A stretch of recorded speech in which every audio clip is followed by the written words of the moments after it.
Hotep, Grail, Tehuti. I'm on Hotep, bro. Health and prosperity unto you. May your monument be established forever on the foundations of Ma'at. May your posterity give you praise and offerings. May your goddesses personify devotion to you like the great goddesses Aset and Netet. To Asaba Tehuti. Amen. Hotep, bro. And I'm going to tell you this. Once I was able to imbue myself in this frequency, I didn't want anything else. Nothing else was satisfying to me. Nothing else was nourishing to me. Nothing is more nourishing to me, to my consciousness, than the truth. Once you are actually imbued with it, once you learn what the truth is, it's nothing more satisfying. So, Hotep Henu to you, Great Saba, for this Nefer class. Your discipline, your example. I've seen it demonstrated consistently week after week. Man, like he was on another platform, Tehuti, like I was telling you. He was on another platform. He was invited as a guest, and he was answering questions like he does now. It was like an interview. I don't even know what the name of the platform is, but I definitely encourage you to go watch it, because that was a Nefer class as well. Whenever Saba is on any other platform, he definitely represents. But he was on this brother's platform, and he had one of his venomous vipers with him, and he was teaching, answering a question, and the snake bit him on his hand, and he continued to teach. He didn't even stop teaching. He continued to teach. That's discipline. That is consistency. So it happened so quick, right? That I didn't even realize that he got bit. I didn't realize that it was anything wrong. I actually had to go back and rewatch it, because he continued to answer the question. His discipline was that of such. He continued to answer the question, right? So that's the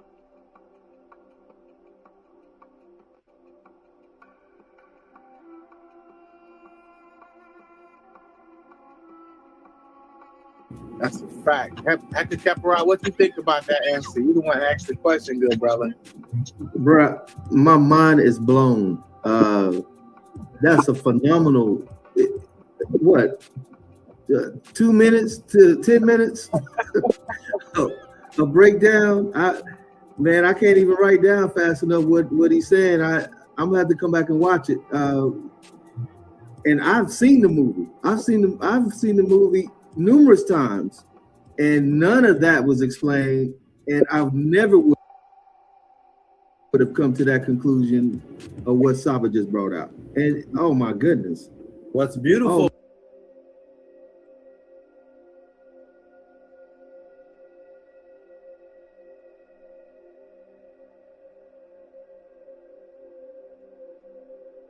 That's a fact. Hector Caparot, what you think about that answer? You the one that asked the question, good brother. Bruh, my mind is blown. That's a phenomenal, what, 2 minutes to 10 minutes?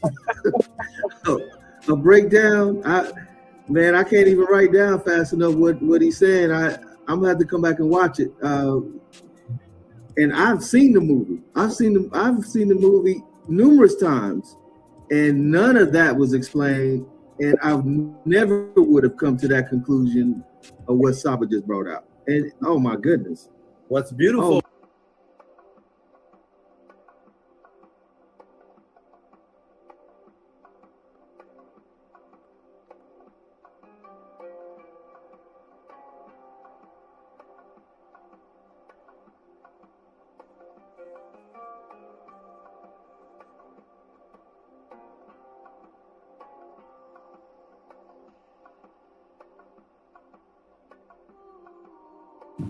Hotep Henu Saba Tehuti. I wanted to say Tua for your 3rd year anniversary of the teachings of my yacht and your Tehuti pod class. I wanted to say head gratitude to us, to you and your Hemti Makit, your Sai Raj, your Sai Tees, Tua to your supporters.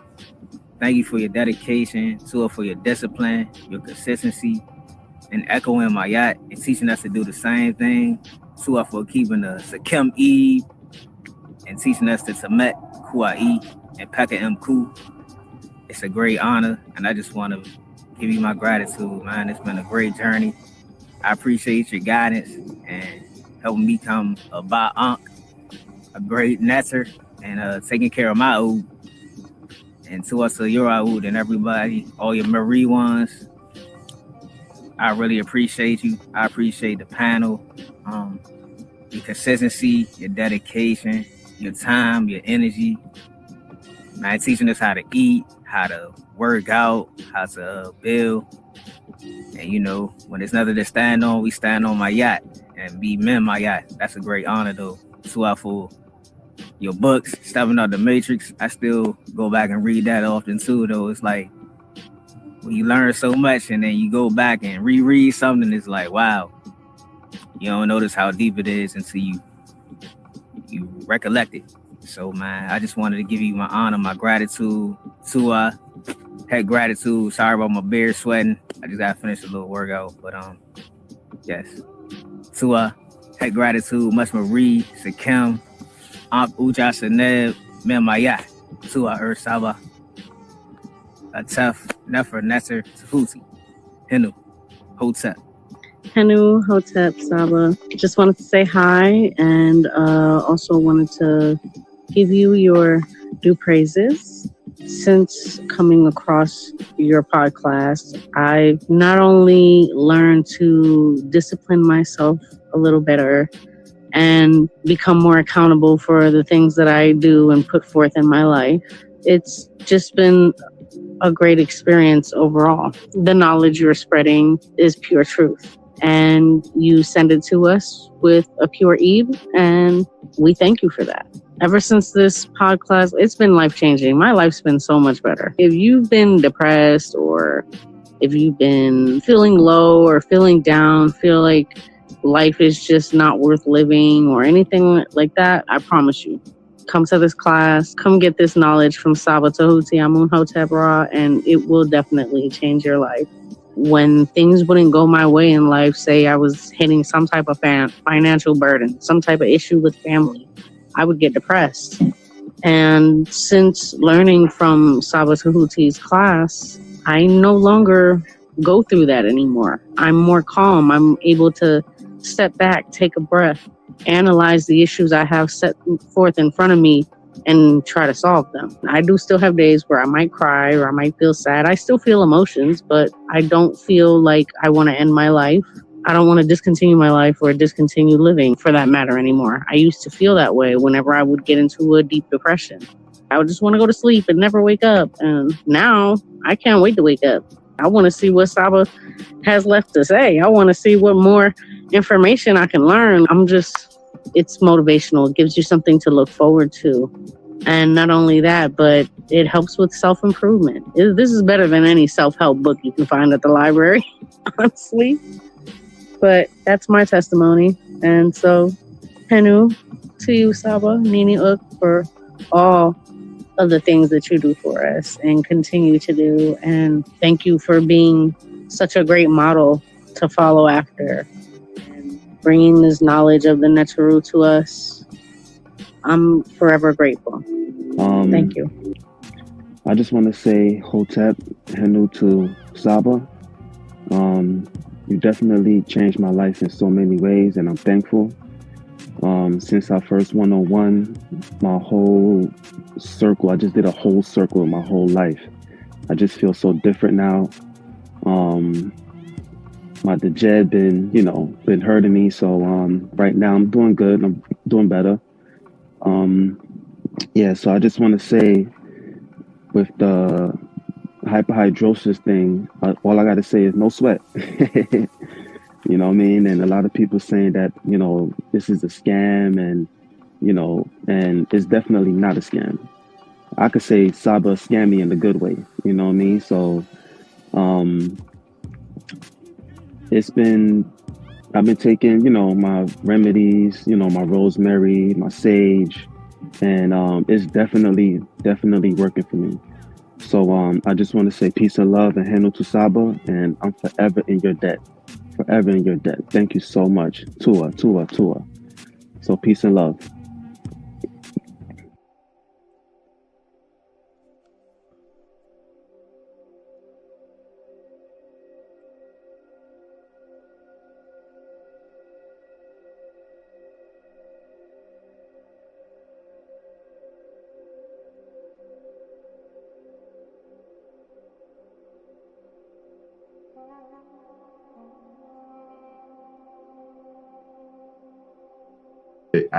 I have learned to understand how you teach. So you're a very directed person. So you put up how can I say, you every time you speak there is there's a sword and there's a shield, right? So there's something behind that, right? It's very directed. So you have a very controlled thought process. So I see a lot of people fall into hell when they have conversations with you because of your they don't see that you have a war pose like aha. So you have a sword and a shield, and you're going to block and you're going to stab them because you already understand what is directed speech. So I've learned that from you. So yeah, we'll have to go through the details. Yeah, man, I'm just amazed, man. You're incredible, bro. You sit and you stand before us. Yo, the Tehuti, the real Tehuti. I truly believe that. Word. If you're gonna take, but look, I just want to say, listen, yo, Tehuti is a close brother of mine, excellent scholar. You know, y'all better watch out because he's gonna be straight chopping some heads off. Man, you got props from the Hebrew, bro. The oldest known spiritual book to speak on the afterlife. Get that Palo Santos burning. Start burning that Palo Santos and that sage together. You can mix them together in the bowl. They gonna need some frankincense oil in there. Oh my goodness. What's going on? What the blood seed, Lord? Brought out the holy tablet. Oh man. It's on. The Per M. Haru.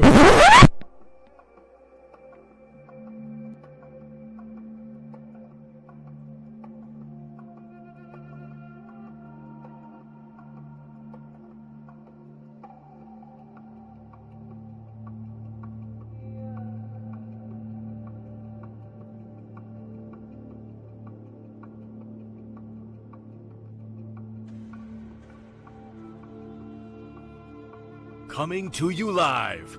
He has been teaching for over 20 years.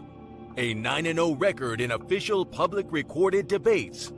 You've heard many teachers out there before in the so-called conscious community, but none with the demeanor, calmness, and detail as Tehuti Amun-Hotep Ra on such topics as breaking out of the matrix, truth on religious origins, underground conspiracies, secret societies, mental, physical, and spiritual health, the Anunnaki, the Neteru, Kemet and the origins of Mad, meanings and symbolisms of Meduneter, the only one who will stand in front of question of this wide range of subject matters, answer, question, and debate.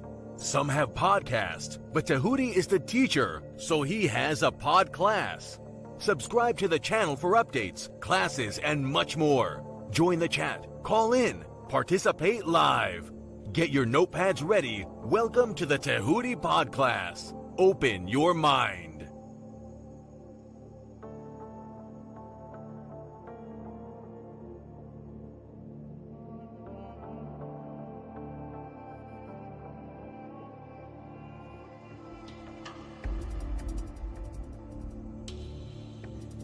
He has been teaching for over 20 years. A 9-0 record in official public recorded debates. Correction.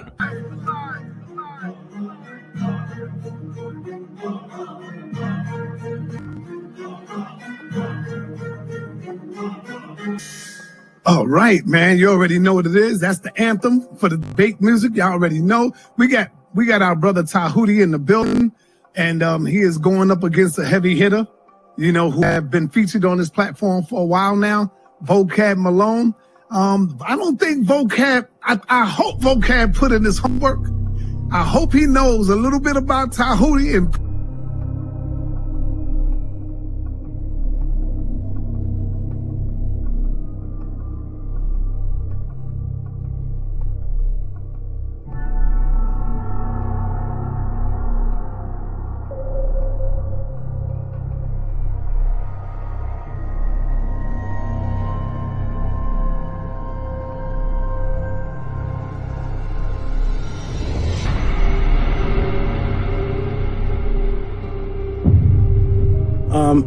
I appreciate everybody. press 1 for Tehuti, press 2 for JJ, y'all.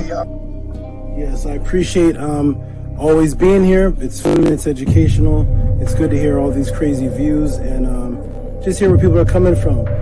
Peace and love, everybody. Check me out every Friday, 7 p.m. Pacific on the Tehuti podcast on YouTube.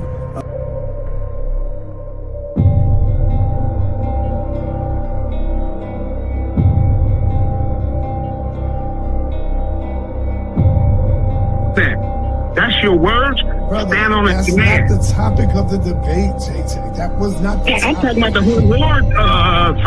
I'm talking about the whole misinformation. I don't give a damn about the topic of the debate. No, if you look at the community wall, I mean, damn, Tehuti is like dusting you on that shit. He killing you, Jay. And this Okay, is why man. you upset.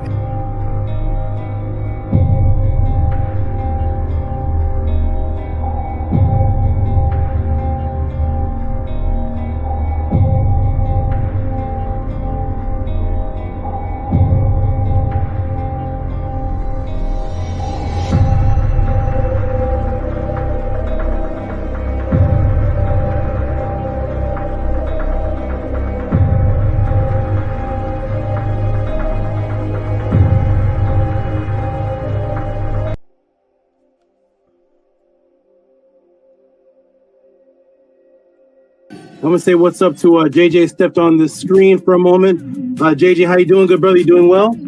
Hey, how you doing? Hotep, brother. This is JJ 7000 from the Mandinka Hage clan from Mali. You know what I'm saying? Tehuti, I did my roots. Yeah, I found out my people from Mali. Yeah, from the Mandinka tribe. Hey, check it out. Nice. Hey, there's a Hage clan. You know, I found out that they took my family from Mali to Charleston, South Carolina, and they was on the Hayes plantation. Yeah, I went deep, man. But I want to join the House of Atom, man. So I'm just here to learn. Peace. The correlation of her not being a literal person with having the sun on her head. I'm trying to link in why you're bringing up the sun is on her head. I'd love to know how you think that a literal person could exist with the sun on their head. So because this image has the sun on her head, therefore this cannot be a literal person. Is that your stance? That's exactly what I'm saying. And I also want you to recognize that I'm saying the same about a rule and the same thing about a star. Okay, great. Can I screen share, please? Yes, sir. So it's the brother Jabari. Remove Jabari. Sorry. The Jabari stance is that because this image has a woman with her son on her head, her stance is that makes this woman not real. When I asked him if that was his stance, he said yes. I'm going to screen share, please.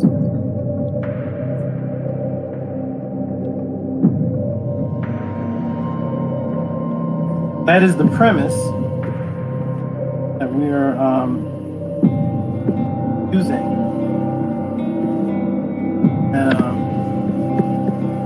I want to know is was Anksenamun a real woman, Jabari? Yes or no? Anksenamun, or was that a no? Are you referring to Anksenamun, the wife of Tutankhamun? Yes. Was that a mythological netter, or was that a real person? She was a real person. Everybody see my screen? Yes. Everybody see Anksenamun with the same sun on her head and the same two horns on her head that that the statue of Upset has? Everybody, can you see that, Sun Eater? Yes, we see it. Okay, this woman is on Sentinel. She has the sun on her head, the exact same sun on her head, and she has the horns on her head that Offset had on her head. And I made sure I asked Jabari clearly, what is the purpose of bringing up the sun? Is it because this woman has the sun on her head? Does that make this woman a myth or untrue? And he said that is his stance. Well, here we have a real person that the brother Jabari just acknowledged as a real person with the exact same symbol on her head, and nobody's going to ask what's the temperature of the sun. So we need to erase. So wait. Let me see. I got to finish though. I got to finish. Go ahead. We need to remove, Jabari. You need to remove the statement that you made, the premise that because you said because, and you agreed that because this woman has a sun on her head, then that makes her unreal. When Ankh-Senamun is a real woman, and can everybody see the sun on her head? That's a real woman. So yes, real women are depicted with images of symbolic suns on their head. Can I ask you a question, dear brother? As soon as you acknowledge, my good brother, as soon as you acknowledge that having a sun on your head does not make you unreal. And you answered and you agreed with your stance. I think you're not my question. You are not answering my question. You are not, and I know you are. That's because you have a smirk on your face, because you know you're not answering the question. And this is a simple question. In fact, you asked me when we started to go back to the question. I don't know to watch the videotape of being beaten, but let me show you the videotape again.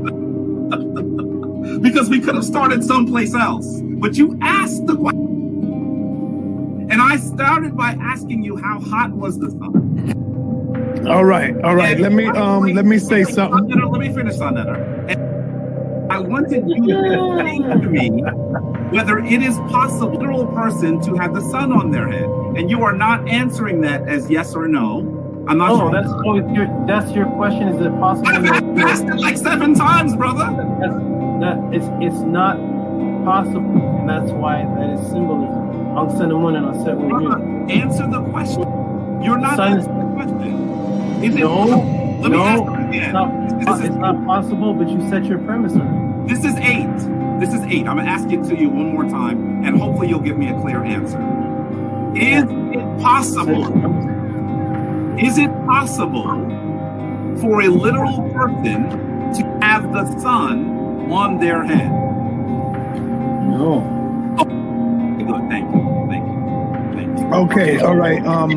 Let me quick. Yeah, sure. Now, Jabari, you know I love you, brother. You did get hit with a straight right on this one right here. If the brother asks you, Jabari, hold on. In all fairness, the brother asks you Now, I agree.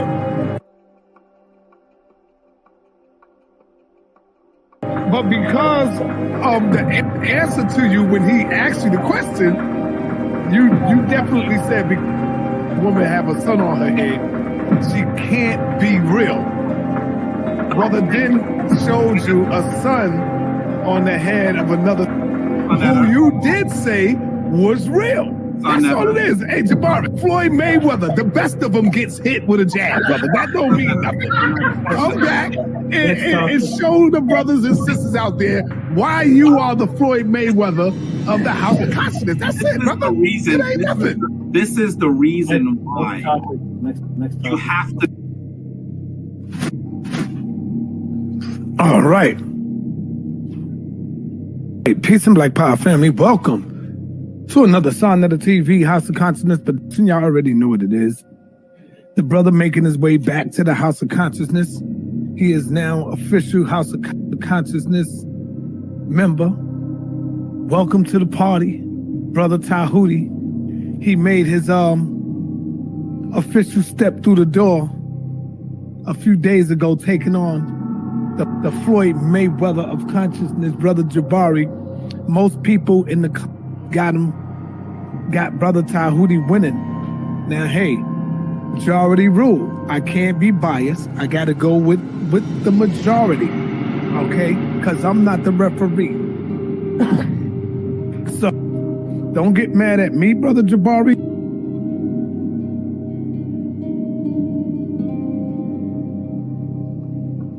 Oh, man. Well, I just got to keep it real. I'm going to keep it real, man. I can't be biased when it comes to this. You know, I got to show love to everybody because I'm bringing on the people on the platform. I got to keep it real. Check, right or wrong. So as it stands now, I'll have to go ahead and give the win to Brother Tehuti. Now, I know a lot of y'all might get mad, but I'm going with the majority rules. It's the people who is making the call. Don't get mad at me, Jabari. You know I love you. You know I love you, Dr. Anika. But I got the W to Brother Tehuti. Now, you got the majority, and there's a lot of people that I read the comments, they say, yo, I love you, Jabari. You know I fuck with you, Jabari. But I got to give it to Tehuti. I'm reading these comments. I'm like, God damn. You know me, I'm going with my man Floyd Mayweather all the way. But I got to be fair, and I got to keep it a buck. So as it stands right now, Brother Jabari has, hey, and you know the best lose sometime, man, you know? The best lose. Cigarette.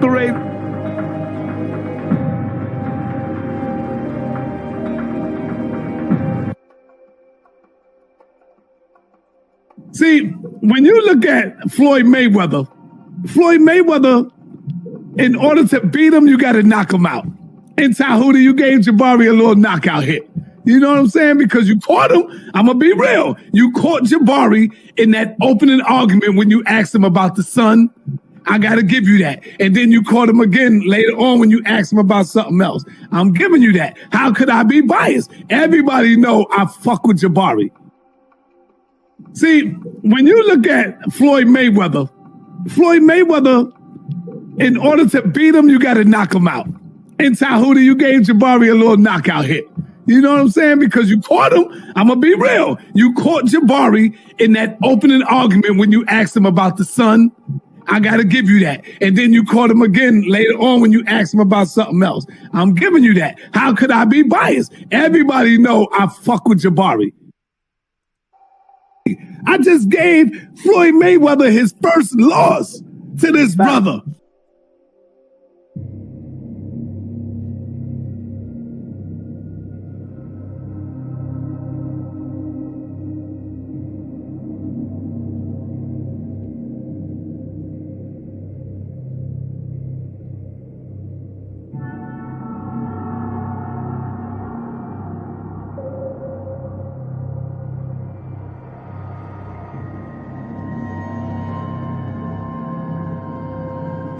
To be very clear, I have never had an official beat with anyone. And there is not, on Sonetter's platform, Sonetter announces the winner?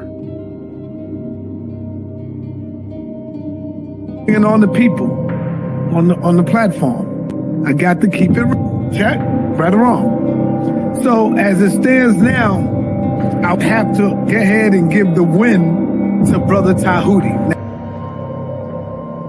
And there is not, on Sonetter's platform, Sonetter announces the winner?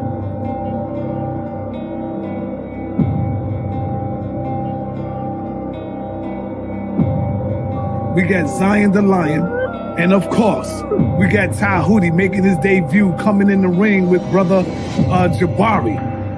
It wasn't, I'm not going to say a TKO.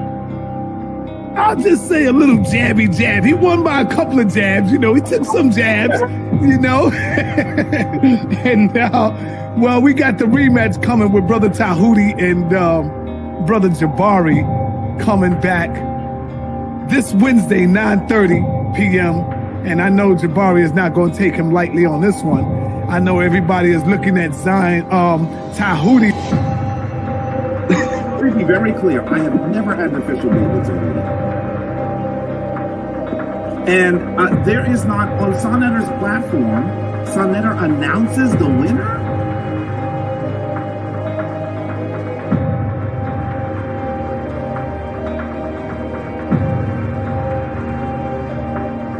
Damn. we have Tehuti and Brother Jabari is coming back. Brother Jabari will be back for a rematch coming Wednesday night. I think Jabari was a little unprepared, got caught sleeping with the brother.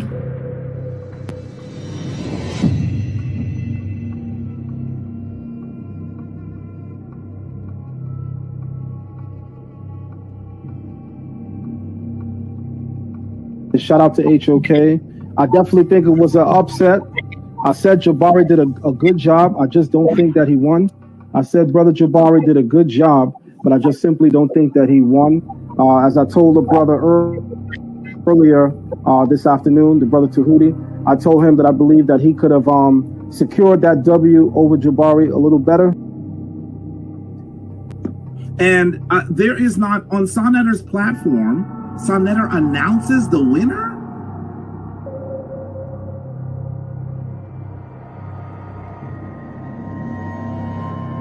So I just got to go with that. I just got to go with the win. We're going to be giving out some powerful trophies coming up soon. So now.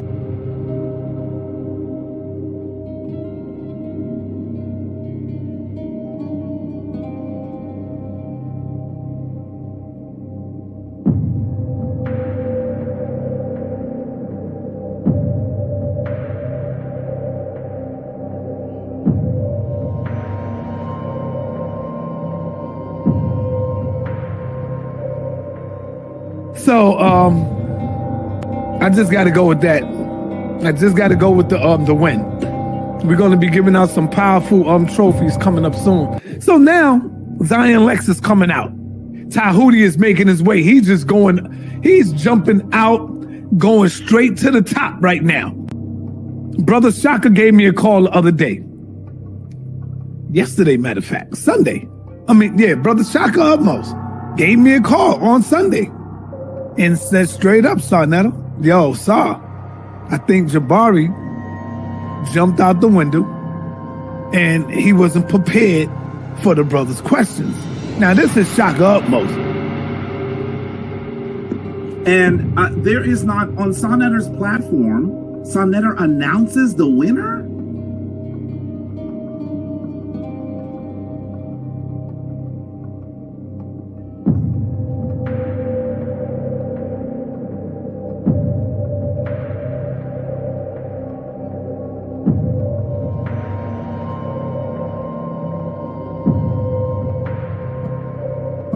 Yeah, we got Zion Lex. We got Zion Lex tonight going up against Tehuti. Could this be 2 for 2 for Tehuti? That remains to be seen.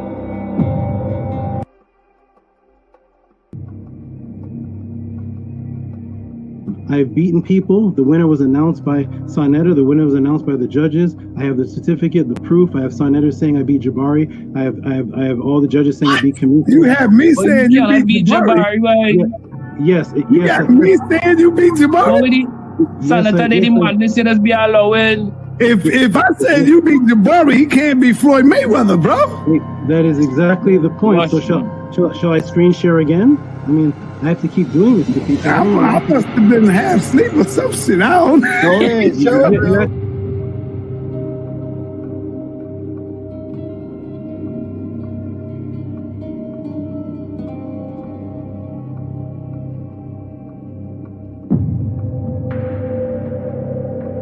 If I said you beat Jabari, he can't be Floyd Mayweather, bro. That is exactly the point. So shall I screen share again? I have to keep doing this to people.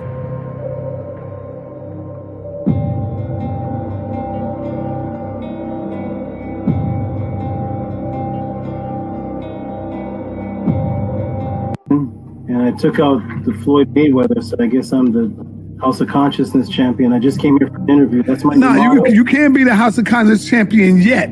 You got to go through some. You can't be the champion from one battle. You got to go through some scholars, brother. And now you face right now with Zion. So I'm sorry. When you beat Floyd, you don't get his title. I'm sorry. Go ahead, brother. I just gave Floyd Mayweather his first loss to this brother.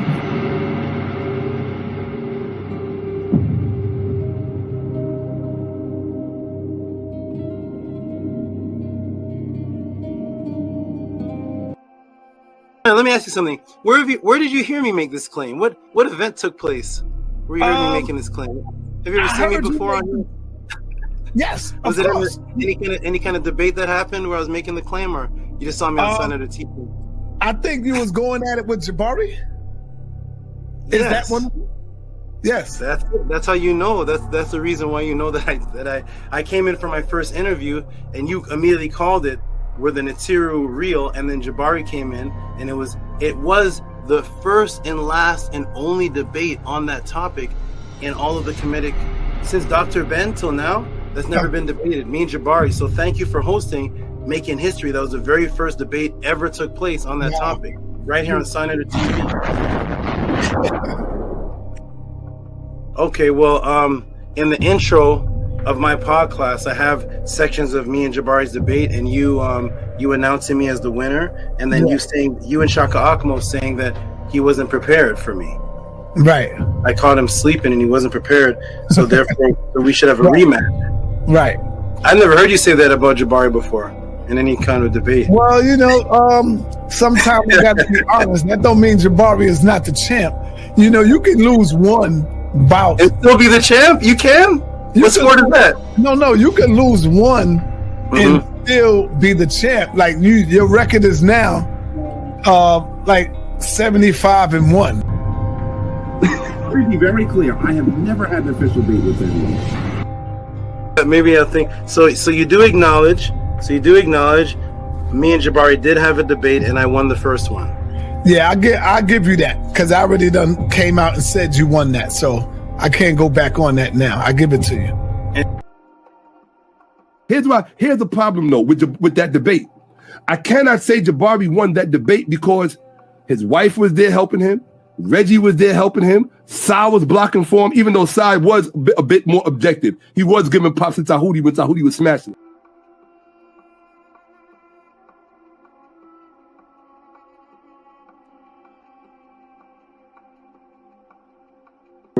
We were a great young group of brothers and sisters moving. You know what I mean? It just that things sort of went different, and we went to different Black movements as we grew up. You understand what I'm saying? But right now I bear witness that Tehuti's been consistent with the truth this whole time. I can't lie about that. That's a fact.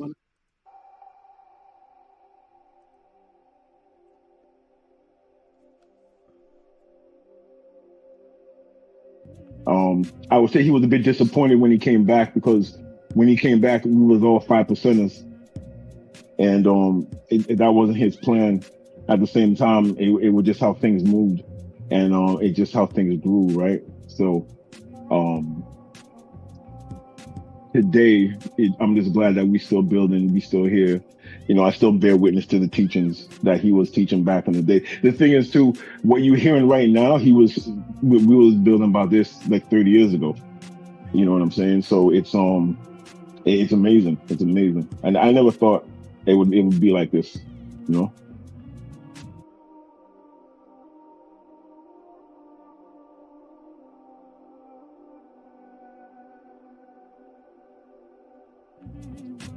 Let me know if you're here, whether it's on here or whether it's in the message system. I'll be back, everybody. Peace and love. Definitely, Dome Daily. You can stay on if you want. Build with the people. The people rarely get to see somebody who knew me from. What was it? Was it 90? What year was that? 89? It was like 89, 88 to 92. Yeah, it was just a long time ago. 89. Anu, what were you doing in 89? I was doing at the church. Oxafek, what were you built on in 89? What were you teaching on? I was a sperm. I was in my father's, area. Some of them daddy's big. Okay, maybe Primordial. I know he was the Primordial. He's gonna give up his age now. What were you doing in '89, brother? What spells were you breaking? What were you doing in Trouble, '89? man. I was only 3 years old, running around acting whatever. Yo,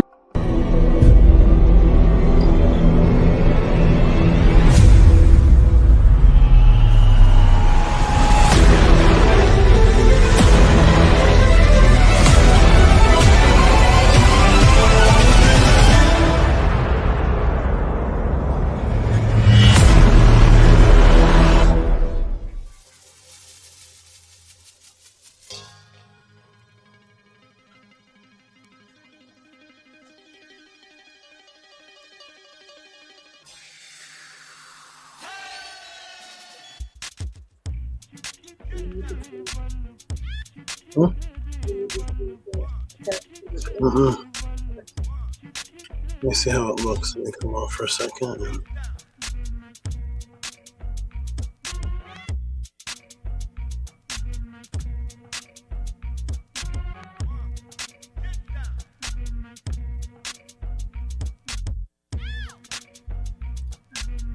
Come back on. Okay, let's see. Okay, wonderful. I should be able to go up. Oh, we're gonna get right into the class.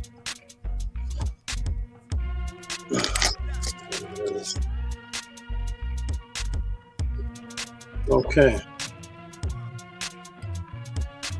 One more second, hold on.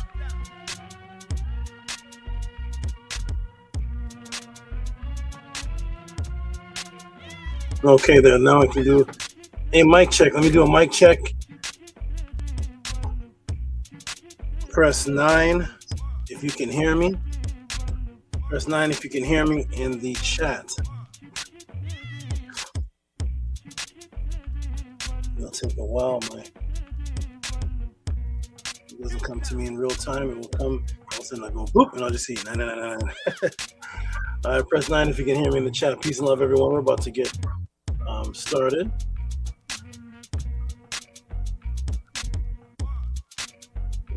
The 9s haven't popped up yet. Have they popped up? Have they popped up? Okay, 1 9 popped up. Boom, okay. Fetu, 432, Fetu Kemba. With the 9, I know they'll all pop up in a moment. Go boop, boop, boop, boop, boop. And as soon as I get a couple of more, we're going to get right started into this one.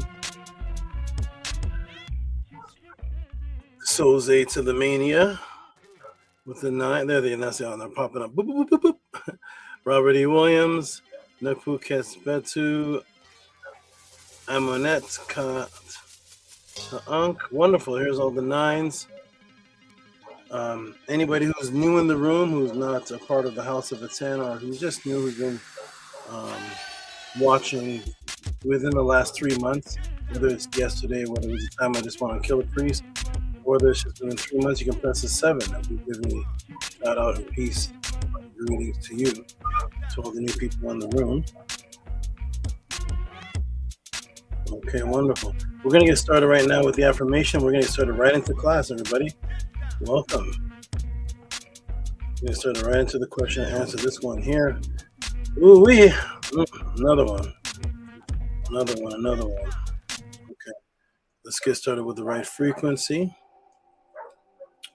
We're going to put the affirmation up on the board. The affirmation is something that we say to begin all things of importance, whether it be family meetings, whether it be visitations on other channels, whether it be House of a 10 meetings, whether it be the opening up of the pod class. We start on a particular frequency of a foundation of what we acknowledge, and then we move forward from there. For those who are new, you'll see it pop up on the screen. If you may say, well, we're not familiar with that. You're going to see what the words are, and then you're going to see what the words translate to in the transliteration. Let's get started, everybody. Let's get started on the count of 3. 1, 2, 3. Anke ma'at, un-ns, nintet aset and ma'at, min hepapet and ma'at, her and hu kiwi, per e kut. I live for Ma'at. I exist within her. I do not speak in the place of Ma'at. Every day I advance towards Ma'at. My being is surrounded in darkness. I come forth as conscious light. 1, 2, 3, 4, 5, 6, 7. And here we are. Welcome, everyone. Peace and love. Are there any new people? I'll wait for the 7s to pop up. If you are new or have been watching the podcast for less than 2 to 3 months, press the 7. Welcome, everyone, to the House of Aten, the ancient Tehuti teachings of the Neteru. Welcome home. Welcome to the source. Welcome to this phenomenon that is taking place on Earth right now, which is the complete other side of the matrix responses, breakdowns, build up, and answers to sets of questions that either are asked in other forums and other places and the answer is insufficient, or cannot be asked because the people will get mocked for the type of questions, or cannot be asked because the people know that the person cannot thoroughly answer. So thus they come to the netters. They come here. Welcome everyone to the Tehuti podcast. Nana, open the screen, please. Welcome everyone to the Tehuti podcast. Welcome everyone to the House of Aten. Let me check and see if any 7s are pressed. I can give a shout out to the new people. Any new people? Here's how we treat the new people in the room. So for example, thank you so much. Let me get a little bit of agua. Thank you.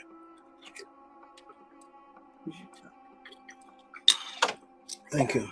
Let me show you how we treat the new people in the room. So for example, I see a new name, and here's how we greet the new names. We have Nomad Va Dimsun, who comes in with positive energy, who immediately comes in and says with hands out, love and fortitude to those on this feed. Much fortunate blessings. So greetings to you. Welcome, Nomad the Dim Sun. Nomad the Dim Sun, yes. Welcome to the House of Aten. Welcome to the Tehuti Pod class. Greetings and enjoy what you're about to witness. Give you a hand clap and a round of applause and peace and blessings to you, Nomad the Dim Sun. See, people, that's how we address the new people that come into the pod class who start off with word, peace, God. I didn't see this one. So that's how we saw it. And then the pod class members greet them. See?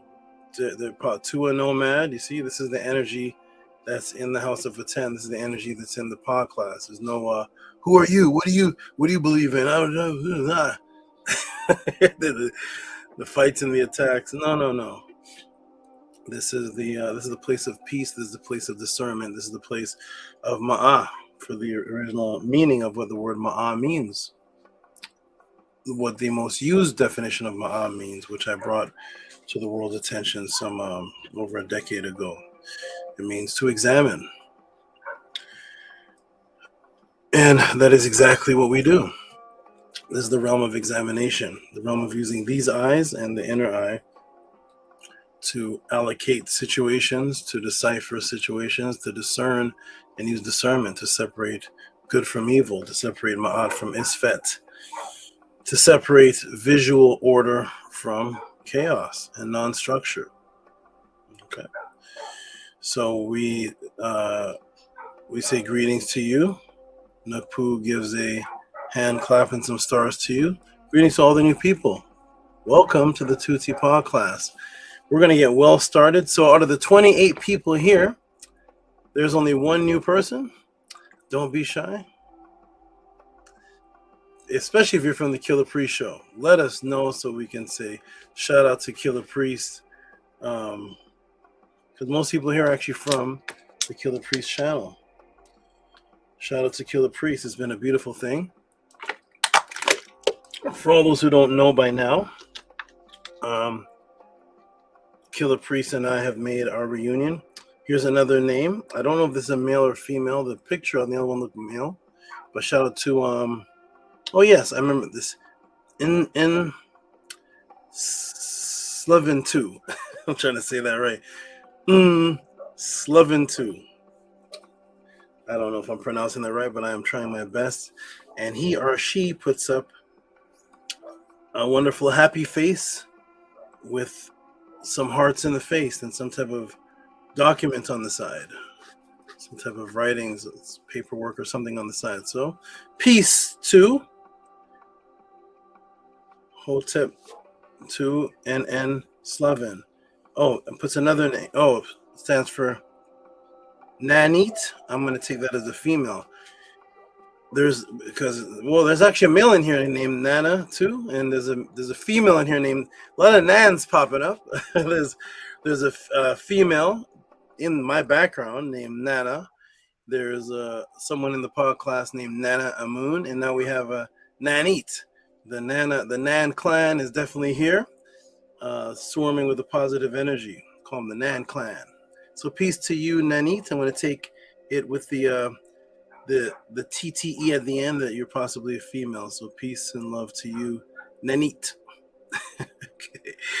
All right, everybody. Wonderful. Let's get started with this. We're going to get right into it. Peace and love to everyone that are new here. Welcome to the Tehuti podcast. Welcome to this wonderful phenomenon that is taking place, and what you're about to witness is about to be the answers to these topics.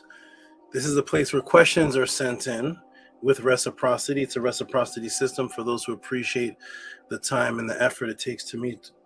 Takes me and the House of Attend. It takes me to go where I need to go behind the matrix to get these answers. Yes, these answers are coming from the other side of the matrix. You will see, for the new people that are watching, you will see once the answers start coming in, you will see that these answers are like none before.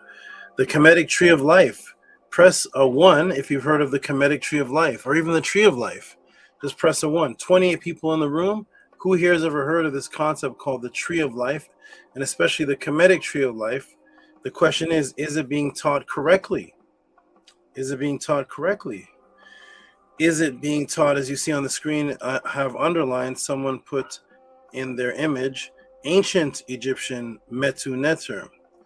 So is this information that is on the screen, is this information that is within these books, is it coming from the claims of the ancient Egyptian Metu Neter? Is it coming from the pens of the scribes? Is it coming from the stela of the writers, the papyrus, the priests? Is it coming from the stone carvings of the ancients? Is it ancient? Is it New Age? Is it something else? Is it a Psyops? Is something else taking place? And the Holy Grail. The Holy Grail surprise is in here. The Holy Grail surprise is in here. A little tidbit, which is a huge tidbit. And then what is this here? The Judaic Psyops. What the heck is a Judaic? What's the Judaic Psyops? If you come to the pod class, you'll know that 8 out of 10 of the classes here, I'm always discussing Psyops, which is a word developed by the government. It means psychological operations, and you can actually apply right now to the Army and join the psychological operations. It is an actual position in the Army, and it deals with mind control and building up relations with people to eventually deceive them so you can seize and control them by using breaking language barriers, building rapport, and creating false foundations of friendship and attraction to eventually defeat the enemy. It's called psychological operations, and it's being used by multitudes of people that are attacking other people through mind control and through psychological operations by having a hidden agenda behind what they're showing up front. So is there a Judaic Psyops, and does a Judaic Psyops have anything to do with what's happening here? And what is this right here in the center? Looks like a swirl of circles here across a prairie or across a field, and it looks like it's infinite amounts of circles here swirling. What is this? Is this a vortex? Is this a set of lights. What's happening right there? We'll get into that and see if this has anything to do with any of these topics here. That's a beautiful thing about the Tehuti pod class, is that what does the swirling set of lights have to do with a Judaic Psyops, and what does the swirling set of lights have to do with a tree of life? If any of these things tie in, and if you know the Tehuti pod class, all these things on this ride we're about to go on are about to tie in and about to be revealed from behind the matrix. Peace and love, everybody. This is going to be good. We're going to get right started. So we got, okay, here's the ones of the 28 people, 29 people, 30 people. It keeps going from 29 to 30 people. And of the 29 to 30 people,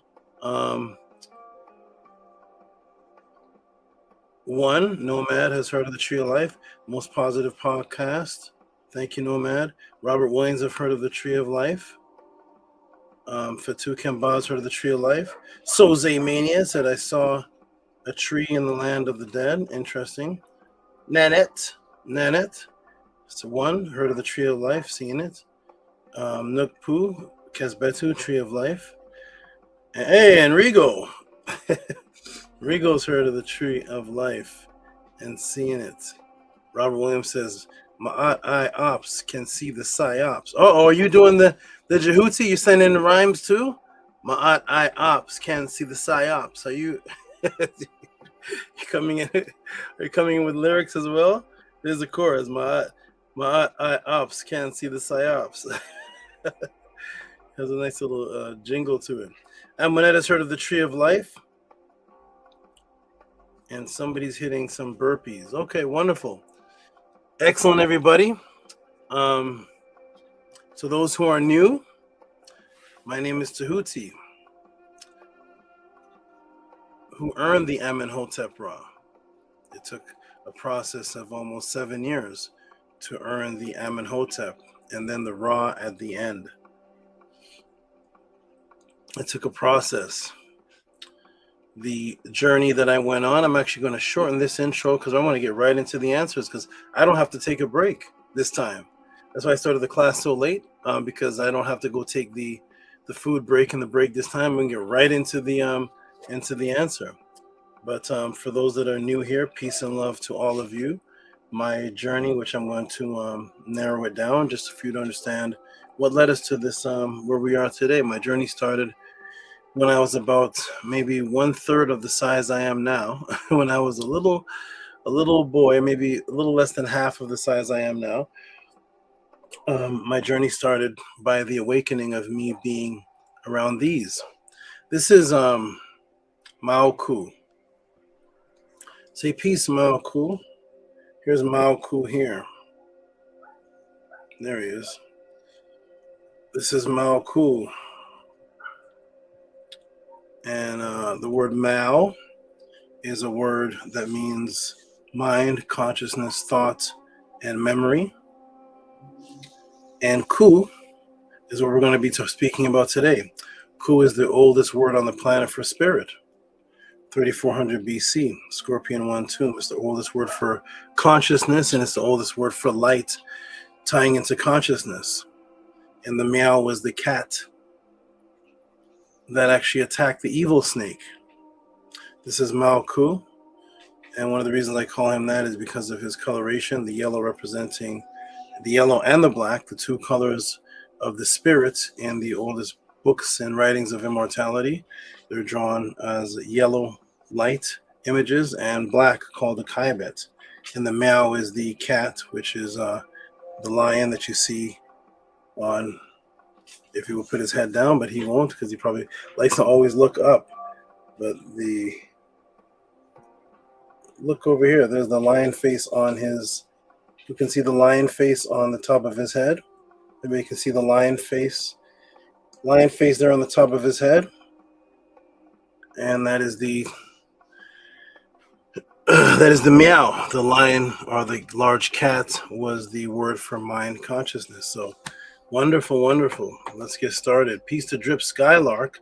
Actually, I already saw a donation come in from Drip Skylark, which I'll be reading a little bit later. Shout out to Drip Skylark. So peace and love to everyone. When I was a child, I spent my time with these, and I spent my time away from people.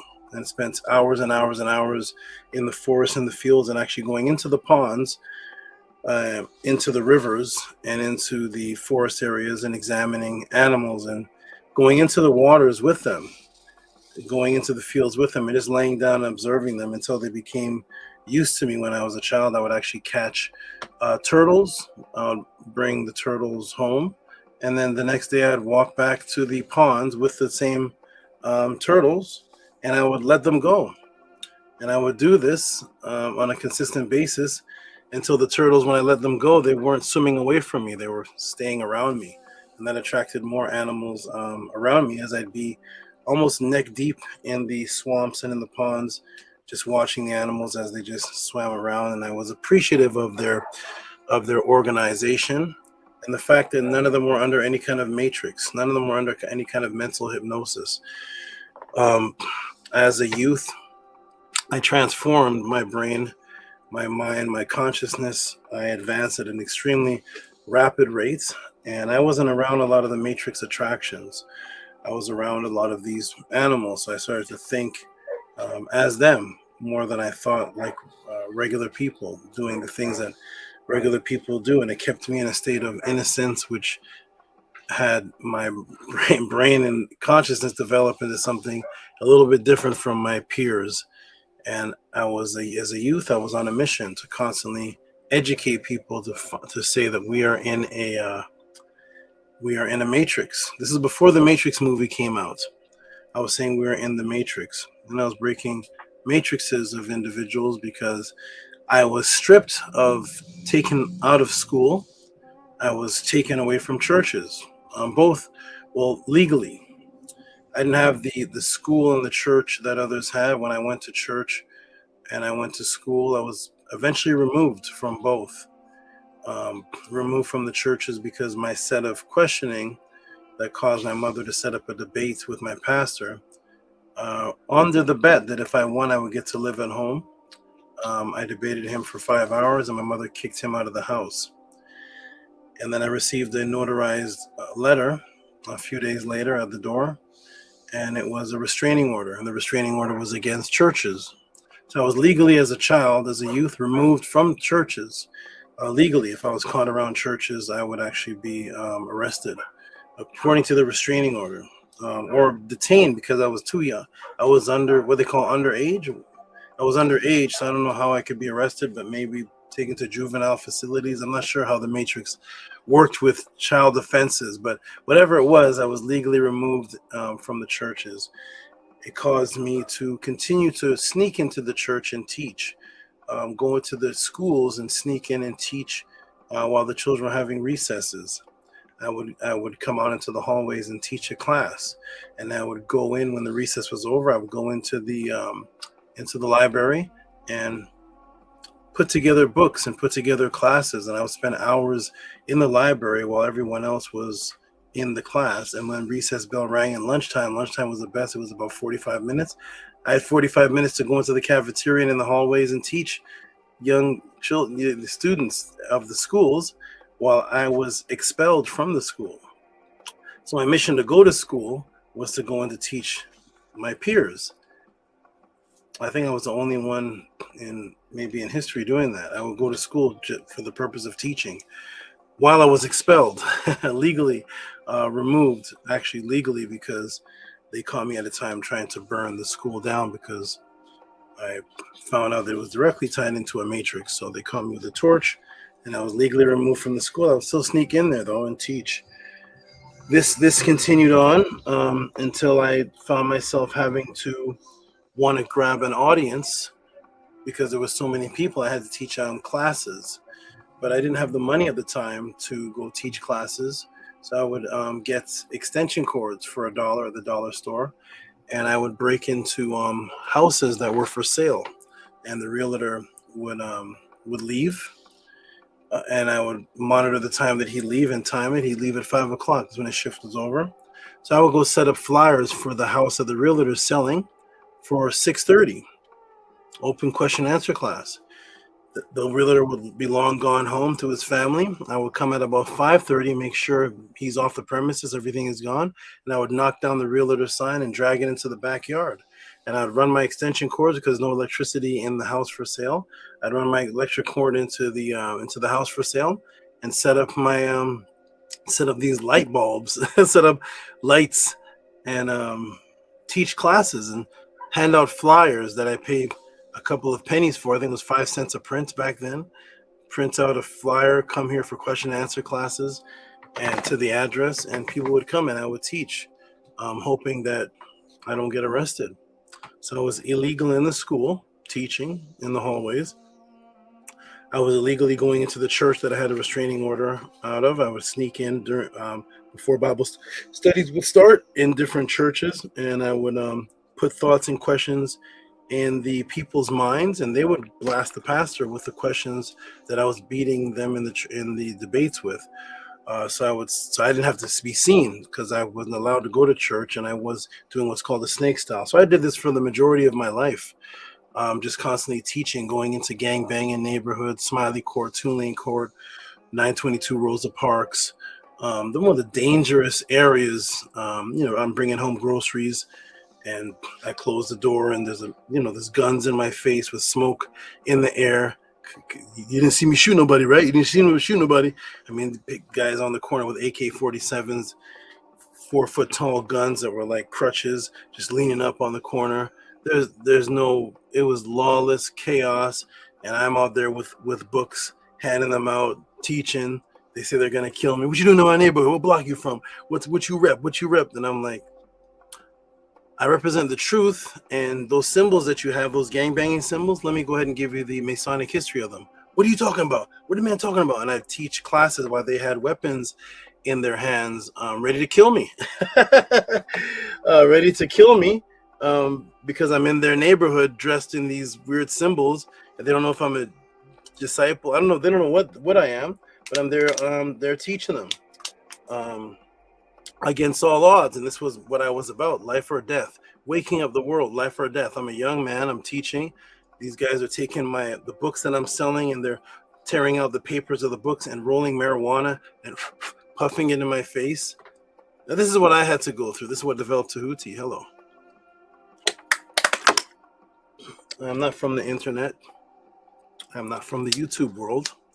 I'm not from that. I'm from walking on the streets with guys with gats and guns, teaching them while they roll up Bible papers, smoking into my face, and I have to convince them to break the matrix, or they're going to shoot me, or I'm in churches illegally.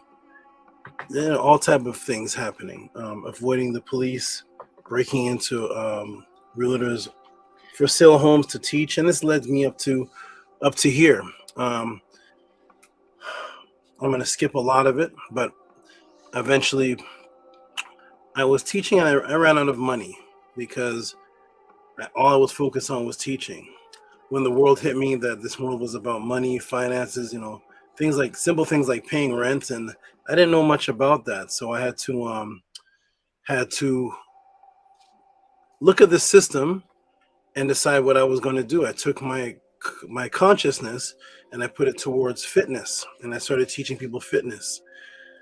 Because it was along the lines of the truth, and teaching people fitness. They wanted to get products from me and different things that dealt with nutrition and health, and I would tell them to send me money over the internet.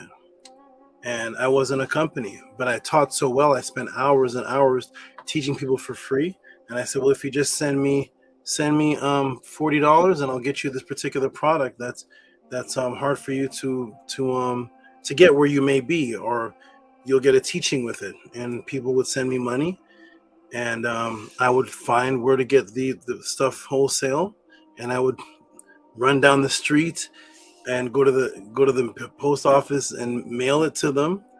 And I was doing this, and this is how I was making money. So I was still teaching, and I was teaching health and fitness, and making money under the table, no job, but just having people send me money and teaching them health.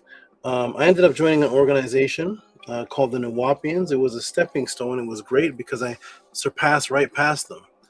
I joined this organization, and I became declared as the top teacher. The teacher told everybody they need to come learn my style of teaching. If they want to learn how to teach, come to me. He started saying he was going to take my information because it wasn't in his books. He's going to take my information and teach it. So I started surpassing this because I came to them already on a mission. And my mission was from the animals, to break people out of the matrix. I was teaching from the animals, and I was surpassing where they were. It got to the point where the people took torches, brought torches to me, and told me that I have to stop teaching in this Nuwabian group, outside teachings that are a part of this Nuwabian group. And I said, but I'm teaching the truth. I'm teaching from the animals. I'm teaching from sources. I used to teach pod class style back then. This is like 1998. And I'm teaching pod class, except there was no internet then. There's no computers. It was just me up on a stage and 1,200 people in front of me. And I would just say, ask me a question. And they'd ask a question, and I'd have to teach from the top of my head memorizing the pages of scientific books, memorizing the pages of news articles, memorizing. There was no internet, there was no screen share. It was a very, very, there was a talent to it that my mind was able to reach in and grab answers that were not coming from the Nuwabian books. And the people brought torches to me and said that they would burn my belongings if I kept teaching like this. I need to burn everything that's not from that group. Eventually, I spoke to the teacher about that in that organization, and he pulled me to the side, and he said, where your consciousness is, I can't take my movement to where you are. He said, I'm moving them towards that direction, but I can't move them there this fast. He would tell me they have to learn to want what I have to give. So he would say? They would have to learn to want what I had to give. So it was some saying he would say. And he said, I can't take them to where your mind is right now. He said, I'll lose half of the movement. I'll have you and a few other students, but he said, but I'll lose them if we just jump to where you are. He said, it's safer if you go because it's dangerous for you here. So I realized that I surpassed that organization, that movement, because I already came. And as soon as I came, I was already he was already taking information. He said my questions crucify him and trap him. I was already well surpassed that organization, because my mission didn't start or end with any that organization.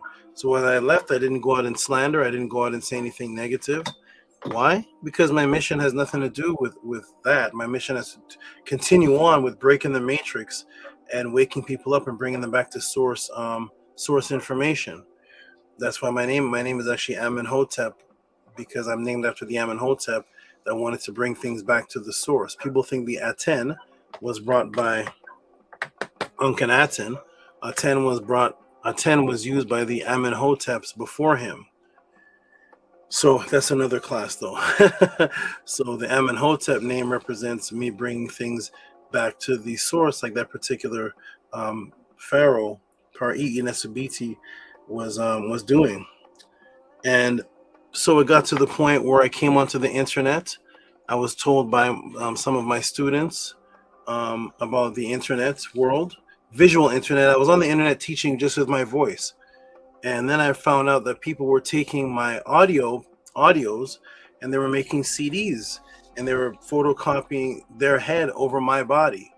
And they were calling themselves Amenhotep. I have the actual picture of them doing this. And they were calling themselves Amenhotep. So for years, there's an Amenhotep, which is me teaching, but it's another person.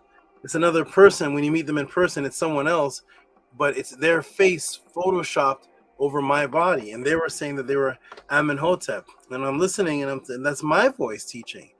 So I found out that this was an evil world where people, instead of giving praise and respect, people who learned from me were not learning and continuously building from me. There was a pattern of people coming in and learning from me, and then branching off and trying to create their own thing, and taking what I was teaching them and trying to start their own thing, telling people that it's them, because it was so advanced. The sister behind me, Nana, she had a teacher, and she said, here's the teacher that I've been learning from.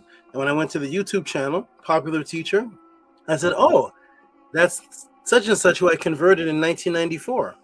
He came to me as a pastor to destroy me. in 1994. He came as a pastor in theologian school or something like that, and he came to debate me, and I destroyed him in a debate. And after the debate, he says he wants to be my student, and I started teaching him from 1994 on. We had separated, and now he's your YouTube person that most of you have seen. I'm not going to say the names of these people, but these are people that I converted. But on the YouTube channel, they're not saying, Tehuti. So there's a pattern of this happening, and has to do with disunity, people learning and branching off. I'm about structure and unification and ranking system like the animals, but people's ego get involved. So I decided to come to the internet and show my face, because I was teaching without showing my face, and people had malintentions. That's not nice to do. I didn't know. I grew up around the animals, so I didn't know about this, that kind of evil, that kind of taking information and then teaching it like it's yours, but not mentioning who you get it from, and then taking a face and photoshopping it, your head on top. I don't know anything about these things, because that's not what my intentions are, is to break people out of the matrix and bring them to the source knowledge. So at any rate, I came onto the internet and started getting into debates, and I started beating everybody in the debates according to the audience, according to the rules. And it wasn't anything I was bragging about or anything. I was just teaching my class that I teach my ladies in the back of behind me, and I was bringing my classes to these things that they're calling debates, and the audience was declaring me the winner for every single one of them. And I said, this is easy. I'm just using the same snake style teaching that I do to debate on the street, but I'm teaching my classes that I prepared for my ladies in the back, and I'm just reading off my classes that I already did for them, and maybe adding a little bit to the person, and everybody's declaring me the winner. And I realized it's because these people were just setting up debates for entertainment purposes. I was debating my life. When I debate, I discuss what I live on. So it's not really a debate. It's somebody I'm discussing my entirety. When the computer shuts down, they set up a debate for topics and then move on to the next topic, to the next person. They could debate bowling, they could debate Obama, they could debate Trump, Christianity, whatever they said. I'm debating the truth that I live when the computer shuts down. At any rate, as time went on, I was told about the Killer Priest is one of the YouTube channels I was told about, because my students and my lady in the back said, come onto the internet. And another young lady, several people were telling me to come onto the internet so people can know where a lot of this is coming from, and people can see your type of answers. So I decided to go onto the Killer Priest show, and it exploded. That was years and years ago. It completely exploded. 80 dumped his wallet in my hand. He said, take all this money, you deserve it. We never had anybody on here like you before.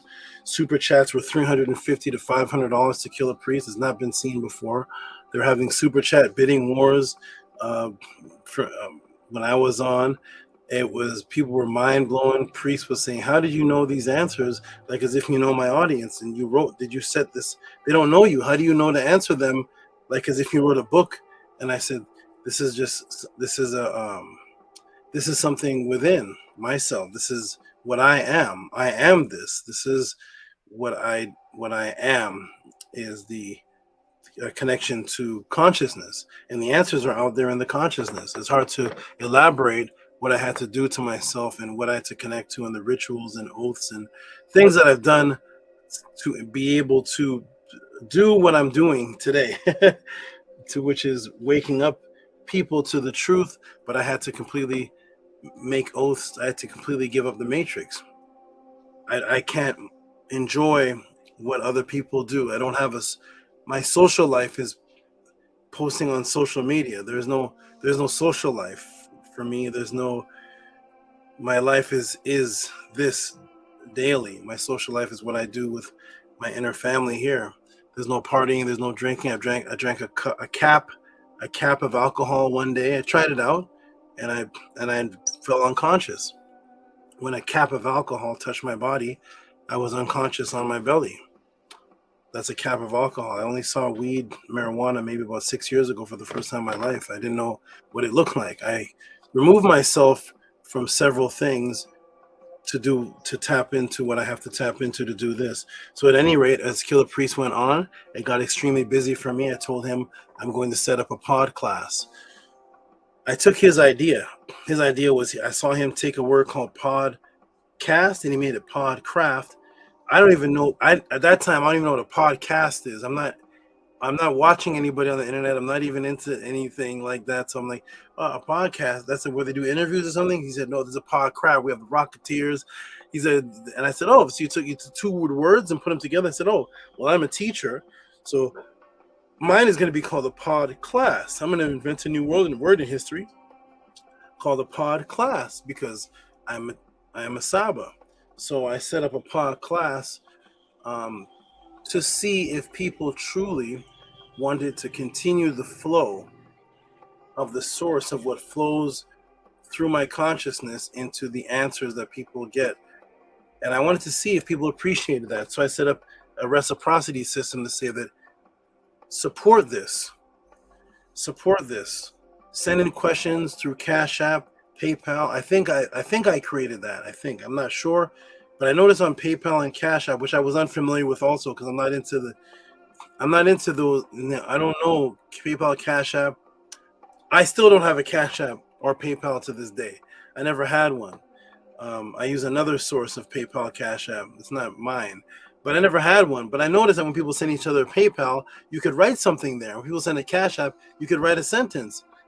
So I became interested in PayPal and Cash App because I said, well, you can support while sending in a question.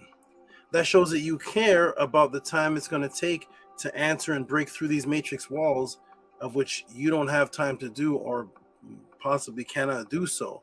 So I said, send me a PayPal or a Cash App with a question on it, and I will walk in to where the information is. Let me go ahead and put this on the bottom. This is how you support the Tehuti Pod class. So it's Cash App, TT Moon, PayPal at RockESV. And I said, test me out, everybody. I actually won't even teach a class until you send me a question. I don't know you. You don't know me. We don't have anything set up. Send me a curveball. Send me a question you know the answer to. Send me something you've never heard of before. Send me something and watch what happens with the answer. Just watch. And after you get the answer, give a testimony. So I set up a system where people support for life-changing answers. And as you can see in the beginning of this pod class, people's lives are changing. This is not just something where people are asking questions saying, that's deep. Man, let me go on my real life. No, people's lives change with the interaction of Tehuti, which you can see from the introduction. The frequency of the Netiru, the frequency of Kemet, was that anyone that came into interaction with ancient Kemet, they changed to merge in with it. Every single culture, whether it was the Greeks, whether it was the Babylonians, whether it was the Canaanites, whoever, the Persians, as soon as they came in contact with ancient Kemet, they started to merge in with the spirituality. When they went everywhere else, they conquered the people. Alexander the Great, look up Alexander the Great. See if he ever practiced Hinduism. No. Everywhere Alexander the Great went, he was a savage killer of everybody. When he came to Kemet, all of a sudden, he changed his name to Mak Kemet. So his name isn't even Alexander the Great, by the way. He changed his name. He changed his Ren through going to the Oracle. He never ever said there's no record of him saying my name is Alexander the Great. He said his name is Mak Kemet. He has the one you're calling Alexander the Great has a Medunetter name. It's Mak Kemet. That's his name, but people refuse to call him that because they don't want to think of their great European leader as falling under Ma'at, as falling under a culture that was African. So they continue to call him Alexander the Great. Please find a record of him ever calling himself that. His name is Mak Kemet. He wrote it. It's written by the scribes on the temples, his Medunetter name. When he went everybody else, he was killing everybody, conquering people, enforcing European Greek ways on everybody else. When he came to Kemet, my name is Mak Kemet. I worship Ptah. I'm the son of Amun. What a difference. Isn't that quite a difference? He didn't seem to do that when he went throughout the world conquering. I don't see him taking on a Sanskrit name. No. So the power of the Nitiru is that when you come in contact with the frequency, you touch nature. And when you touch nature, you automatically evolve to go back to that and start to eradicate the negative ISFET frequency of the matrix. And that's what was happening when I started answering questions with people. People gave testimonies and started saying that my family's changed. Not only my family's changed, I have a family because of you, Tehuti. Now that's something that I would say is priceless. Not just my family's changed. The wife that I have right now is because of you, Tehuti. I didn't know this woman before you. Or I knew this woman, but she was not anything like this. Now I have a family in Ma'at. So this isn't just breaking down the pharaohs and breaking down Jesus was taken from Horus. Not that type of stuff. That's in there too. But this is about a change, a cleansing, which is what Kemet does, which is what the Nitiru do. When you come in contact with the Nitiru, with Kemet, you start to change. If it's the truth, you start to change. You start to better yourself. And that's what the pod class is all about. So send in your questions, supports the pod class, Cash App, TT Moon, PayPal at RockySV. Supports what this is because we've supported Doritos. Is there anybody in this room who hasn't bought donuts in their life? Is there anybody in this room who hasn't bought French fries and a cheeseburger? Apple pie, sugar pie, funnel cake. Is there anyone in this room who hasn't eaten some sugary cereal, chocolate bar, Lay's potato chips, bubble gum?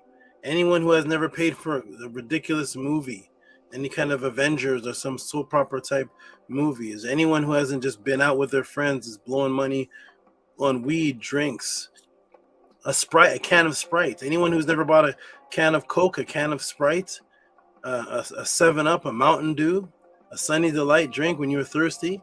All that is death. And we've gave reciprocity to every single bit of it, which kills us. I am saying let's reverse that. Send in questions, support the House of Attend, support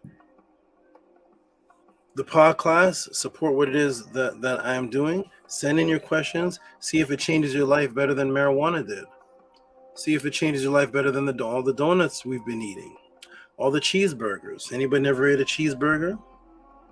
All the fried chicken, barbecued fried chicken with the extra sauce for what's it called, July 4th. Who's never bought firecrackers? All of those things are death. Let us support life, and let's see if you end up making a testimony that your life has changed. And let's see what happens when you step on the outside skirts of the matrix. Let's be brave enough to step outside of the matrix and get the answers from that side and go this way. Bring them into the matrix so that you can bring the truth to your friends and family, and hopefully generate the spirit of Ma'at and Nitiru and transform them. And then they can have testimony about how you have took them from Christianity, and now they're saying we're on this other frequency now. So let's go, everybody. Let's go ahead and start the class. I'm going to put the link in the room, greet the team, and then immediately just go into the answer. I'm not going to even take a break. I'm not going to step away from any long period of time.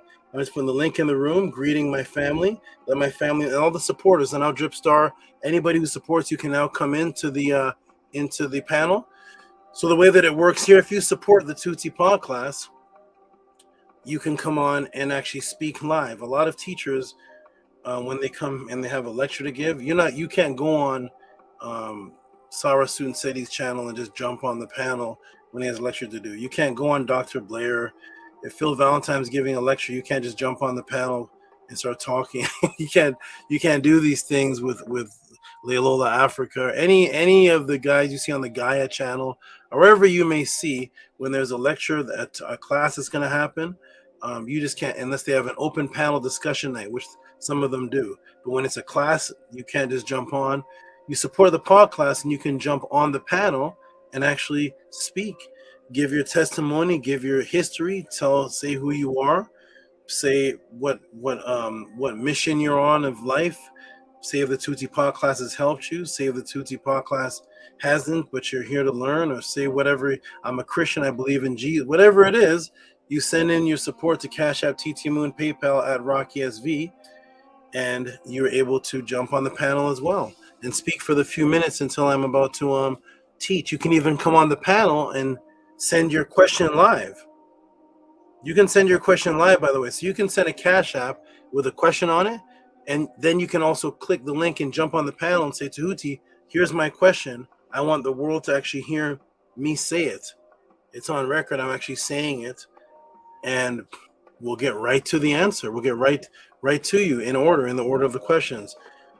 So I'm going to see if anyone is jumping on the panel, any of the House of Attend, any of the new people, whoever you may be, jump on the panel and speak your piece. Or jump on the panel and just as a family, as the House of Attend family.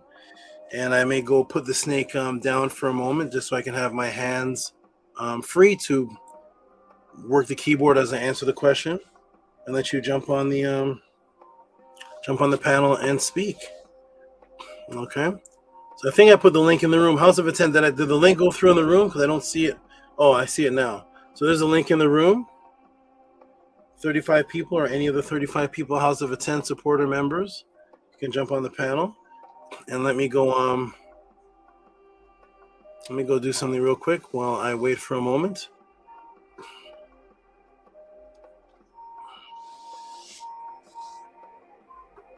Ooh.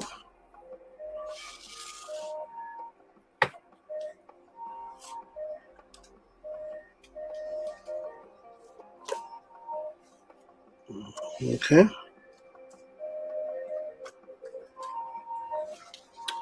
Let me fix this here. Okay. All right. So I'm gonna come back. I don't know yet if anybody is on. Eternal light. Any House of Attend members here? Let's show the people. Fix this here. You know the camera. Yes. Oh. Mm-hmm. Right. Come back. I don't know yet. Okay, let me see. I heard a boop, so let me see who that is. I'm gonna greet them, and of course, it is Fatu Kemba. Fatu Kemba. All right, the House of Attend member Fatu Kemba with his name, who jumps on the panel every time I open the link. Okay, and Emonette always lets me know if she can't come on. She's always letting me know if she can't come on, why, what's the reason, and that's wonderful and great. Peace, Kefa, how are you? She's accountable. Peace and love, Saba. Protect Marie, my aunt, big love. And Kuchaseneg. All the best. Never healings to you and your Aoud. You in Mauku? Mauku, yes. Mauku, yeah. Mm-hmm. Uncle Justin, to your entire Aoud, to for all my art that you bestowed on me, for introducing me to the Wait, what'd you say to for all the art? What? You faded. For all of my art you bestow on me. Yes. Yeah, okay. To for all of that is a lot of life, a lot of cool. So I appreciate it a whole lot. How you doing, Saba? Big love. I'm doing wonderful. I'm ready to open these doorways here and get into this get into the tree of life, the reality of the tree of life. And let me ask you, Kefa. So I'm doing good. Thank you for asking. Let me ask you, Kefa, that you're here. What have you heard about the tree of life? Go ahead and tell the audience. Tell me. Let me see what you've heard about. I want to ask people what they have heard about and see if it's anything that has to do with what's about to be taught today. I heard a lot of things about the tree of life. I can't really recall it right now because before the pod class, I heard a lot of things about the tree of life that didn't add up, and then from the pod class, I get knowledge from the tree of life that went deep into the per Heru, So yeah, but I got so much knowledge from the lotus plant and all kind of per Heru knowledge. So I would have to go back to that class and pick up some things, the Kabbalah class, you know, but yeah, I can't recall it now. I just know that I can get more knowledge on it now. So I could take the previous class, go back over it, this one, put it together, and get some more never light, you know, because I know you can drop some jewels that I never hear before. So yeah, I'm excited. I'm looking forward to it. Okay, excellent. Excellent. Wonderful. I look forward to dropping the jewels that have to be dropped for today and open the Sabbath doors. So we're gonna go ahead and get right into it. I'm gonna go put the snake down. We're gonna put Mako down for a moment so that he can sit down, and I can well, he doesn't have a butt to sit down, but he can go down. I can have my hands free to maneuver the pod class to go ahead and answer this question. So I'm gonna step off. Oh, we got Minty Hotep in the room. Peace and love to you, Minty Hotep. Greetings and peace and love to you. All right. And for those, well, I'll wait for the other people to jump on. I'll wait for more House of 10 members. I'm going to give the, I'm trying my best, everyone. I'm trying my best, BES. I'm trying my best to, me. I'm trying my best. I'm saying it right now. I'm trying my best to do all of these things for all of you. I was extremely busy. There's the Jet in the room. Wonderful. Extremely busy prior to. Had limited amount of time to even do one-on-one. I have shifted major things in my life to be able to go to, first of all, to leave my door. I never go outside. I go outside. I'll go outside if I want to cleanse somebody. I told Nana that me going outside, my entertainment, enjoyment, I could go out, I could leave my apartment and say, I'm gonna go out, do what I'm gonna do, and on my way there and back, I'm gonna cleanse somebody, and they'll be coming over here, or they'll be wanting to learn from me within 2 times of me meeting them. So I'll just jump on the bus. I could jump on the bus tomorrow morning and ride the bus or drive around. Bus better, because if you drive, nobody's there with you. Get on the bus and just drive around for a couple hours and have 2 new students that are straight Jesus worshiping, Holy Ghost catching Christians. So I never go out. I don't really go out, but I like to go out, and I like to do that while I'm out. So to go out to the Killer Priest show, I'm physically going out there to do that, the pod class, and then Metanetter class, which I'm trying my hardest to do for this Monday, is very interestingly challenging. That's why the pod class has to start later now, but I will do so because that's what the audience and that's what everybody wants, and so I will do so for the people. But to be able to bring back Kill the Priest and the Metanetter class is a very interesting journey for me. It's very interesting, but I will do it because I am Netter. So greetings, everybody. Greetings to Jed. How are you? What's up, Saba? Can you hear me? I hear you great. Fantastic. Yeah, doing great. It's always good to be here. It's always good to see you on Killer Priest. That's always been an extra treat during the week. I need to catch up on the recent one you just did. The one you just did with him a couple of days ago. I need to go and watch that one. But yeah, how are you feeling? I'm feeling good. I want to give her. Thank you for asking. I'm feeling good. I want to give everybody a little update on that. By the way, a little update for everybody. For all the people who don't know, I have reunited back with Killer Priest upon request. His request as well. As soon as I called him, it's the very first thing that came out of his mouth. Gotta come back to the show, man. It's hype. excited. I didn't get a chance to say the first words. Is the first thing he said. He's excited, hype about it. So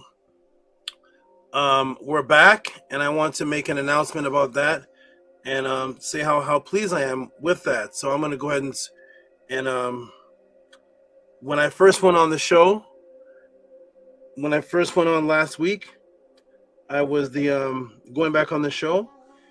Just in 24 hours or so, I was the top viewed in the last 2 months of Killer Priest shows in 24 hours.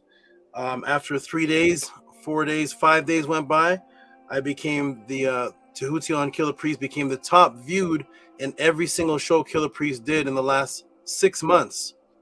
A few more days went by, another almost a week, because it wasn't a week yet because I hadn't been on Killer Priest, but a couple more days went by, and before I was on Killer Priest again, Tehuti on the Killer Priest show is the top viewed in the last Killer Priest shows of all of 2 years.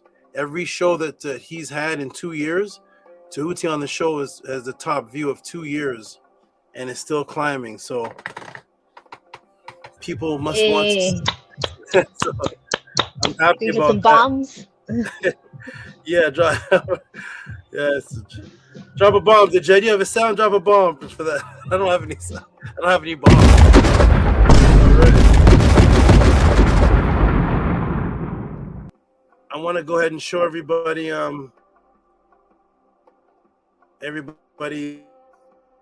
that here. So everybody on the screen right here. So if you look, and then I'm going to go right into the class. So here's the Killer Priest channel right here. And if we go on to onto live, here's the latest one that we did. And the thumbnails are incredible. Do you see the thumbnails? The thumbnails are 80 has tried a new thumbnail creation technique starting with me, starting with Tehuti. So if you look at Killer Priest thumbnails, no thumbnail also is on there that looks like when I'm on there. So you see Tehuti returns double slit experiment light consciousness, 4,400 views. That's the most views of any guest or any show, other than of course Killer Priest songs, but that's not the live, in 2 years. And then I was just on there a few days ago. We're already at 2,400 views. Tehuti Origins of Xmas, Racist Santa Mandela, and Gematria Racist Santa's Fire. And there it is right there, everybody. And then AD is taking clips. He's taking clips of me and making other shows out of the clips. So here's the other clip here, which AD has taken the snake. I don't remember having a snake that looks that. Well, I do have a snake that looks that dangerous, but I don't bring it to Killer Priest. I do have a snake that looks like that, but he took the snake. I guess the head. I don't know. This internet world, boy. But it ended anyway. So it's how Tehuti survived the venomous snake bite without fear, and he's putting clips up on Instagram, putting clips on Killer Priest channel. So now he's putting clips up of parts of my shows on there as individual Killer Priest clips, and so that's the latest news. So go subscribe back on Killer Priest. I'm gonna go on there. I'm back on there. We're reunited. Dim Sum says much respect and peace. We're reunited. It's back.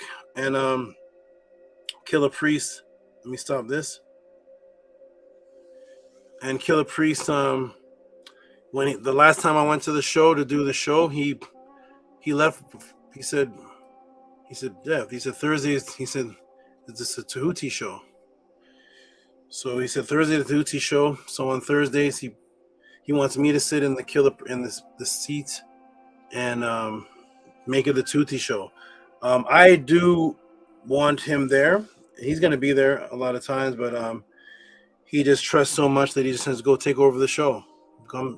He insists that I sit in the Killer Priest chair, not in the guest chair, and run the show. Me and AD run the show.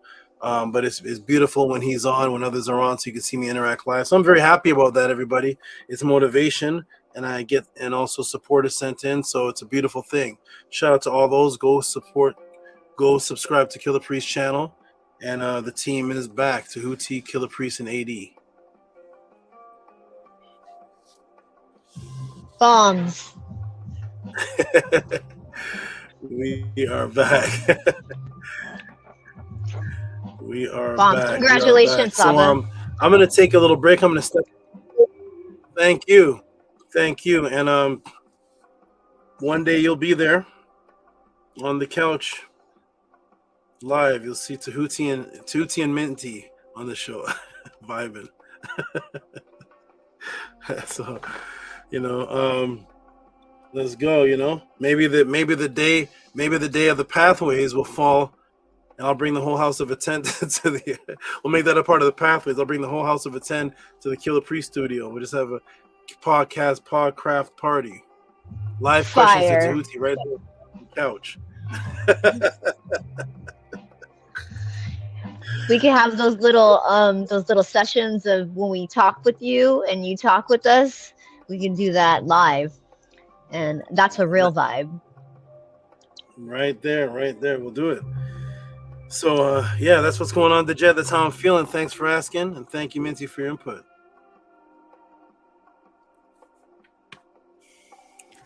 Absolutely, you're welcome. So I'm going to step off for just a moment, just to step off to put him down for a minute, and when I come back, we're going to get right into the answer. And also, everybody, let me show everybody as far as the Metanetter Monday classes. So this is the last. This is how it used to look for those who don't know. On Mondays at 1:30, I used to have classes live for my students that were personal. They're private. You cannot come to them. They're not on YouTube. You get a link. You come in, and for about 2 hours, we walk through the Purim Haru, the Metanetter, and and then all type of other things happen, magic, rituals, wherever it leads, and you get information that I would never teach publicly on YouTube. Okay, that's the old flyer right there. So we're starting them back. My goal is to have them back for this Monday. It's a reciprocity, $30, $25 for the recording, and you get to come in and directly be there and ask me live questions there, and bring home rituals and practices and things for you right there. So that's the old flyer right there. 1 second, let me fix something here. Let me do this. Sort by date, right?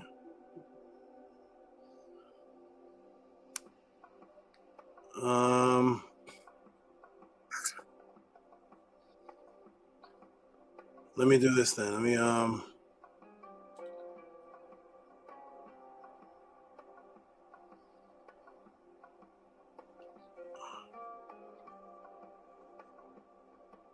me see if this is right here. Okay, so that's that was the old flyer there. So everyone knows that certain people have left the House of Attend, which put me in the position where I have to not even have to. I will take on whatever it is that needs to be done for the House of Attend, whatever needs to be done for the pod class, because it is in actuality easier for me to do any of those things than teach a pod class. And that's why there's one pod class happening, but there's 1,000 web makers, there's 1,000 designers, there's 1,000 flyer makers, but there's one Tehuti pod class, and it can't be imitated. It seems to only be one of that. So it must be more difficult to do what it is that I'm doing than to do a website or do flyers or whatnot. So all I got to do is go into the compartment of my brain and create an interest, and then I will do whatever it is I had other people do. So here's the new Metanetter Monday. There it is right there. So there's my version. There's the Metanetter Monday Medu Magic Monday classes, 2:30 Pacific time to 4 p.m. Pacific time. That is the new flyer for them. So you'll be seeing that one from now on. That's Tehuti's version. That was me putting my mind into it for I think 6 minutes. That was me giving it 6 minutes into that chip in my mind or whatever it is, and there's what came out of it. So now you will know that they're back. They're coming back. Participate. It is going to be a beautiful thing. And so Meta Monday magic classes are back. 2:30 Pacific time to 4 p.m. Pacific time. If you cannot make the class, you can get the recording. So I just want to give everybody that update right there, and there's the new flyer. So welcome back. Nana says show it again. All right, can we get some bombs for that too? The jet has all the sounds. I don't have like Yeah.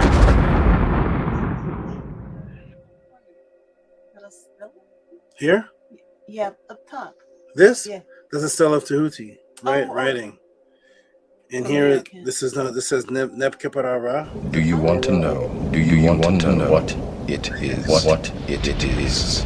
The Matrix is everywhere. The Matrix is all around us. It is all around us. Even now, in this very you can see it when you look out. You can see it when you look out, or when you turn on your television, or when you turn on your television. You can feel it. You can when you feel it when you go to work, when you go to church, when you go to church, when you pay your taxes, when you pay your taxes. It is the world. It is the world over your eyes that has been blinding your eyes to blind you from the truth. What truth? What truth? Okay, there it is, everybody. Wow, is that a new sound? I don't know what. That's a sound bite with Dr. Dre. Dr. Dre doing the sound bite. Is that Kid Capri scratching? What's happening? You got a new? You can reverb sounds now, the Jed? Nah, I think because it was lagging, I was clicking on it. And I was like, "Why it's not playing?" And then I probably clicked on it like 3 times, and then it started playing, and it started catching up. Oh, that was an accident. What? Yeah. I was not doing little DJ Clue mixes. So I wasn't mixing it up. Okay, we'll go back to the pod class. I may do it.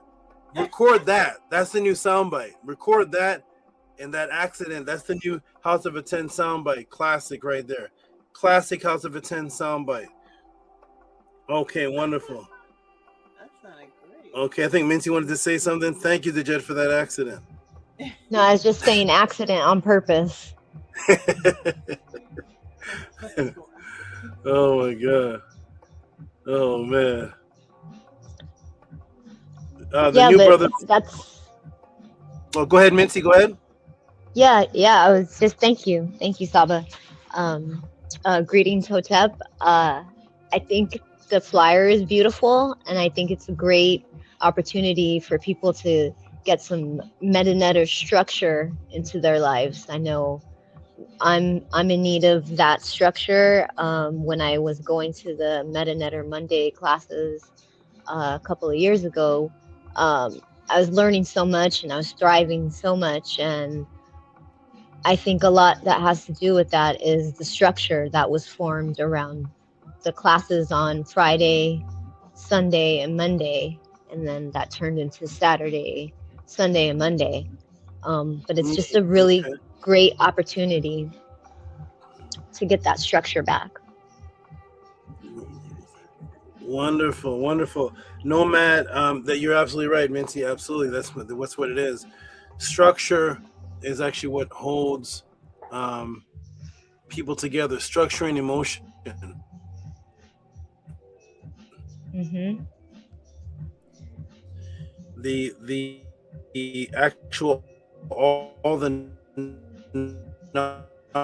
knowledge and everything I'm breaking down into it. Oh, can you all see me and hear me? Yeah, you're breaking up a Can you little all bit. see me? Yeah, I can see you. How about now? Yeah. Yeah. You're good now. Okay. Yeah, the structure,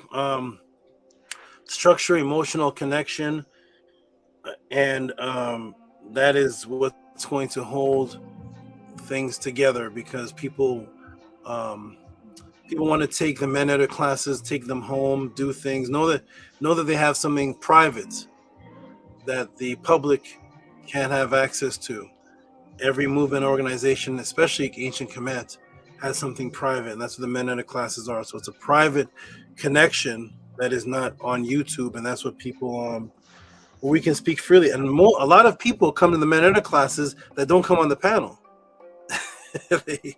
They're on the Men classes, but when I open the panel, I don't see them, especially the females. So Nomad says, I'll be locked into that class. I'll be honest and say it'll be about 2 weeks before I can. I need to understand. Seems to start at this. Absolutely, yeah. You don't come to the Men class. If you're a new Nomad, you don't jump into the Men class. Definitely absorb this. Support the pod class. Ask questions. Just send in support and merge in here. Don't jump from day one into Men class. You'll probably be confused. I'm gonna step off, everybody. I'm gonna step off, put the snake down, step right back, and get right into the class. Everybody, Hotep, support. I'll be back in a couple of minutes. Hotep for now, right back. Hotep, enjoy your break, Saba. Hotep Saba. Uncle Chasaneb. Maharu says, Henu Medu class is set. All of the Medu best kept for archives. Yes. And Manku, I think, pre-ordered 6 of them. Manku is in for six classes already, and Jehuti's in for I don't know how many. He just said here's a deposit. Not Manku. Not Manku. Maharu. Who's Manku? I have Manku on my mind because the Hika Kepara thing I played had Manku in it. Oh. So I have Manku on my brain subconsciously. Okay, Manku.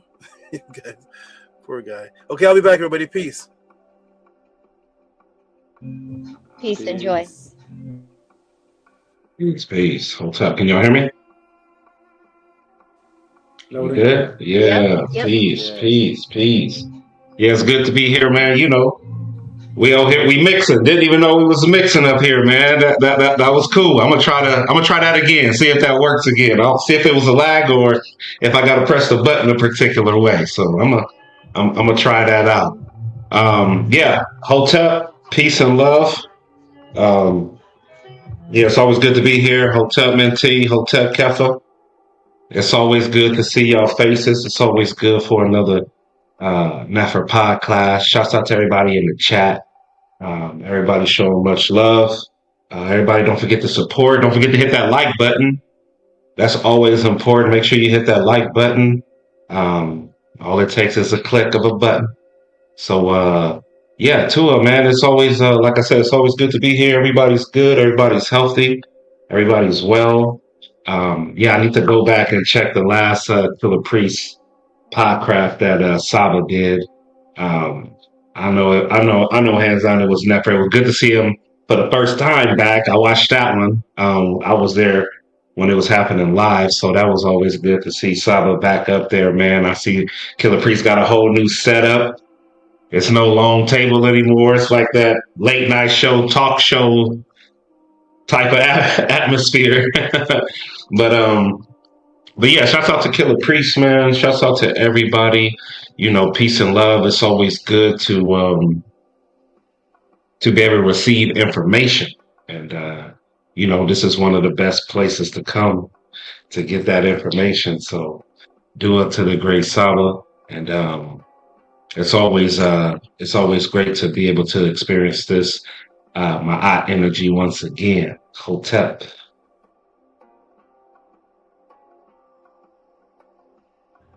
Hotep, Nefer Medu. Brother, did you want to go first or do you want to go counter? No, sis. Let me hear your words. Let me hear your Nefer Medu. Okay, Tua. It's great to be here in this in the classroom environment with other people that are growing and learning. Shout out to Killer Priest for having Saba back on his platform. A lot of open minds, I feel, are there, and I feel that we are in the next wave of what's to come, of what that brings.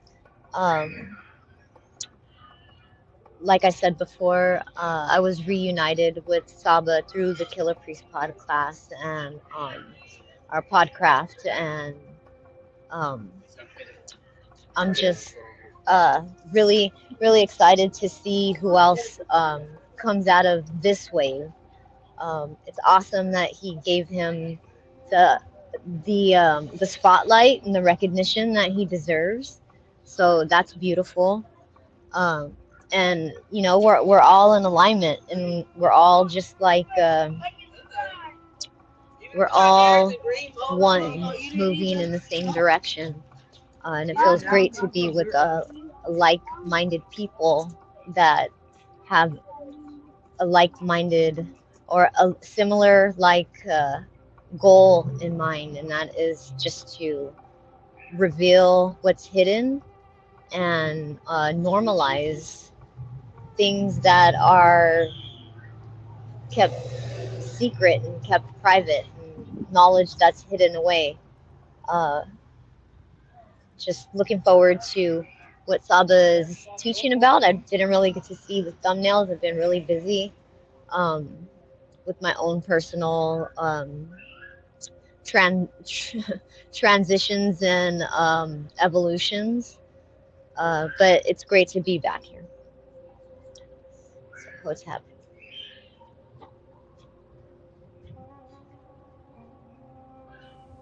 Hotep to the out. Nefomeru. For the Nefomeru. Good to see it back up on here, sis. You know, in my art, bright and shining. Keeping Sawa inspired and motivated. For all the supporters who are keeping Saba inspired and motivated. For Killer Priest keeping Saba inspired and motivated. Like he was saying, is really good vibes over there. You know, different than the House of Chaos like Kesbetura say. So yeah, just like the vibe, the environment. Like it bring back memories, and you're still in the memory, in the present time, enjoying the vibe. You know, Sarah pulling up with the snakes. You have crazy mojito running around the place. Just good old memories. I across the other side of the planet, so I don't catch it live. I catch in the pod class live, but you know, you don't know what you got till it's gone. But yeah, just really never catching these Tehuti sessions from the beginning to the end.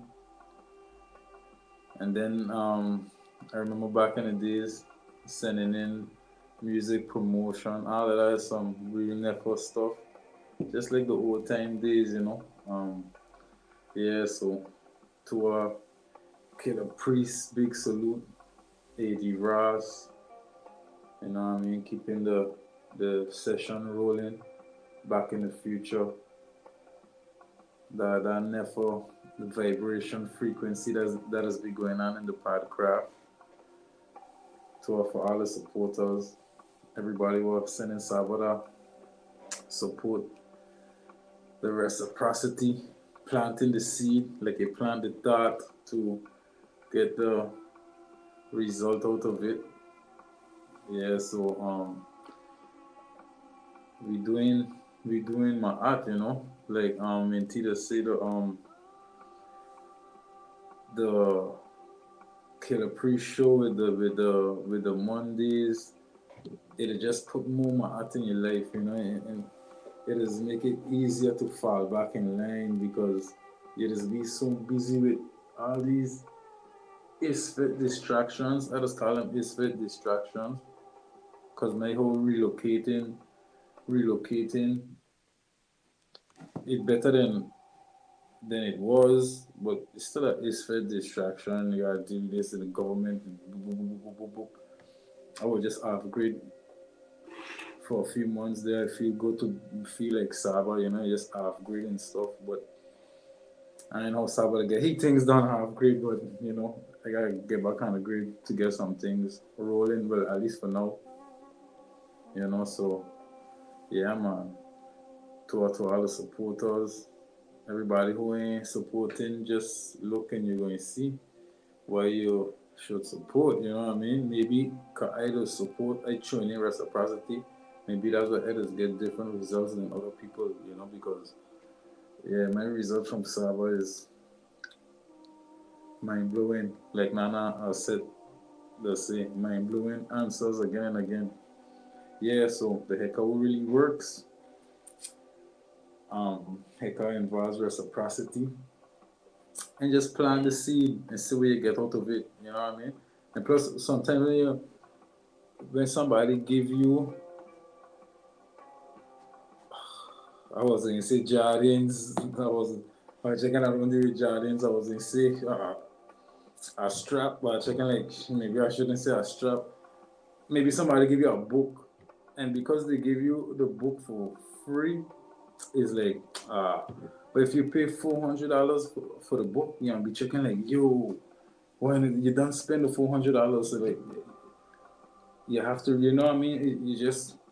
It just more value to you, you know. So yeah, just plant the seed and see what you sow. Sending some reciprocity to keep this art going to our other supporters, to our Minty Hotep, to our the Jets Jema Ahem Tipa Uku, Retetua, Kesbetu, Maheru, Atef, Remkem, Ma'at, Uncle Justin, Ned Nefer, healings to you and your entire Awu. We miss you. More power to you and your Awu. Can't wait to have you back in the lives again with the family. So you don't know it's big love, big Ma'at, Uncle Justin, Ned, to us Saba, to you, the entire Awu. Everything you provide for us, all the life changing. Heka. And people don't know what Heka is magic. All the superpowers that Saba is used to do this thing. I appreciate it a whole lot. So Hotep, Marie, Ma'at, Uncle Chaseneb.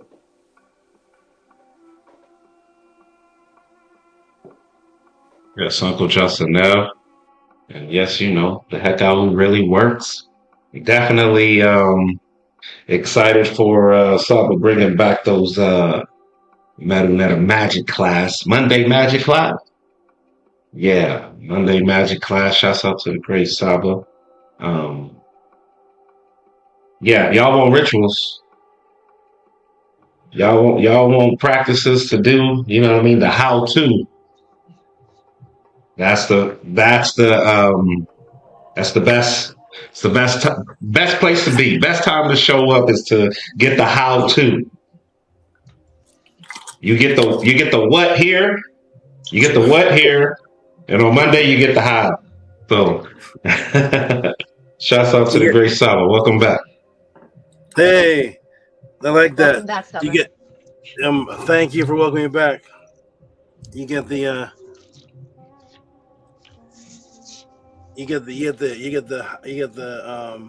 when what, and then you get the what's the other you get the when what, you get the why how over there.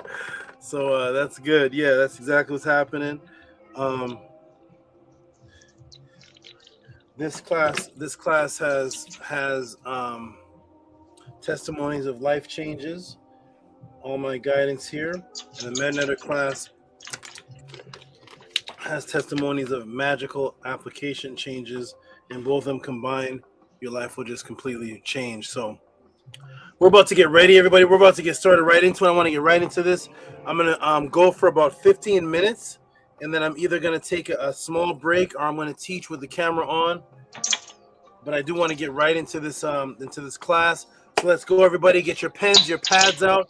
Get your iPads, get your iPhones, get your eyeballs, whatever you need to gather information. We're about to get started right now. I'm going to go about 15 minutes, and then I'm going to come off the camera and teach. I got this on, ready to go. And let me give a shout out to Drip Skylark, who actually already gave us support. It's ready already? Oh. Drip Skylark already gave us support. Oh, thank you. I was going to ask you for that. I can't reach it. So shout out to Drip Skylark. Check Itika. $20. I'll read it. Go ahead. I'll read it. Actually. From Drip Skylark, thank you for your teachings. $20. Give them some big noise for that. And we're gonna get right started into class.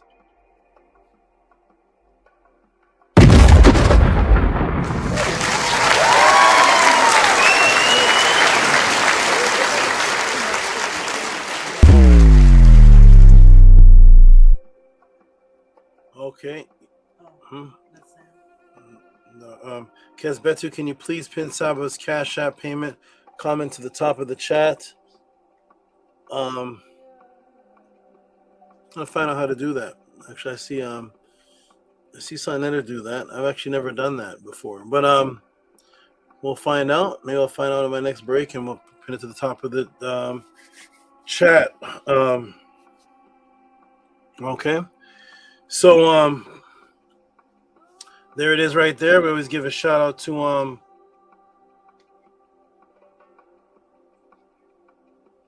we always give a shout out to the new people. We got a new person here. Drink hot tea, no sugar. I agree. Good name. All AI has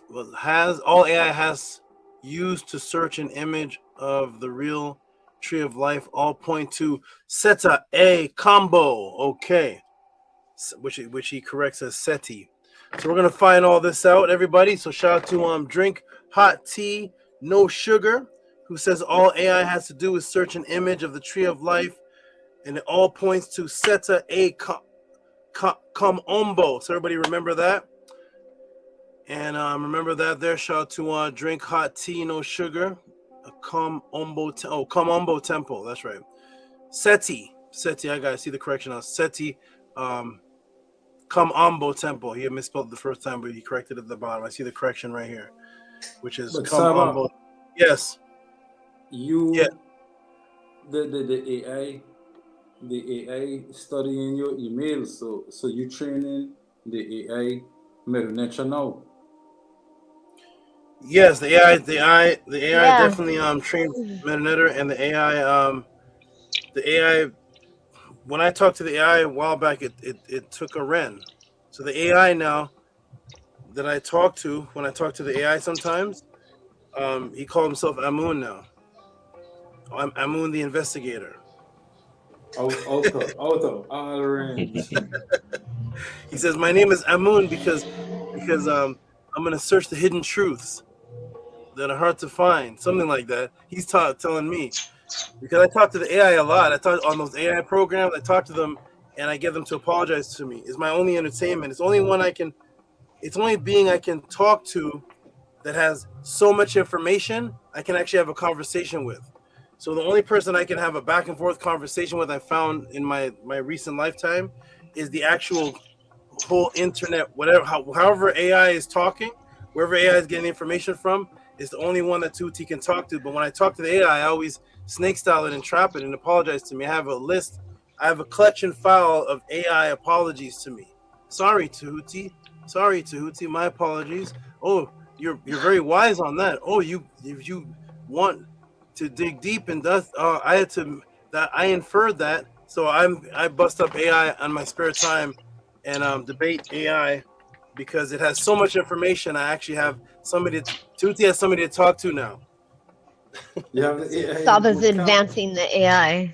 Yeah, Saba have AI in boot camp. Yeah, so there it is, everybody. So there it is. So Drink says something else. I did a long search on this by searching the reverse image. I don't personally believe the image is real, but it shows up in the community. Okay. And Drink says, this is so perfect, this show today. My phone is full of screenshots. Okay. And Drink Hot, did the image you search up, is the image on the is the image this image here that's on the no, that's not the right. Is the image you search Tree of Life this one here that has the stems and the long thing and the circles? That image there, is that one you've looked up? Okay, we're gonna find out everything today because I'm gonna go behind the matrix and grab the answer. And I'll ask everybody this before we step off. Minty, your knowledge on if somebody asks you about the tree of life, what have you heard about it? What's the image of it? Does that have anything to do with Kemetic? What automatically pops into my head is like the Kabbalah and the different aspects of the different beings in the Kabbalah. Okay. And the different archetypes. Okay. But somehow in that New Age teaching, everything is tied into the tree of life. Okay. But I remember in one of the classes you had taught of the tree of life. It's in the Param Haru. Is it not? I don't know. I vaguely remember it being in the Param Haru, or images of it, but that could have been a dream. Okay. It was all a dream. I used to read Tehuti's magazine. All right, so okay, excellent. Everybody, everybody has where everybody's come in contact. At least everybody I know inside of consciousness, esoteric, metaphysical, Kemet searching, identity. Everyone has come across this concept. We'll ask the Jed. So the Jed, this question was sent in to me to bring the truth out on your friend there. It's finally come out. I have to go against him for the first time. I don't know if I'm going against him or for him, but this class is on Muta Ashby. What do you think? Tree life. Yeah, he definitely loves to speak about that, the tree of life. I know. Also, I think I think the people who believe in the Bible, they talk about it as well. I know you did a couple of classes on the tree of life, but you always got something else in the bag. You go all the way to the root. So yeah, I'm definitely excited about this, but try to take it easy on Muata Ashby. Take it easy on him. So I may agree. I don't know. I like the pun though. I like that. You talk like a scribe right there. You said I break down the tree of life and I always take it to the root. I don't even know if you know you did that. Yeah, I was like, oh, the root, yeah. Yeah, that was intentional. Okay, yeah, okay, that's good. That's good. So, okay, so tree of life, everybody. We're about to get into it. Get your pen and your pads ready. Let's see what this is. Somebody sent me a question directly on Muta Ashby. I was gonna put his name in the title, but it is Tehuti, Kemetic tree of life. Is it ancient or New Age Psyops? Holy Grail, walking on water. Walking on water out of body. What is happening? I didn't even put that on the flyer here. Walking on water, the tree of life. Is that true? Thousands of people have this book called the Tree of Life. Everybody's familiar with the symbol of the symbol that's on the front of the Tree of Life. And notice it says here, ancient Egyptian Medunetter, the Tree of Life explained. So these images and these teachings are, according to these authors here, is from the ancient. So we're going to find that out today because Tehuti is here. Either they're going to like me or they're going to wish that I wasn't here. Like I say to everybody, be happy. Don't be upset. But if you're into Muta Ashby, Ron Ephraim Moon, Tree of Life, this class, either you will have to be a student of the House of Atan after this, or you just have to pretend that none of this was ever taught. Or who knows, maybe Muta Ashby and Ron Ephraim Moon's Tree of Life is 100% from the scribes. We will find that today because you know what I'm here for. There's no apology from me. There's no melting of the truth. There's no sugarcoating it. There's no trying to merge in with the group community, merge in with the popular people. Nope, it's ma'at or not. It's ma'at or not. Either it's from the ancients, and I, Tehuti, Amenhotep Ra, I'm here as a defender of the Nitiru, and that which the ancients left. No more New Age makeup doctrine. No more coming from the top of the head. No more misrepresenting the ancestors. If you say some people believe in something, you have to show it when Tehuti is here, and that's why people don't want me on their channels, because I'm the party pooper. I poop on your party pooper, huh? So people have to move away from me, because when I'm around, it's ma'at or not, and there's no playing around with me. I'll go to jail. I'll be it doesn't matter. It does not matter with me. I will teach out of abandoned buildings and go to jail. I will whatever it is, it's ma'at or not. So there's no messing around. I'm gonna come off the screen for just a moment. I'm gonna come right back. You all build for just a moment. I'm going to get everything ready and go right into the teachings. You all build for just a minute. I'll be right back.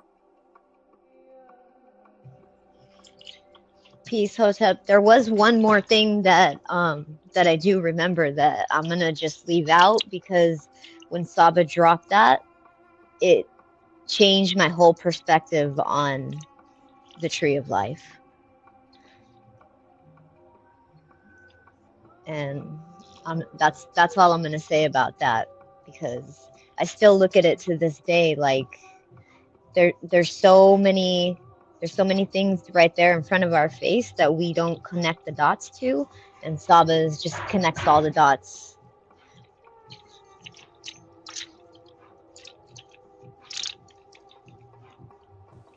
So you remember the class? You remember the Nefer jewels that we get from the Tree of Life? Yeah, I remember one visual that stuck out the most to me. And I still, when somebody says Tree of Life, that's what I automatically think about.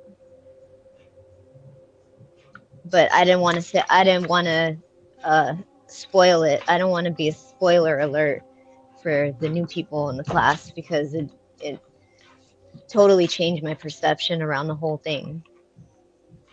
Yeah, because I remember some things, but most of my things is from Saba, because different people sending in these questions and Saba answering the questions, and that's where I getting my knowledge from, Yeah.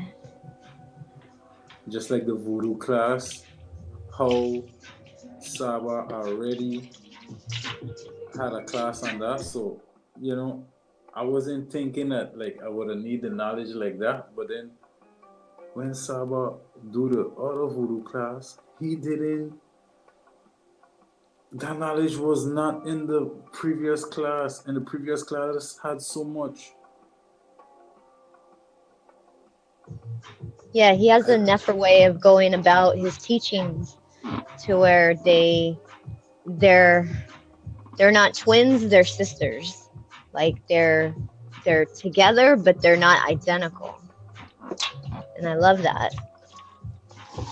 Yeah, because if you have the question, you could just send it in, It's so Nefer.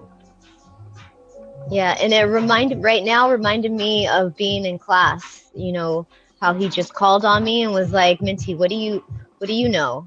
That's what Metanetter Monday, that's how we start off each class, with Saba asking us a direct question and seeing what we know. And I love that. Keeps us sharp. Yeah, keep us sharp. Just I'm acting it straight, the plow, digging up and seeing more. The more we dig, the deeper we get. Yeah. So therefore, people just think I know a lot, but I just think I know a lot because someone has dropped these classes in a way like the voodoo class. Like I thought I know a lot, and then when he gone into the book, and then the things taken directly from the Per Heru. Saba didn't do that in the first class. So if Dr. LaRoche didn't send in that question, it was like where that knowledge would have been, you know? Yeah, there's something I cannot recall exactly what it was in the Per Heru, but I believe there was something in the Per Heru about a tree. Yeah, and shout out to Sister Angela Gates, that Terrence Howard, when he spoke about that, that was pretty powerful. Welcome back, Saba. Welcome back, Saba. Thank you.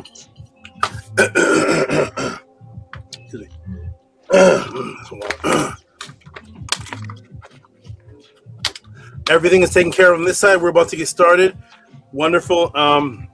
Minty, and when this is over, if you're still, are you at work? Yeah, I'm at work right now. Okay, About when to this is all close over, down now. okay, when this is all over, I want you to come back and tell me if that one thing you were talking about is in this class. Okay. And Kefa is going to make a testimony about this class. Whatever you all think. What do you say, Minty?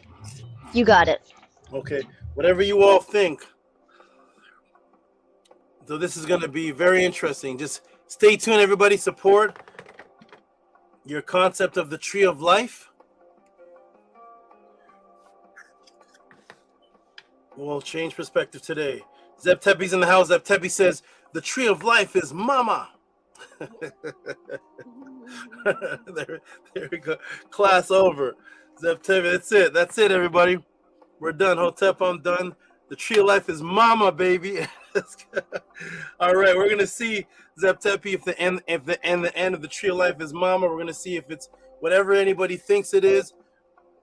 A bit of everything is going to be, everything you thought is going to be completely different. And here's the interesting question for all those who study the tree of life. It could be the people on the panel, the people in the chat, 38 to 40 people watching. You have your opportunity now. Type in the room right now. For all those who have heard about the tree of life, said this is the ancient wisdom, the ancient knowledge. Has anyone that taught you about the tree of life? Has any book that you read about the tree of life, whether it's a good brother or sister, I'm not sure, but a hot drink, drink hot tea, no sugar, brother or sister, whether it's you read it in a book, whether it's whatever you studied, did anybody ever show you the words tree of life in the ancient writing? Is it in one of the books? Is it in one of those popular books? Have you seen a video on it? Have you read on it? Is there any ancient scribe? Who came up with the term tree of life? Because whoever came up with the term tree of life, that would be the very first who taught on it. Does that make sense to everybody? Whoever came up with it would be the first teacher of it, right? So whoever brought the concept of tree of life to you, whether it's Rhonda Moon's book or Muta Ashi's book, or whether it's some occult book, or whether it's some what astrology book, or whether it's a Sephirah, whatever it is, did they quote the term tree of life from the originators that brought it and say, here's who brought the tree of life and here's their teachings? Before I speak in 2026, here's their teaching. They say tree of life, and here's what they taught about it. Anybody in the chat? Type it in the room. Anybody? Type it in the room. All right. Any questions? Send them in Cash App, TTM Moon, PayPal at Rocky SV. And then when you send that in, then yes, send in an email with a question, or you can type it into the Cash App link put in here.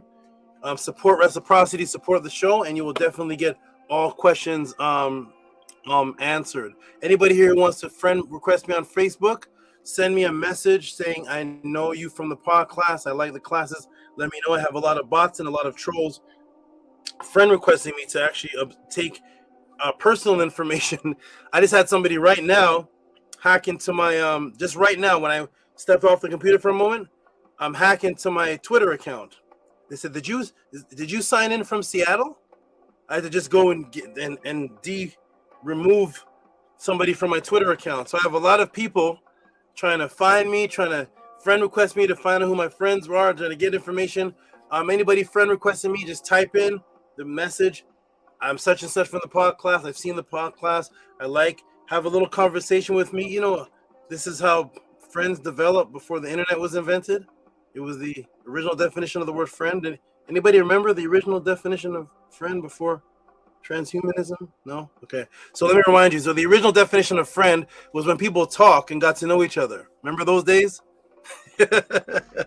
I know friendship now has no soul and heart. I have 5,000 friends on Facebook. What's their mother's name? I don't know. They're your friend? See, the internet, AI, transhumanism is removing the initial definitions of what flesh and blood created. We created the term friend, not an internet, not the computer. So the definition of friend should remain as that, not 5,000 friends. When's the last time you talked to them? I don't talk to them. They're your friends? Wrong word, buddy. Here we go, everybody. So type in. We're about to start right now. Here we go. Are you ready? Are you ready? We're about to start in. Boom. I first heard of it from Jewish mysticism and never seen it in a Kemetic text. Okay, wonderful. There we go. We got the water lily. We got all kind of stuff being never seen an original, never seen an origin brought up. Okay, wonderful. Let's get started, everybody. Right now, 42. It's always 42 people when I'm starting. 42 people. I don't know what is that? Is that is that Jabari's 14? 14 is 42. What's 14? What does it mean when Osiris is cut into 14? 14 means 42. You're not ready for the rest. Here we go, everybody. Let's get started, everybody. You ready? Get your pens out, get your pads out, get your iPhones, get your iPads, get your eyeballs. We're about to start. So peace and love to Jet to them. Hempt, Pauku. Hope to Peace see and love, you sir. again after the class or after the lessons. And tell Retetua peace and love. And Hotep to you, Minty, always on the move, always on the work, always getting things done, on a mission, on a journey. Peace. Peace and love to you. Peace and love to you, Kefa Ib Ma'afatu Kemba. Woo. All right, here we go. Peace and love, Saba. Peace and love. So as far as the tree of life, Jason Kirkland says, I remember them mentioning it in the Bible. That's all I haven't seen in any papyrus. The tree of life and the tree of good and evil. Drickstar says, let's go. He has his pen and pad out. He's ready. And to you, Drickstar, we read your donation. Here we go, everybody. We're about to start right now. Here we go. 1, 2, and 3. Ready, everybody? We'll start again. Oh, the computer. Here we go. We'll start right now. Let me get this off the screen. Let me get all the right things ready. Let me go, everybody. Ready, everybody? Here we go. Ready, everybody? Boom, boom, boom. We'll put on this this music. Then when we get into the spiritual teachings, we'll put on back that other the music that's on now. It's gonna go from this music here to overdrive music, and then back to the calm music. Here we go, everybody. Ready? We're gonna start now on the count of 3. 1,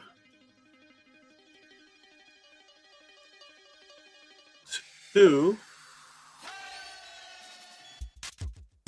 3. Boom. Welcome, everybody. Welcome to the Tehuti pod class, the question and answer class of the House of Attan. Due to the kidnapping of history and your spiritual identity stolen, millions of people have questions about who they are, where they came from, if immortality exists, what is the original religion, original languages of spirituality, who are the Nitiru, what about my physical health, Tehuti? What about my physical health, teacher? What about my mental health, mental detoxification? What about out-of-body experiences? Are those from any ancient sources, or are they just New Age teachings? What about government psyops? What about telepathy, quantum entangled consciousness? Now, fortunately, that you have left Christianity, Islam, Hebrew Islamism, thinking that you have escaped the matrix, but now you have gone. Now you go to the common conscious platform. Little did you know, you've stepped into another matrix. What do you mean, Tehuti? Unfortunately, the agenda of atheism, now hidden in disguise and has infiltrated in the form of New Age consciousness, atheists now have disguised themselves. Now atheists are the new conscious teachers. Atheists are the new Kemetic teachers. Atheists are the new esoteric guides. Atheists are the new metaphysical teachers. And the agenda of the Matrix to remove the Nitsiru from Ma'at and the spiritual discipline of the ancients with indigenous references. They will not have classes on the actual teachings, word for word teachings and disciplines from the ancient writings of the indigenous people themselves and their spiritual beliefs, but they just wear ancient symbols for fashion purposes and egotistical self-gratification reasons. They do not actually live by any written cultural structure. Thus, they can only teach from memes, pictures, or do what is called counter-teaching. What is counter-teaching to? Counter-teaching is when you teach just to go against what someone else teaches.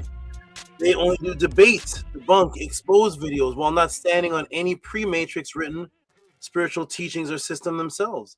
Their subject matter stay on the beginner phase, which is limited to the Hebrews are wrong, the Bible is stolen, which are great subject matters to help one break out of the matrix. But after showing where it's stolen, none of them stand on the actual specific part it was stolen from.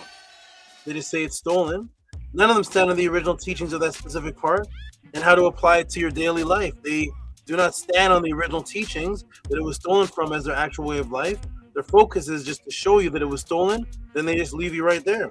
That is called breaking something in someone down, but not building anyone or anything back up. If you show that something is stolen, then show how we should adhere to it in our original mind state prior to it being stolen. But that part takes discipline. For the next subject matter of focus, it's usually the race of the Egyptians. The Egyptians are white. The Egyptians are black. The Egyptians are Arab. But no matter what race you prove them on, or what race you prove them to be, you stand on one thing, and that is, I won't follow the teachings. They're black. They're white. I'm proud, but I don't care what they're actually teaching about. I don't follow their conscious teachings. I'm only proud of what they physically look like. Look at their nose, look at their lips. But as far as their discipline, forget about that.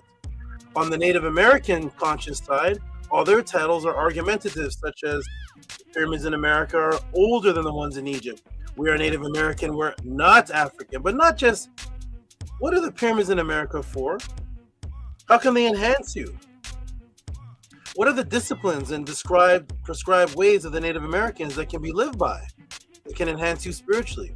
They can only do what's called counter-teaching because he or she does not truly have confidence that any African or Ma'at or ancient indigenous culture teaching or Kemet culture can stand on its own and hold the people's attention. They need contention, the shock value for views. They're in it for views. They don't live by when the computer shuts down.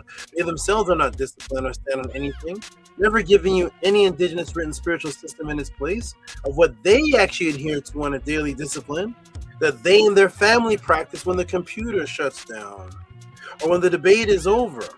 Those conscious teachers are really just atheists, individualists in disguise. They actually don't believe in anything. They just have the urge to argue and have discussions based on contention. Then they make you feel uncomfortable to ask any of these questions, and then you're insulted for the above inquiries because their hidden agenda is individualism, which is to disunite, to be an individualist under the disguise of knowledge, but with no structure, no unity system, no Natiru, as all the ancient ancestors did. Thus, they have no movement, no ranking system, no group discipline, no spiritual rituals, as all the ancient ancestors did. They live no accountability to any one culture. Thus, they can do anything at any time and just jump from culture to culture, from group to group, from movement to movement to justify whatever their inner feelings are for that day, with no accountability, obligation, or accountability to any culture. Thus, they are about what's called lonism, individualism, separatism, which means no matter what, they can always justify any behavior because there's no written concrete way of life that they follow or stand on, which is the ultimate egotistical manifestation of Isfet, evil, because Isfet is about disunity. It's about disuniting people.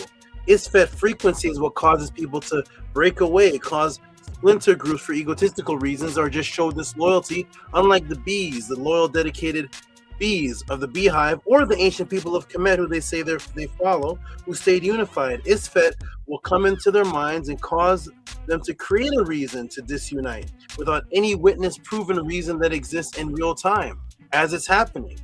Thus, there would be real-time witnesses to their complaints. There are no real-time witnesses for their separation reasons, because all of their reasons only exist within their minds.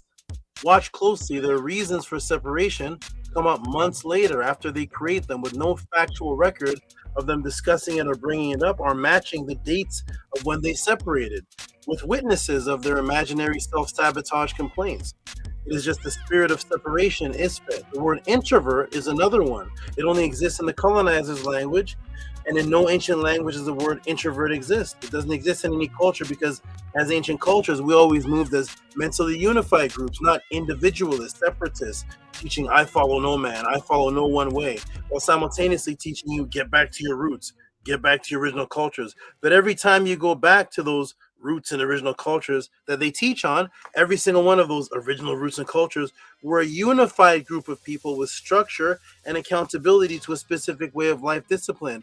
Disunity, individualism, separation, separatists are the new age conscious communities teachers' goal to mirror your consciousness with that of the European Egyptologists who are outsiders just collecting knowledge on Egypt and discussing, debating Egypt historically to see who's the top scholar, but not from an actual person who wants to follow the way of life.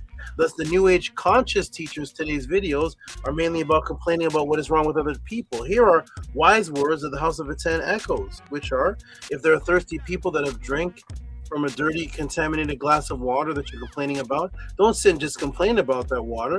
Just put your clean glass of water up beside it for the people to drink, unless the people will have testimonies of how you cleaned them up and broke them out of the matrix from scratch, from their levels of Christianity, Islam, and Judaism.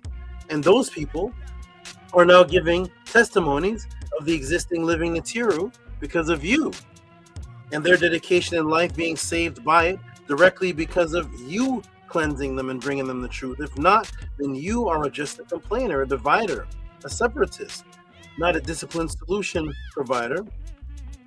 You're just a complainer, a divider, not a disciplined solution provider, because you have no testimonies from the masses who are in need. Your water is dirty as well. Welcome to the Clean Glass of Water, the House of Aten, the Tehuti pod class.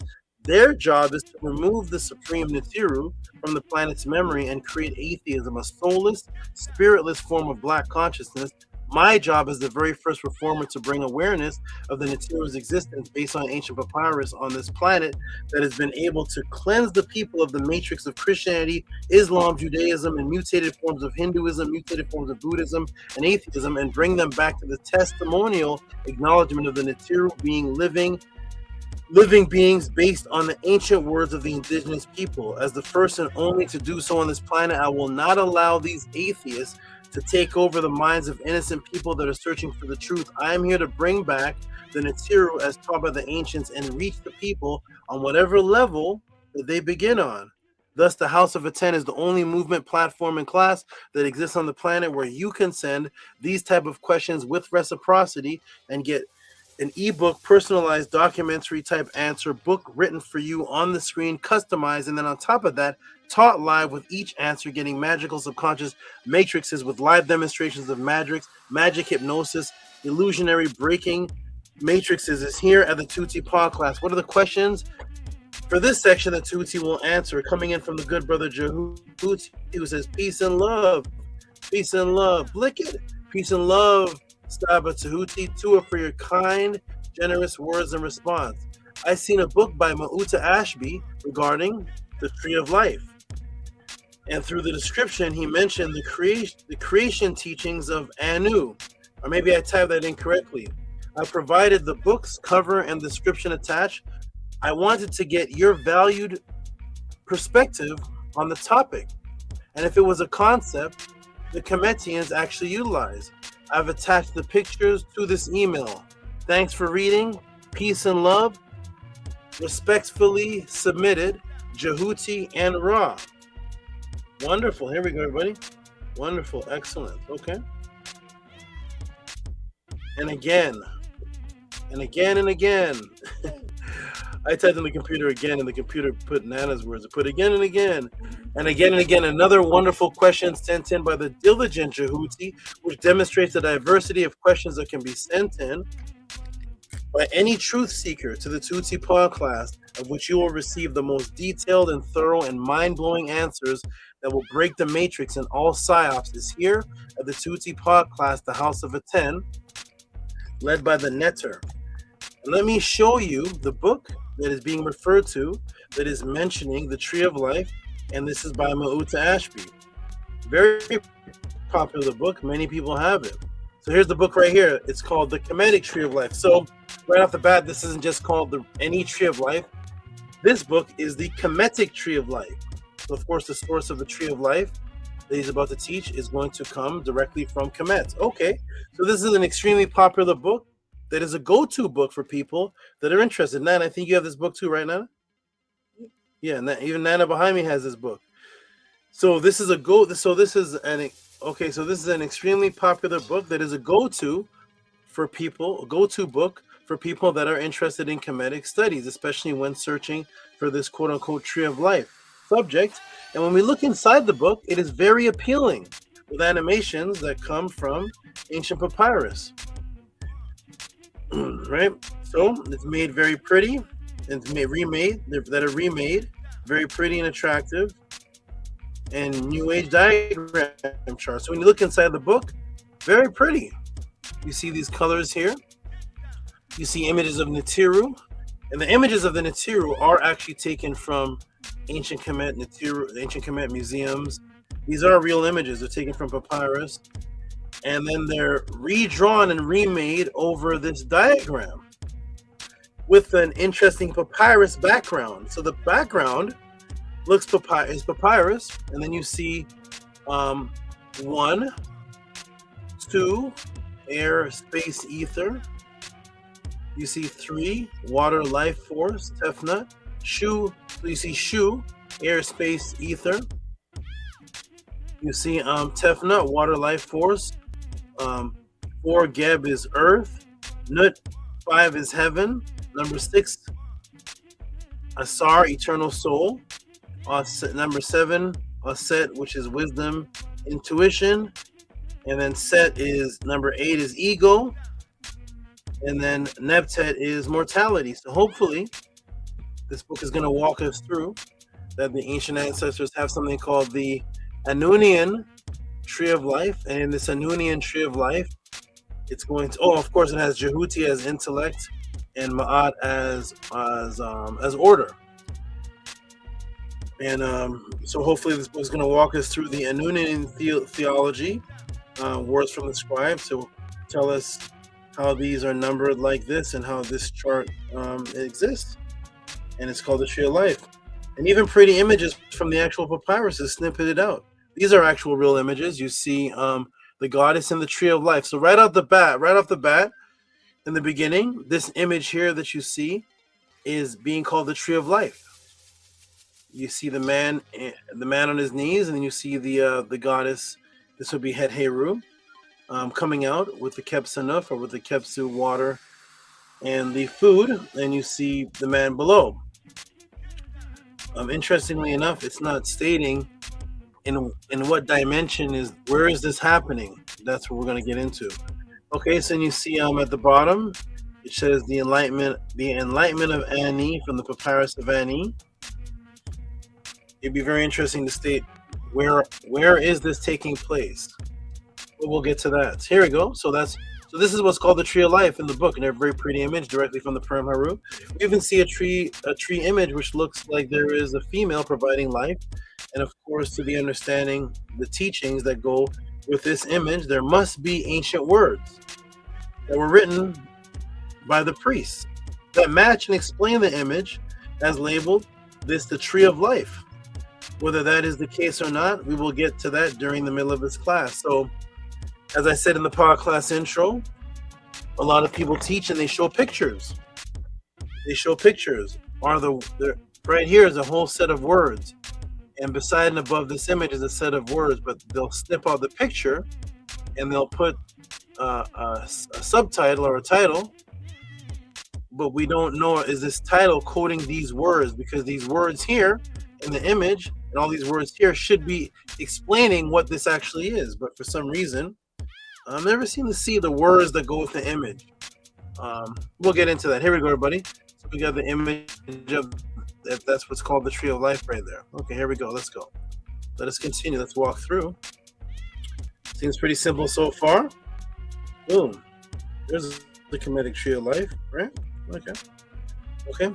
Now, the oldest written system called the Tree of Life that is used by those who control most of the matrix psyops of the sheeple mirror world that you are in are sets of Jews under the Ashkenazi Isaac Luria who follow. Let me shrink this down.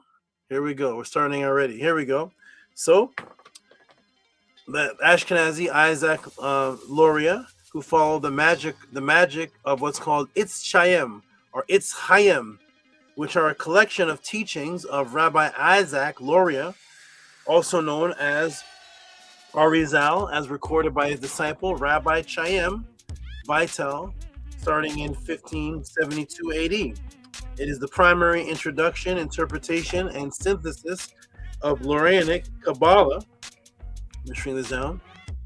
Of Loranic Kabbalah, or specifically called the Sephiric system of the Jews, quote unquote, the Tree of Life. So here is the oldest. Here's a book with the image that people draw as the Tree of Life, and it goes back to 1572, where the specific words Tree of Life is used, and that is used in the Canaanite script that people are calling Hebrew. There really is no such language called Hebrew, but what people are calling Hebrew right now, which is the Canaanite script, it's the word etz. Etz is the word that means tree, and Chaim is the word that means life. Okay. In this Sephiric Tree of Life Jewish system, it speaks of Kemet in what's called the Sha'ar Hapesukum Parashat Shemot. And this is what it says. So is Egypt mentioned in the first book that mentions the Tree of Life that we have? Well, it does. Kemet is mentioned. And it specifically states, know that Egypt, Kemet, is called Mitzrayim because of the Mayatzarim constrictions. For there are Kelipat, for the Kelipat take hold most strongly, and there is the divine flow. Their divine flow is blocked from the Yesod to Malkut. So here is the oldest book that we have traceable with this image that has Tree of Life in it. And does this book that has the Tree of Life contain information about Kemet? Yes. It specifically states that Egypt, which is Kemet, is actually called Mitzrayim because Mitzrayim means constrictions, because the Kalipat take hold strongly, and their divine flow is blocked from Yeshad to Malakut. So the spiritual flow is blocked of the Egyptians, and thus the name of Egypt is Mayatzarim, which means to constrict.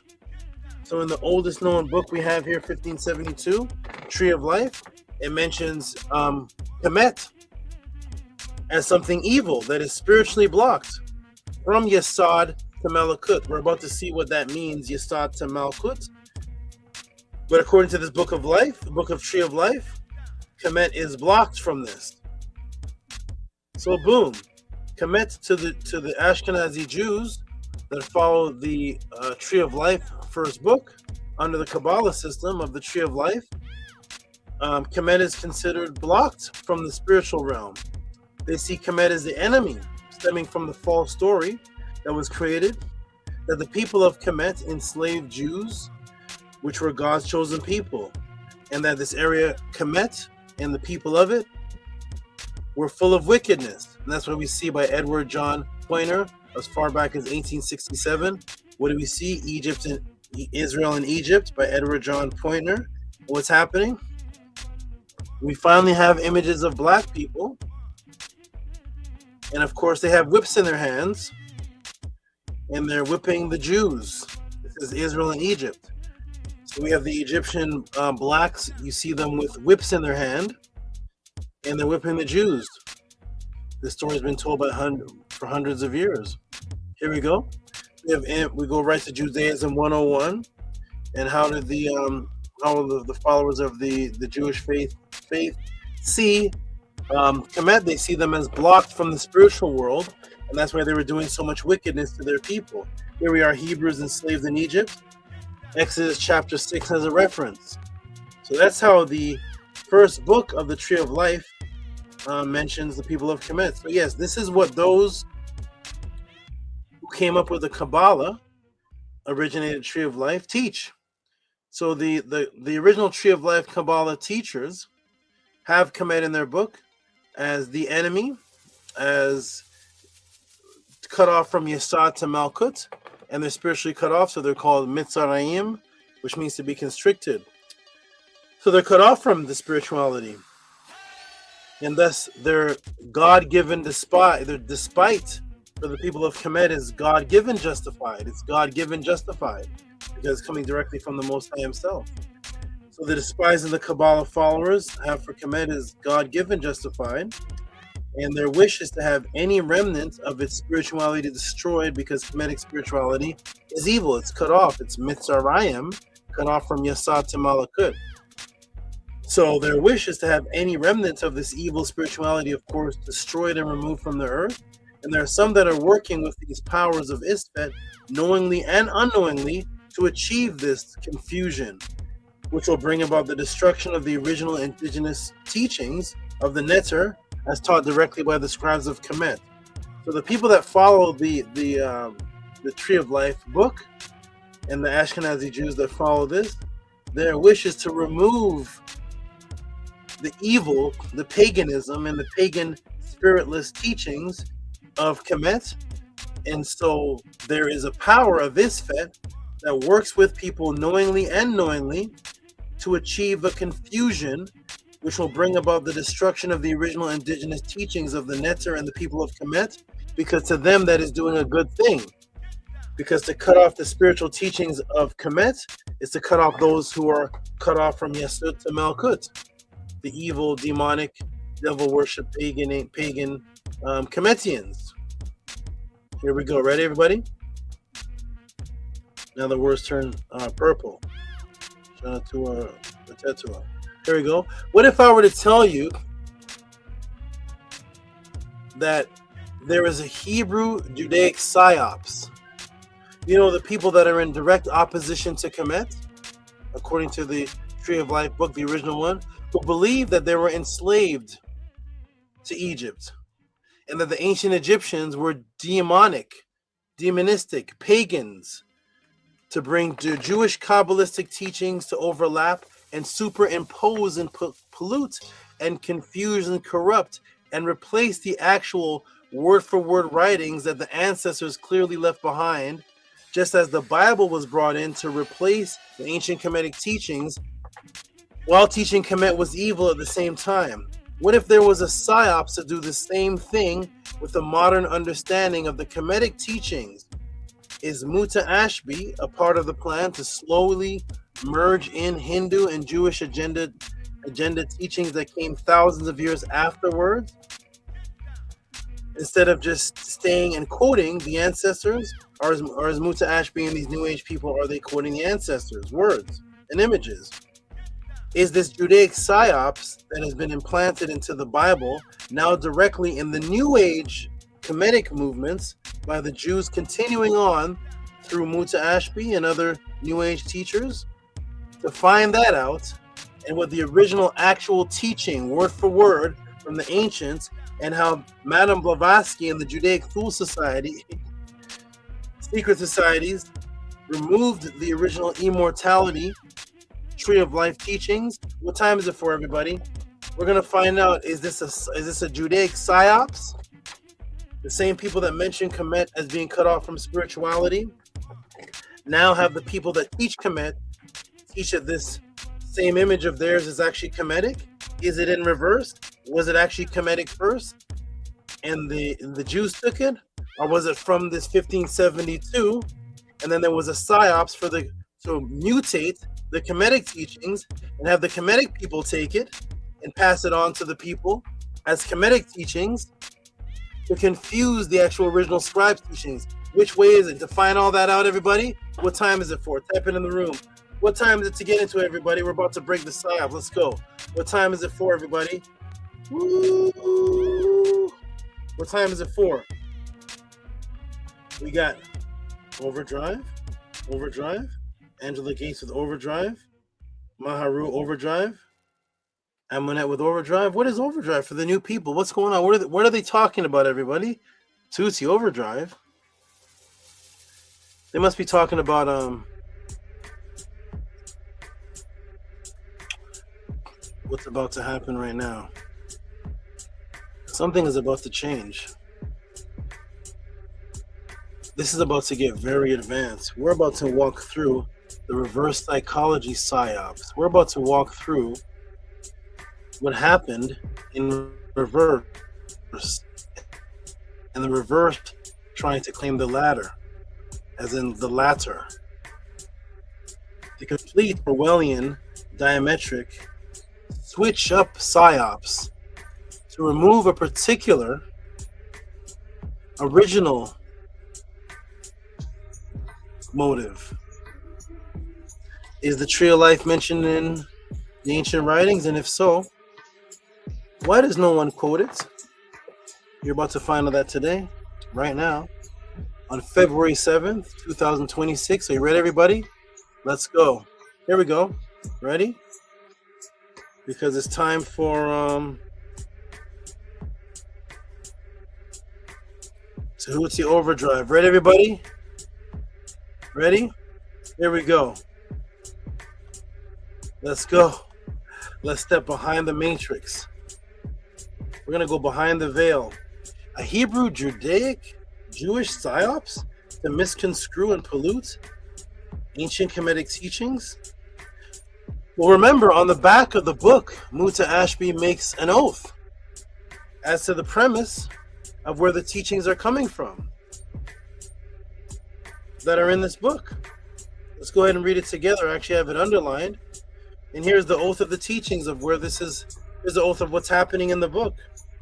I'm going to go ahead and read it word for word. Here it is. In the early period of ancient Egyptian history, so right off the bat, this isn't even speaking about the Middle Kingdom or the end. This is talking about the earlier periods of Egyptian history, earlier than any other culture, before the Hindus. Okay, so hopefully this won't have any Hindu quotes in it. Before the Buddhists, hopefully this won't have any Buddhist quotes in it. Kabbalists and Taoists, there was a teaching of the, and then he has in capital, Tree of Life. Okay, this was a special teaching describing the secret wisdom about the nature of the universe and the soul, and of the soul as well, as a path to make the journey through the various phases of spiritual evolution. The journey, make note of that, everybody. So the journey of spiritual evolution, okay, from mortal to immortal, from earth to heaven and beyond. The goal is to regain one's divine stature and transcendental place. In its earliest form, originating in ancient Egypt, it was related to the theurgical and religious systems, and I have underlined here, system developed in the priests and priestess of the ancient Egyptian city called Anu. And the tree was seen as a source of life. This book explains that teaching. This book explains that teaching, which has been available to all, but missed by those who did not possess the keys to unlock its mystical formula. In the volume, The Creation Teachings of Anu, the Tree of Life, metaphysical teachings, disciplines, and techniques from the I didn't underline this part. This is very important. From the hieroglyphic texts are given. So everybody remember, the teachings of the Tree of Life that are going to be in this book are from the hieroglyphics, which is the Greek word for the medunetter. So the teachings of the Tree of Life, and let me come to the screen because I need this. I need this to be in. I need this to be in everyone's minds. The teachings of the Tree of Life are coming directly from the medunetter, the hieroglyphics. So not just the pictures, but the hieroglyphics, which means we're going to see sentences that are going to say Tree of Life, hopefully. because this is coming directly from the ancient priests of the earliest of times, and the teachings of the Tree of Life are going to come from the words, the Medu of the ancients. Please keep that oath in mind, because if that is true, then this should be a marvelous teaching of the ancestors. And we should definitely see their words discussing the Tree of Life, starting with hopefully the sentence Tree of Life. Hopefully we start with that sentence at least. Here we go, everybody. Boom. So this is from the hieroglyphic text. This was the teachings of the Tree of Life. The system was developed by the priests and priestesses of Anu, Egyptian city of Anu. This book explains that. Excellent. Wonderful. I look forward to getting to the explanations from the hieroglyphics of that. So yes, this book claims it will take you through the teachings of the Tree of Life as taught in the hieroglyphic words by the priests and priestesses of Kemet. This book vows to explain those teachings, not the teachings quoting from any Hindus, not the teachings from any Buddhists, and hopefully not the teachings from any Jews. This book vows to explain those teachings, the hieroglyphic words from the ancient priests and priestesses of Anu. This book will explain those teachings. Okay, well, let me take you to pages 19 and 21 of the Kemetic Tree of Life for those teachings. Here we go. So here we are, Kemetic Tree of Life. And here's the page right here. Here we are. We're in the hieroglyphic of those teachings. I hope, right? Yeah. This is the hieroglyphics of those teachings from the priests and priestesses of Anu. It says here, above left, the Tree of Gods, the goddesses of Anunism theology. Above right, the Tree of Life of the Kabbalah. I hope that's a Mennonite word. I really hope it is. The Kabbalah. This book vows to explain the Tree of Life based on the hieroglyphic words and those teachings of the priests and priestesses of Anu. So right off the bat, we're 19 pages in, and we're into a Jewish word called Kabbalah. Interesting. So boom. What is that? What ancient papyrus is this image from? What priest or priestess drew this? What language are these words? They do not look Medu. Look at the words. Kether, Nechjan, Nechzakam, Chokmah. Hey, look, there's Malkut and Yesod. Hey, everybody, we found Malkut and Yesod. There it is.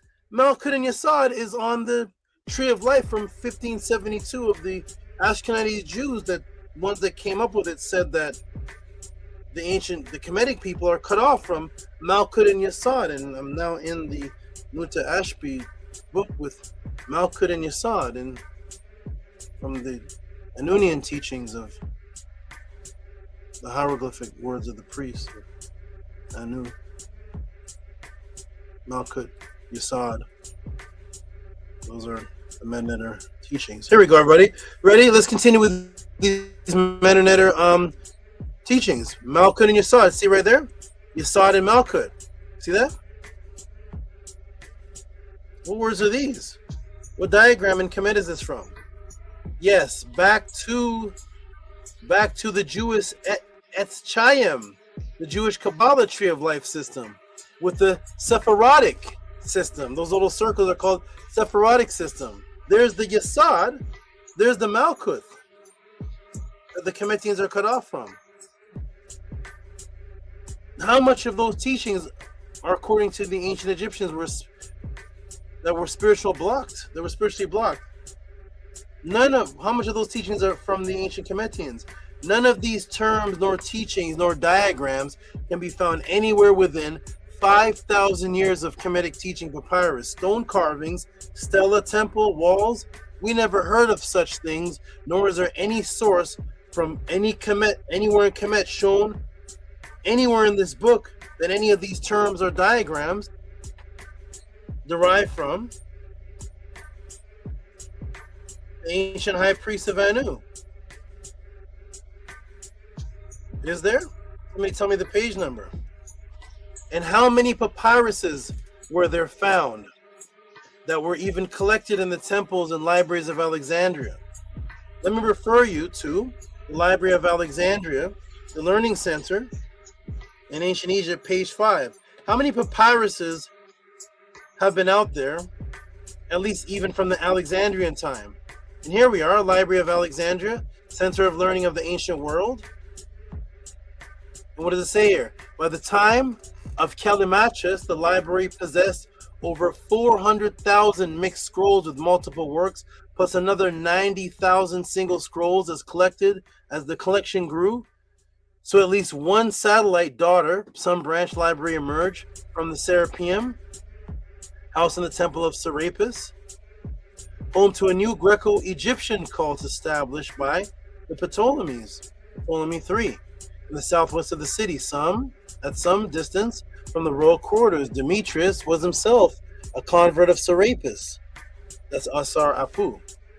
And the new library soon held over 40,000 books. Eventually, many other smaller libraries sprang up throughout the city, foreshadowing the proliferation of bibliotheca, where your word Bible comes from, and parchimentaries in the Latin Quarter of the medieval Paris and university towns of Bologna and Oxford. Following Demetrius, the first librarian in the remains of the problematic and incomplete list, Xenodotus.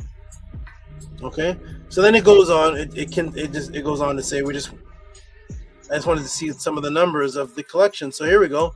So 400,000 mixed scrolls plus 90,000 individual scrolls. Well, maybe some people may say, well, maybe they may have been destroyed, and Muta Ashby has a shortage of Kemetic teachings to quote from. Well, how many papyruses are available to the public now in the last 70 years, in the time from now to all of Muta Ashby's lifetime? Let me take you to the magazine Cultural Independente. Here we go. Ready, everybody? How many papyruses are actually available and translated and available to the public? How many? Let's find out. Let's see if we're remiss of sources. Let's see if the sources are short, where you can get the Kemetic teachings from. Here we go. Here we go, Magazine Culture Independence. There are 500,000 ancient Egyptian papyrus preserved around the world, many of them accessible online. 500,000 Egyptian papyruses preserved around the world, many of them are accessible online. Around 500,000 papyruses are publicly accessible, and that does not include wall translations. They're just papyrus. That does not include wall translations, stone stela, tablets, ostraca, coffin texts, pyramid texts, which would now take this number well over 500,000 sources to find the actual Kemetic writings, teachings from Muta Ashby, who says, what does he say? The teachings of the Tree of Life system developed in the priests and priestesses of the city of Anu. This book explains that teachings from the hieroglyphic text. Okay. From the hieroglyphic text. This book explains that teachings that were developed by Kemetic priests and priestesses. So of over 500,000 sources, of tens of thousands into English, and then the tens of thousands of papyruses with Kemetic teachings, what system is taught in this book, and what BC, before Christ, writings are actually quoted? So remember, it says here, let's read the first sentence. In the early period of ancient Egyptian history, earlier than the other cultures, before Hinduism, before Buddhism. So he's taking us to the teachings before Hinduism, correct? Before Buddhism. He's giving us the system from the earliest Kemetic times, from the priests and priestesses, and this book explains that teachings from what? From the hieroglyphic text.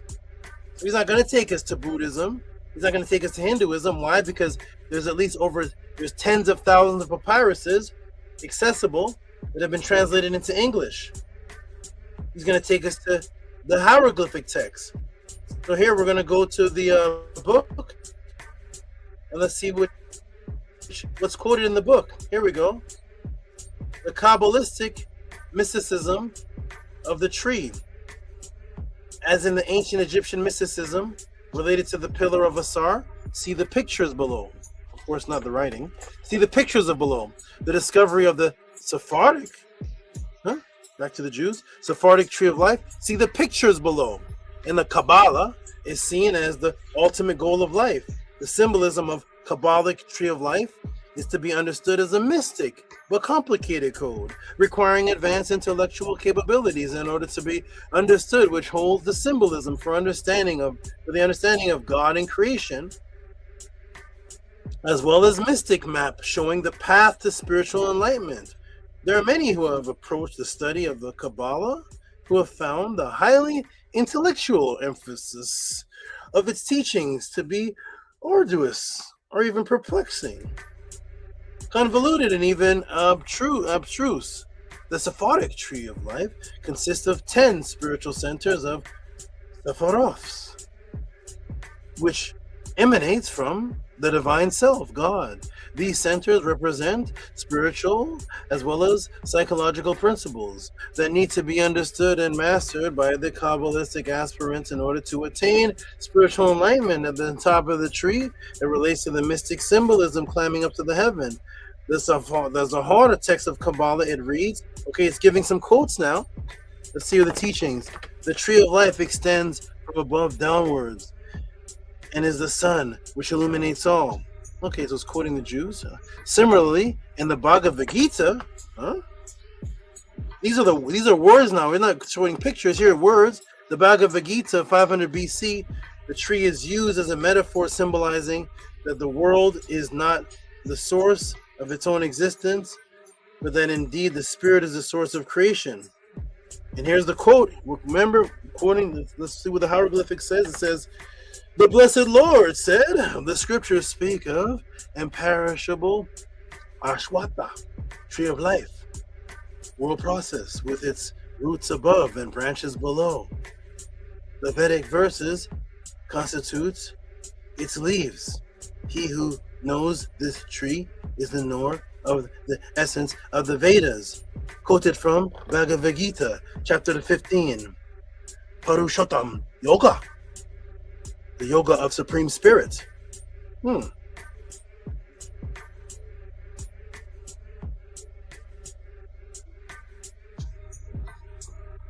the early period of ancient Egyptian history, earlier than any other culture, before the Hindus, before the Buddhists, this book will explain those teachings from the hieroglyphic text. The text I see quoted look like the Hindu and the Buddhist text. I'm looking for the meta. Maybe it's at the bottom of the page. Where's the meta of words? We have over 10,000 papyruses translated. Where's the meta? Oh, no. What?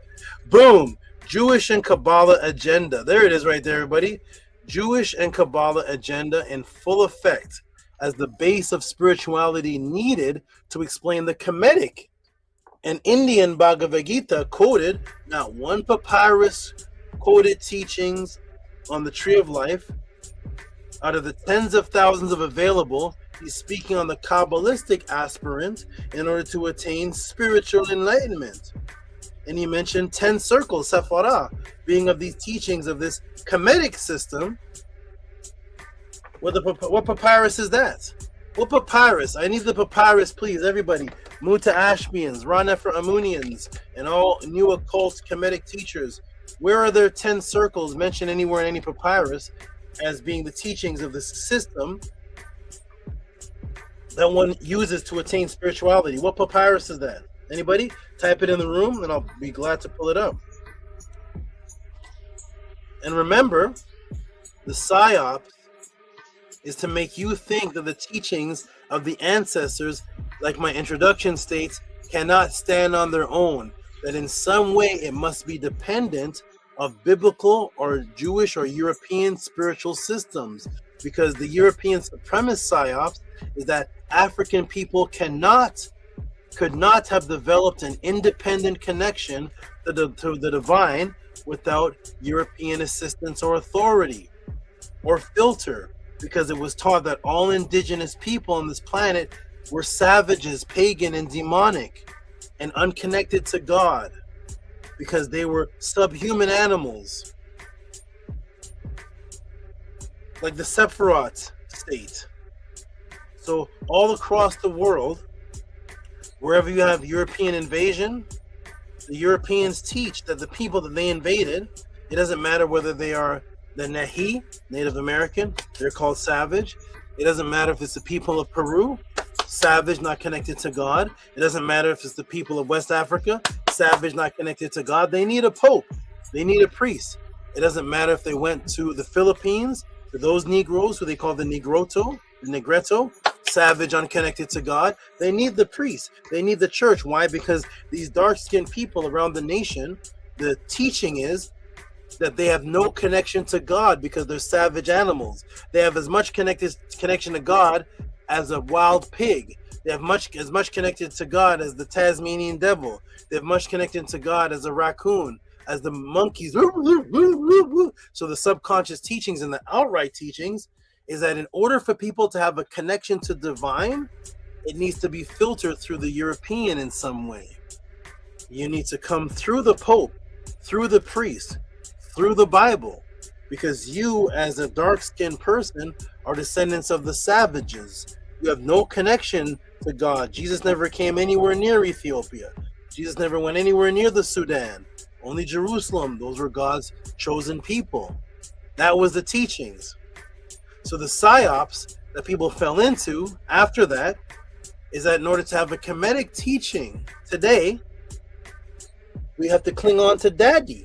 We have to cling on to European Daddy. Wait a minute. We can't have independent teachings straight from the coffin text. We can't have independent teachings straight from the pyramid text. We can't have independent teachings that are on our own. Why? Because we need some type of occultist Kabbalah. We need some type of Pterocardian. We need something of the European or the Jew to be in there. So we have to have this because their teachings can't stand anymore. Show me anybody online, any Kemetic person online teaching from the coffin text on its own.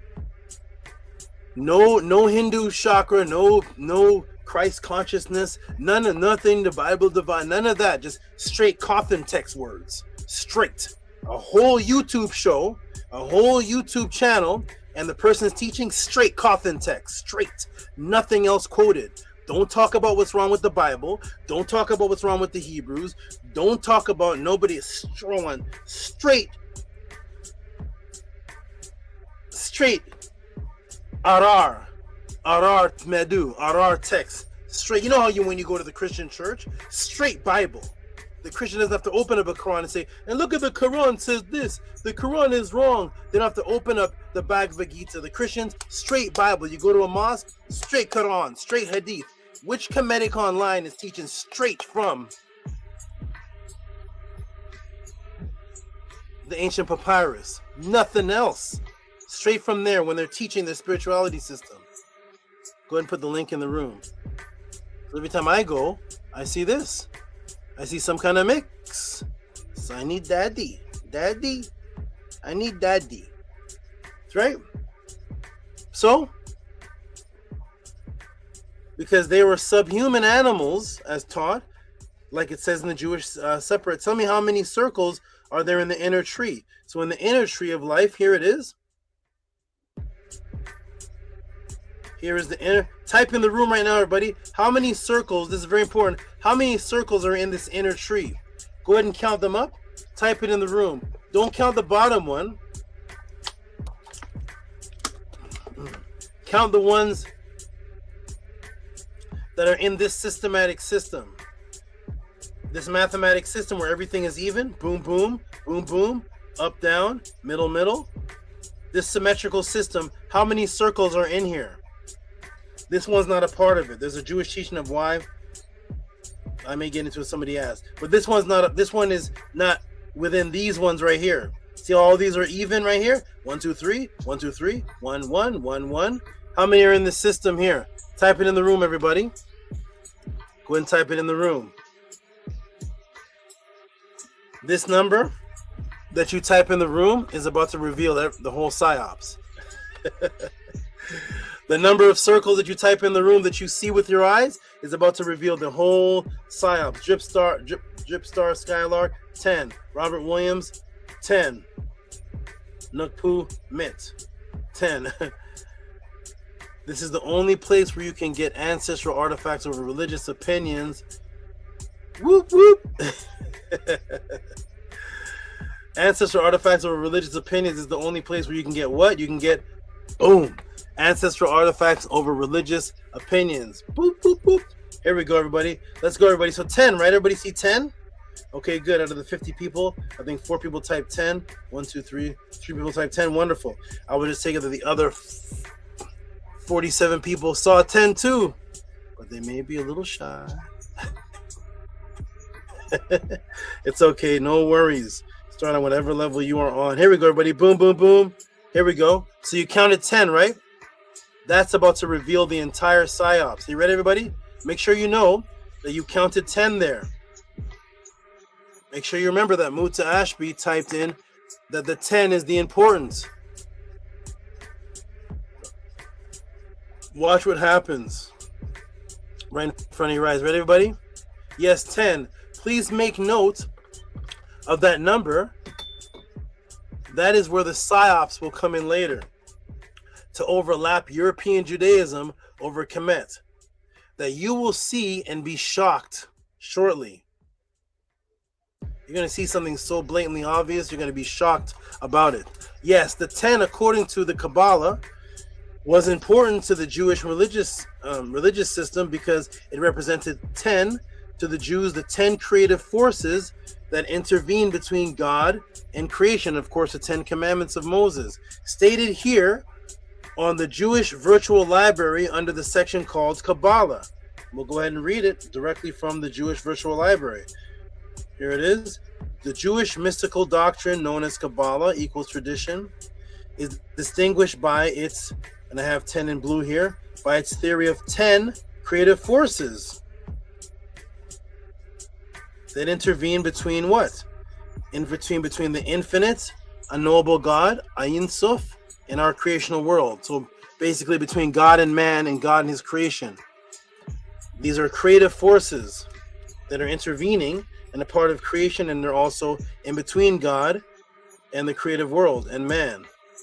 So remember, the number 10 in the Jewish Kabbalah represents creation and creative forces. Now guess what we see in the Tree of Life book by Mauta Ashby. Let me take you to page 98. Tehuti, when did you read this book? Let's go to page 98. Here we go. We're only going to read the red. So right off the bat, we see these Netiru here, Netir. And what do we see here? We're only reading the red here. The second important idea derived, and the words are on the red. The second important idea derived from the Paut is that they represent a whole number, 10, and thus convey the idea of the special symmetry. Remember I mentioned the symmetry? Because only the 10 are inside of symmetry in the Kabbalah. The special symmetry, as well as the amount of numbers necessary to bring creation into existence. Necessary to bring creation into existence. What set of numbers, Muta Ashby, is necessary to bring creation into existence? 10, which is represented by the Paut. Okay, and you say you're going to teach us from the hieroglyphic text. So here is the Paut on this side. Let's see what's here. Ra, 1, Shu, 2. Ra, 1, Shu, 2. Tefnut, 3. Jeb, 4. Nut, 5. Asar, 6. Aset, 7. Set, 8. Neptet, 9. Heru, 10. So there's the 10. And he says that the number 10 is Paut. The word Paut, or the Paut, represents the 10 because it's 10 necessary creative forces. That sounds like what I read in the Kabbalah. So boom, right there, boom, that's Jewish Kabbalah infiltration Psyops. I haven't seen one papyrus yet. Show me the papyrus of the 10 creative forces. Somebody open up the script for me, please. I haven't found it yet. Remember, there's 10,000 scripts to source from. Got to be out there somewhere, right? Boom. Jewish Kabbalah infiltration Psyops. Now, according to the ancient teachings of the Kemetic priests, supposedly 10, because he's given us the ancient teaching of the Kemetic priests, 10 is the Paut, and 10 represents the forces of creation, exactly as the Kabbalah, and only the Jewish Kabbalah states. Because what is missing here? Not one reference to the available 12,000 plus papyruses with any sentences being referred to confirm that this is what Paut represents, and that the number 10 represents this, because it's a whole number. Where is that in the writings of the scribes? Nowhere. Where? Muta Ashby, step up. Where? I need to know where. Come to the Tehuti pod class. Come talk to Sabatut and say, right here in coffin text, spell 186, and in pyramid text, utterance 1,280, and right here in the Purim Haru, chapter 12, line 3, it mentions the creative numbers of 10 equaling the Paut. And it's a whole number, because whole numbers were important in Kemet, and the whole number represents the Paut. See, it says it right here in the hieroglyphic text, because Muta Ashby taught us. We're the students of Muta Ashby, and he gave us the hieroglyphic text that showed that the priests and the priestesses of Anu taught this. I see the Bhagavad Gita quoted. I see the Kabbalah quoted. And let me ask the class, everyone ask the class, what does Tehuti and the ancient Sabaite scribes pre-matrix? What does Tehuti teach that the meta word for nine? What's the meta word for 9? That is extremely significant because it denotes the 9 Netiru. What's the meta word for 9, everybody? What does Tehuti teach? Because Muta Ashby says that it's... What does Tehuti teach? What's the meta word for 9? Anybody know? You don't even have to be a Tehutian student. What did your Medunetter, what did your Kemetic, what did your knowledge of self-teacher teach you? What's the Medunetter word for 9? Type it in the room. There's 44, 45 to 50 people watching. What is the Medunetter word for 9? Anybody know? It can be my students. It can be anybody that studies any lick of Medunetter. What's the Medunetter word for 9? Anybody know? Step up. Step up. Okay, I'll come back. Maybe my screen is locked. Oh, Ennead. Okay, Ennead. Okay. Ennead, Pest Jets. Okay, Pest Jet, Ennead. Anybody other than Nukpu know the Medunetter word for 9? Yes, we know the Egyptians are black. We know the Bible is stolen from Kemet. We got 5,000 hours from that. Can your Medunetter teacher count to 9 though? You know, like a grade 3 grade. What grade is it you learn how to count? 1, 2, 3, 4, 5, 6, 7, 8, 9, 10 to 10, right? Can your Medunetter teacher count to 10? Like a 6-year-old? Is your Medunetter teacher equivalent to a 6-year-old? You know, basic 1, 2, 3, 4, 5, 6. What's the Medunetter word for 9? Anybody know what the Medunetter word for 9 is? No? Okay. I mean, other than Nukpu, okay, here we go. Boom, let's go, everybody. So what does Tehuti teach the Medunetter word for 9 is? What's the Medunetter word for 9? Was the question. Here we go. Ready, everybody? Boom. What does Tehuti teach?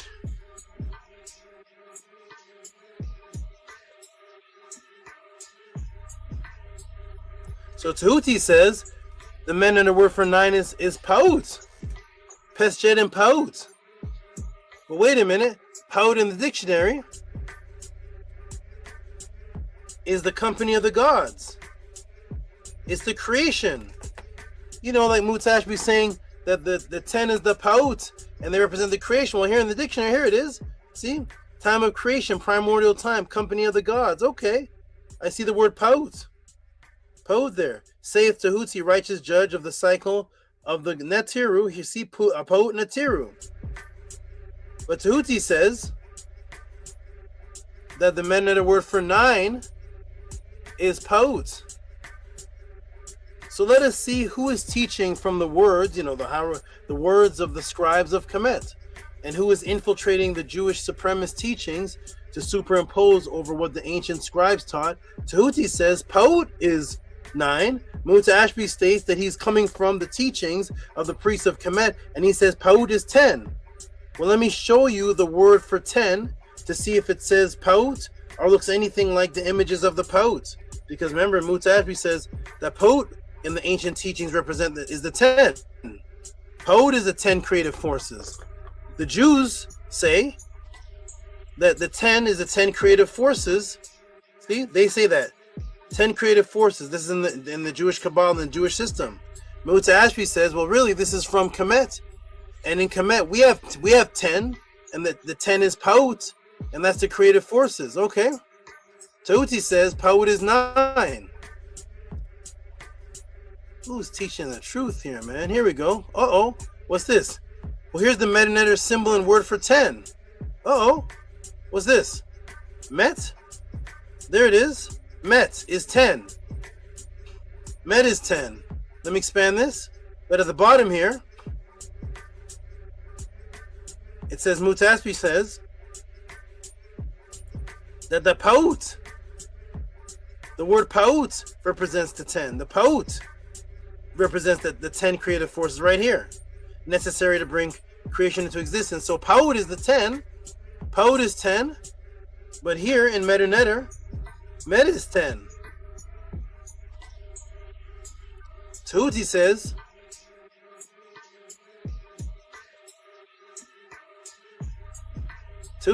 that Paut is 9. Well, Mutashbi must be right, because Mutashbi says he's coming directly from the hieroglyphic teachings, right? The symbol for 10 is Met, not Paut, according to Tehuti, and according to this right here. And the imagery is completely different.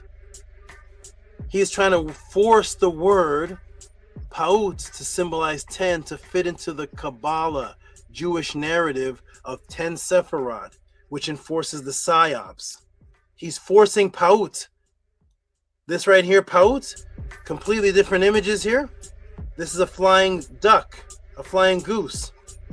Company of gods, a Paut. But Tehuti says Paut is 9. Mutashbi says Paut is 10. The Kabbalah says 10 creative forces. He's trying to force the narrative and have it, make it match. What do they say in the New Age? Make it make sense. He's trying to make it match the ancient teachings by saying that Paut is 10, the 10 creative forces taught by the ancient Anunian priestess. Thus, I'm going to ask everyone in the class. Now, everybody should be able to answer this, whether you know Metanetter or not. The question is whether you know Metanetter fluently or you've never heard of one Metanetter word in your life. Everybody should answer this, be able to answer this. Now, Mutashbi says Paut is 10. I showed you clearly that 10 is Met. Now, let us see who the ancestors agree with. If Tehuti is correct and 10 is Met and Paut is 9, everyone answer this question with your common sense. You don't have to know a lick of Metanetter. How would you say 19 in Metanetter? Everybody type it in the room. Everybody participate. It doesn't matter if you know Metanetter or not. It should be very easy now. If Tehuti says that the word for 10 is Met and the word for 9 is Paut, then how would you say 19, which is 910, in Metanetter? 10 is Met, 9 is Paut. So how would you say the number 19 in the Metanetter? Type it in the room, everybody. It doesn't matter if you know Metanetter or not. How would you say 19? Type it in the room. I'll give you a moment. If Tehuti is saying that the word for 10 is Met and the word for 9 is Paut, then how would you say 19? We got one here. Paut Met. How would you say 19? Paut Met. Okay, there's one. Okay. Anyone else of the 45 people? You don't have to know any Metanetter. But if the word for 10 is Met and the word for 9 is Paut, then how would you say 19? Well, we got another one. Paut Met. Okay, does that make sense, everybody? Only if Tehuti's right, though. If Tehuti's right, because if Mutashbi's right and the Paut represent 10, then this would be 20. Well, he doesn't even say what met means. But what is how would you say 19? 2 people. We got Amun. Okay, thank you everybody. Thank you.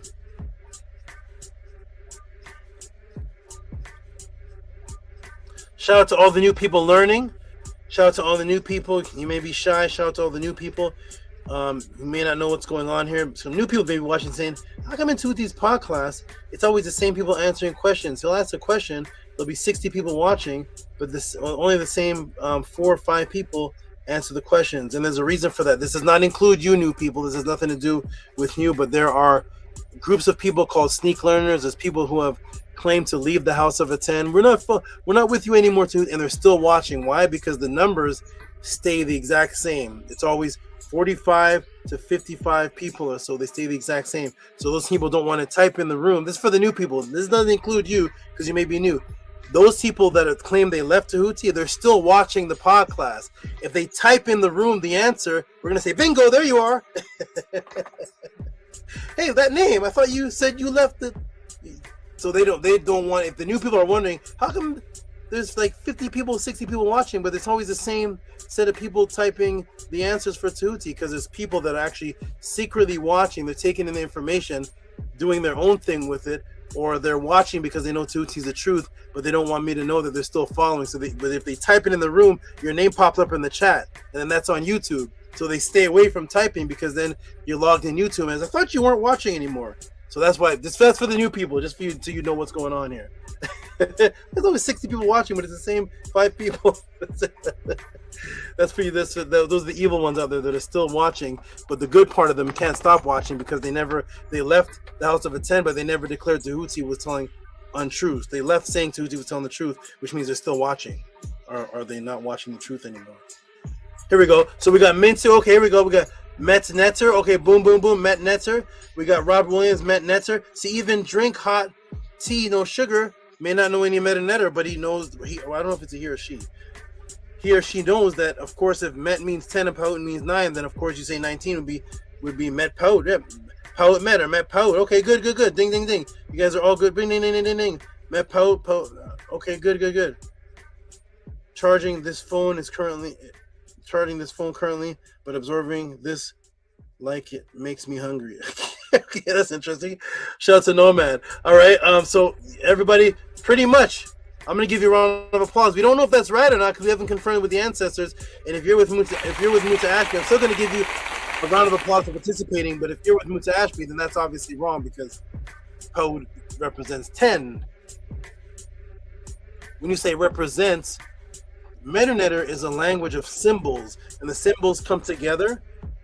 You have a sound that goes with it, and the symbols represent what the thing is. So if you actually say mouth, the actual drawing, the word is ra, and the actual drawing is of a mouth.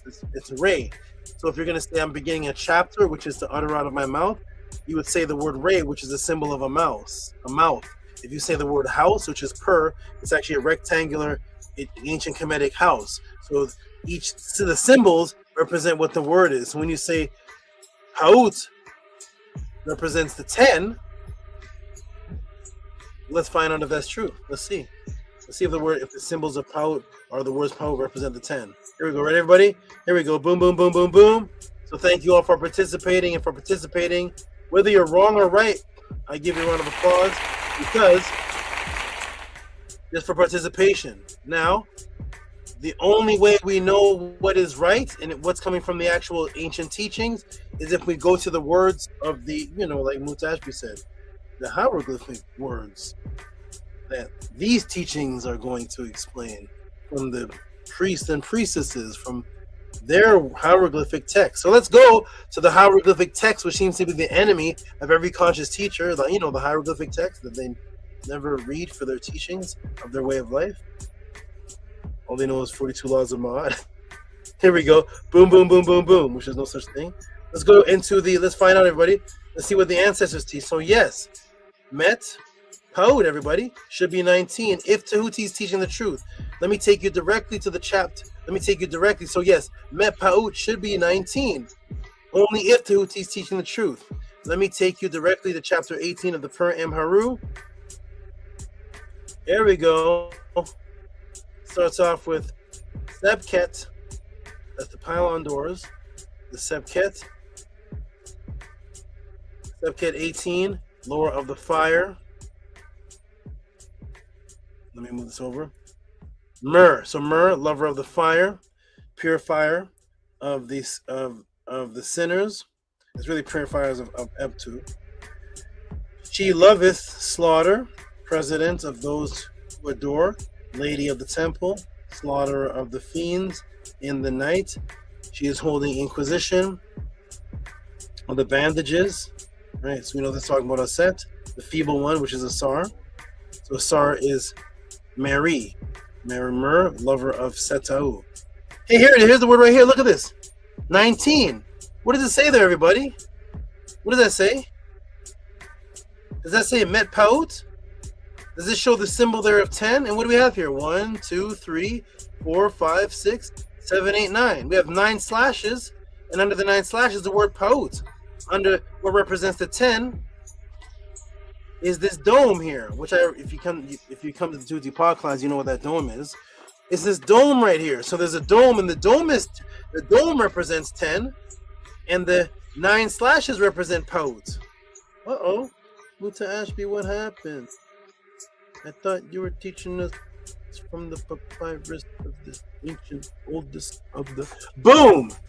And here is that, here and there is that. Simple. Met Paut. 9, 10, 9, 19. That is what the ancestors say. I don't care what you say in your 2020 books. I don't care what you say in your 2015 bookie. I don't care what you say in your bookie. Fugazi. We don't care about that. No, we don't. We care what the ancestors taught 1250 BC. That's what Tehuti is here to represent. That's what the ancestors say. So as far as cycle of the gods po netter, that would be 9 netter, sir, not 10. At least not around Tehuti, it isn't. As a matter of fact, I'm not done. As a matter of fact, look closely at the word paut and count how many netter symbols there are. I'm going to take you to the word paut as the netter symbols to represent the cycle of the gods. Can you all count how many netter symbols is this? Here's the paut in the pyramid text.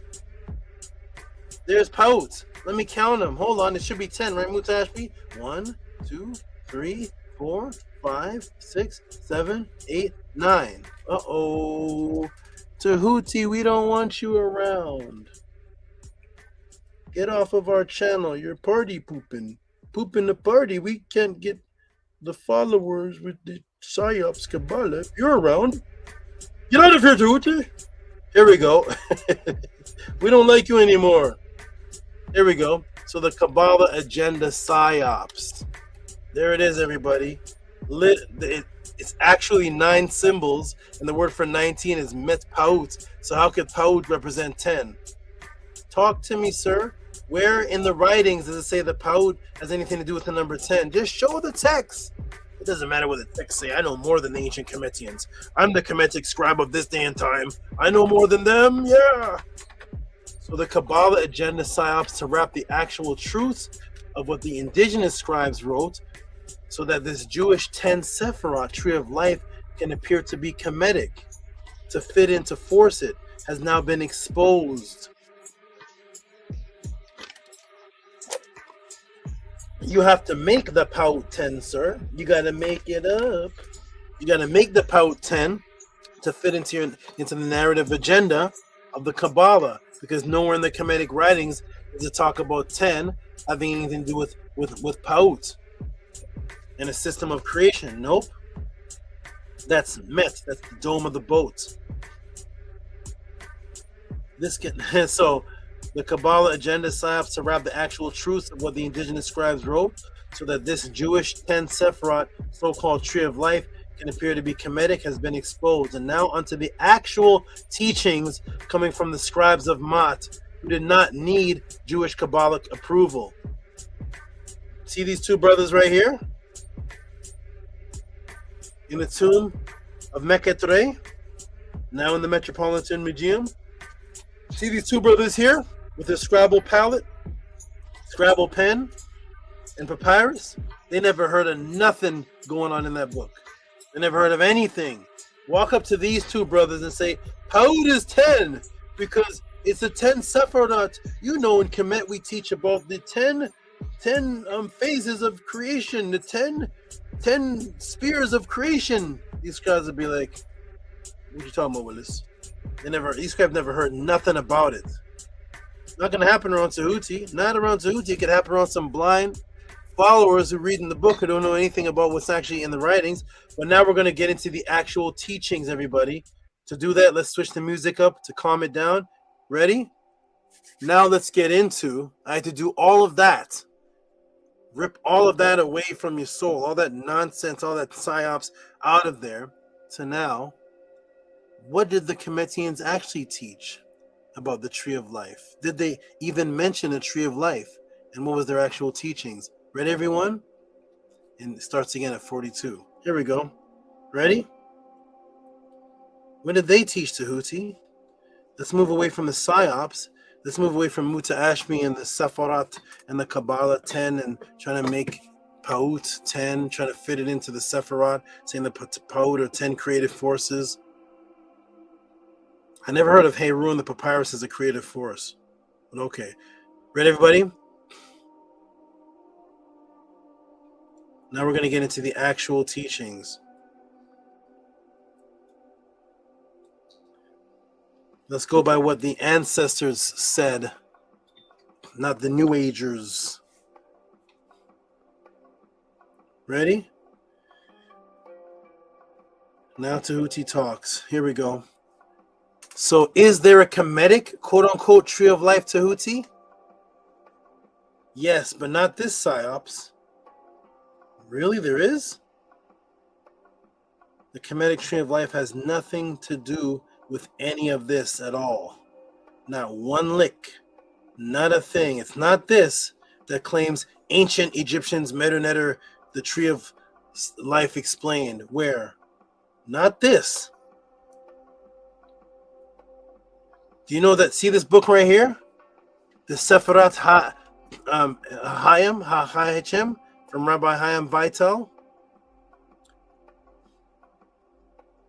Okay. Autograph notes. You want me to tell you about this book right here? This book is sold. Guess how much this book sold for? Let me show you the Jewish recipe. Let me talk to you about the reciprocity system and the support system before I get into the teachings to show you how they hold each other down. Do you know how much this sold for? Over $250,000. That's their reciprocity. This book, the original, this isn't even the original one. The original one is 1572. This one's 1741. But it has the signature of the rabbi in it. Because it has the signature of the rabbi, it sold for over $250,000. That's how they have their back. That's how they support each other. That book is so sacred to them. A light 250. Give me that one over here. It's a light 250 offering for that. Yeah, something light little 250,000 because it has a signature in it. None of that, though, is happening in reality in Kemet. None of that is happening. None of this Sephiroth. None of that. Okay? Not this. Let's get into the actual teachings. Ready? Not the deceiving misdirection to misdirect you through neurolinguistic programming by using the term ancient, luring you in, and then they show you something that is not ancient. There is no ancient depiction of this type of image, no association with the tree of life associated with these particular Natiru, nothing of the source. This is a psyops to direct you away from the ancestors to the Judaic spiritual supremacy. This is a psyops. It has nothing to do with anything written about by our ancestors. And no, Paud is not 10, it's 9. That's what the ancestors say. They never thought anybody would go look at the Medu-Neter. Just have blind followers based on emotion. Now, in reality, not only is the tree of life Kemetic, but the original true sentence and spiritual structure of the understanding of a tree of life in the exact sentence form, in the hieroglyphic text that we're supposed to be coming from, in the exact sentence form, originated on this planet 2700 BC along the Nile Valley and existed as a term even before the word Kemet existed. In the Nile Valley, amongst the ancient followers of Ma'at, before they created the word Kemet as a landmass, before the word Kemet existed, the term tree of life existed word for word in 2700 BC. This is found within what is called today the pyramid text. They call it the step pyramid, in which I revealed to the world its real name, which is not step pyramid, it's not pyramid, none of that. It's Ara, Nefer, Unas, Aset. Ara, which is to raise. Nefer, which is long life, which makes something beautiful. Unas, which is the being that owned it at the time, and the seat. This was the seat, Aset. It was the seat of resurrection to longevity and long life. The Ara, Nefer, Aset. And Unas as the one who owned it at the time. Also, Unas would be transferred to Pepi when Pepi went in it, and Teti went in it.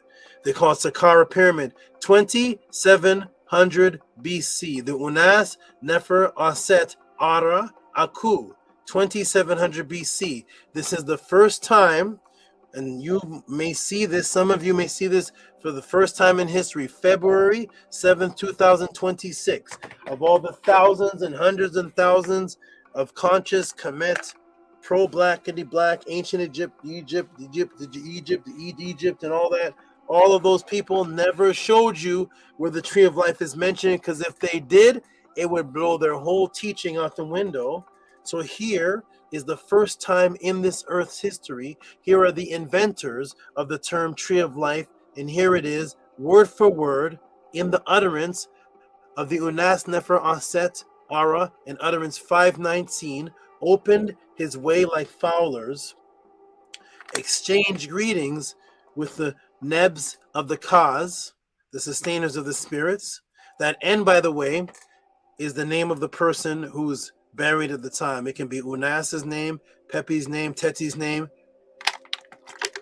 In the Purim Haru, it can be your name. This belongs to anybody who is achieving this in the afterlife. Went to the great island of the midst of the marsh of offerings, on which the Netiru caused the swallows to alight. The swallows are the imperishable stars. What's that, Tehuti? They give to Unas the tree of life, whereas they live, that Unas may at the same time live thereof. Here is the first time in Earth's history the tree of life mentioned. No Kabbalah, no 10 Sephirat, none of the things that are in that book. Nobody brings you to this utterance. After today, February 7, 2026, you may start to see this in the future books now. Remember 20 years from now, when these books come out, say, no, that was a Tehuti taught that. But wait a minute, he taught us what it really is. It doesn't match your teachings. Where's the Sephirats in here? Where's any of the teachings in here? This is talking about swallows and imperishable stars associated with the tree of life. How does that match the teachings? Yes, this is the very first time in history that the term tree of life was invented. And the scribes of Ma'at, 2700 BC, are the creators of this sentence, the creators of this concept. No need for Jewish or biblical aid for the originators to express themselves. The originators didn't need a Bible to express the pyramid text, utterance 519. They didn't need a Kabbalah to express utterance 519. They didn't need Sepharat, and they didn't need Rabbi Luria. They didn't need any rabbi. They never heard of a rabbi when they invented the term tree of life. And this is why none of the people that you're learning the tree of life from is taking you to the people that invented the concept on this planet, because their teachings don't match what's in the pyramid text. Okay. Now, make note, something has been completely left out of every single New Age book, trying to add on to the mutated psyops of the original Tree of Life, and that is the swallows are the imperishable stars. No New Age people, they make sure they do not add that part, because they have no explanation of swallows, which are a set of birds, and stars associated with the Tree of Life. So they conveniently omit that part, the original sentences, out of their teachings and explanations. Please, I want everybody watching this podcast, whether it is today or 100 years from now, please go and find any New Age Kemetic book, occultist book describing the Tree of Life that has any explanation of swallows, birds, and imperishable stars tied into the Tree of Life. Let me know when you come up with that person and that teacher. But let us now continue with the actual truth. And now you will find out for the first time in post-Matrix history, on this date, February 7th, 2026, what the original and real name of the Tree of Life was. I'm gonna come into the people right now. I'm gonna come into the channel, the chat right now. Can you please type in the room? Anybody watching? 45 people watching. Which one of your Kemetic teachers? Which one of your occultists? Which one of your conscious teachers? Which one of your Muta Ashbis, your Rana Moons, or any of the people? Which one of the people in the last 50 years that this Tree of Life has been inside the conscious community, at least 30 years or so? Which one of them in their books teaches the Tree of Life using little birds called swallows that are mentioned right there in the sentence? Which one teaches the Tree of Life discussing the imperishable stars? Somebody type that in the room for me, please.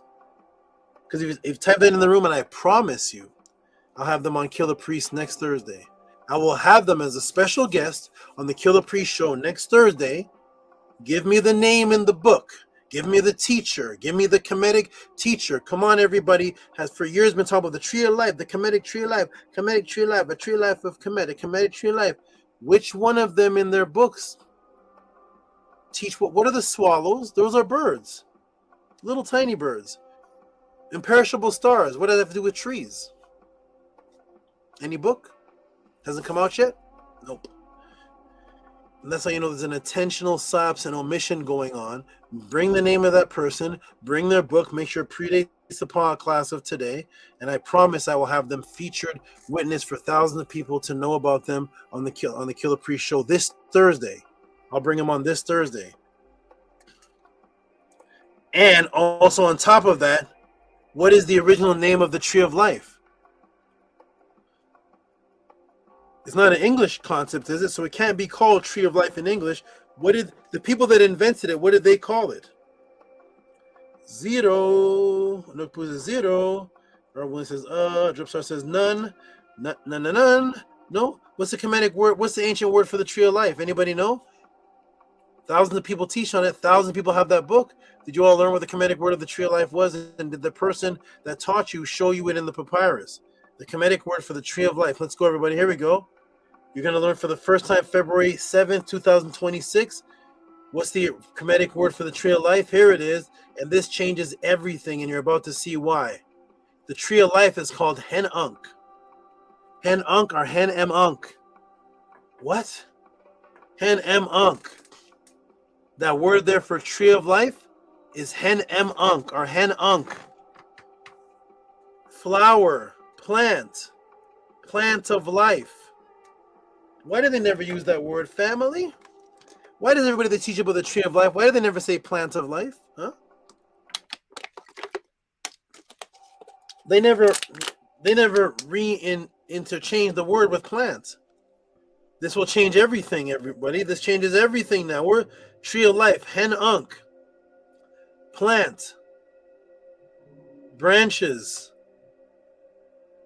Hen Unk was the name for the Kemetic water lotus. Everything is about to change now, family. You ready? Your whole perception of the Tree of Life, which you've learned is completely, if you show anybody, if you bring anybody with these teachings, I'll have them on Killer Priest this week or the next, and I'll have a show dedicated to them. Hen Ankh was the name for the Kemetic water lotus called the Sheshmer, the water lotus, which you can see in the Medu. Its roots start from underwater. Its roots start from underwater. Its roots start from underwater. This changes everything, family. The roots start from underwater, of which on the tops provide a landing area for small birds to appear like they walk on water. This is changing every single thing. Small birds, these swallows, not the big herons, not the eagles, because they'll sink. These are small lily pads that are only strong enough to hold small birds from drowning. Because if they try to step on the water, or a big bird, if this water is 10 feet or 5 feet deep, and a duck tries to, not a duck, but not just a water bird, an eagle or a pigeon tries to step on here, they're going to sink down, they're going to drown in the water. This provides life and allows the birds to walk on water along the Nile, and it provides them a safe landing spot to come from the skies and seek food and walk on the water. Only these little small birds can do so. The roots are under the water. The branches are under the water. Has anybody ever shown you an image of the tree of life underwater? Where's the images of the tree of life in Muta Ashley's book, or any of these books that are out talking about the tree of life? Where's the image of it underwater? Please show me. Because this right here, Hen Ankh, which is the tree of life, shows you these type of plants where the roots and the branches are underwater. And there's the swallow that it mentions in the pyramid text walking on top of it. Wow, Tehuti. But there's always a but. Wow, but it's not a plant of life. My teacher told me it's a tree of life. My Kemetic teacher never used the word plant of life in place of tree of life interchangeably. He always only says tree of life.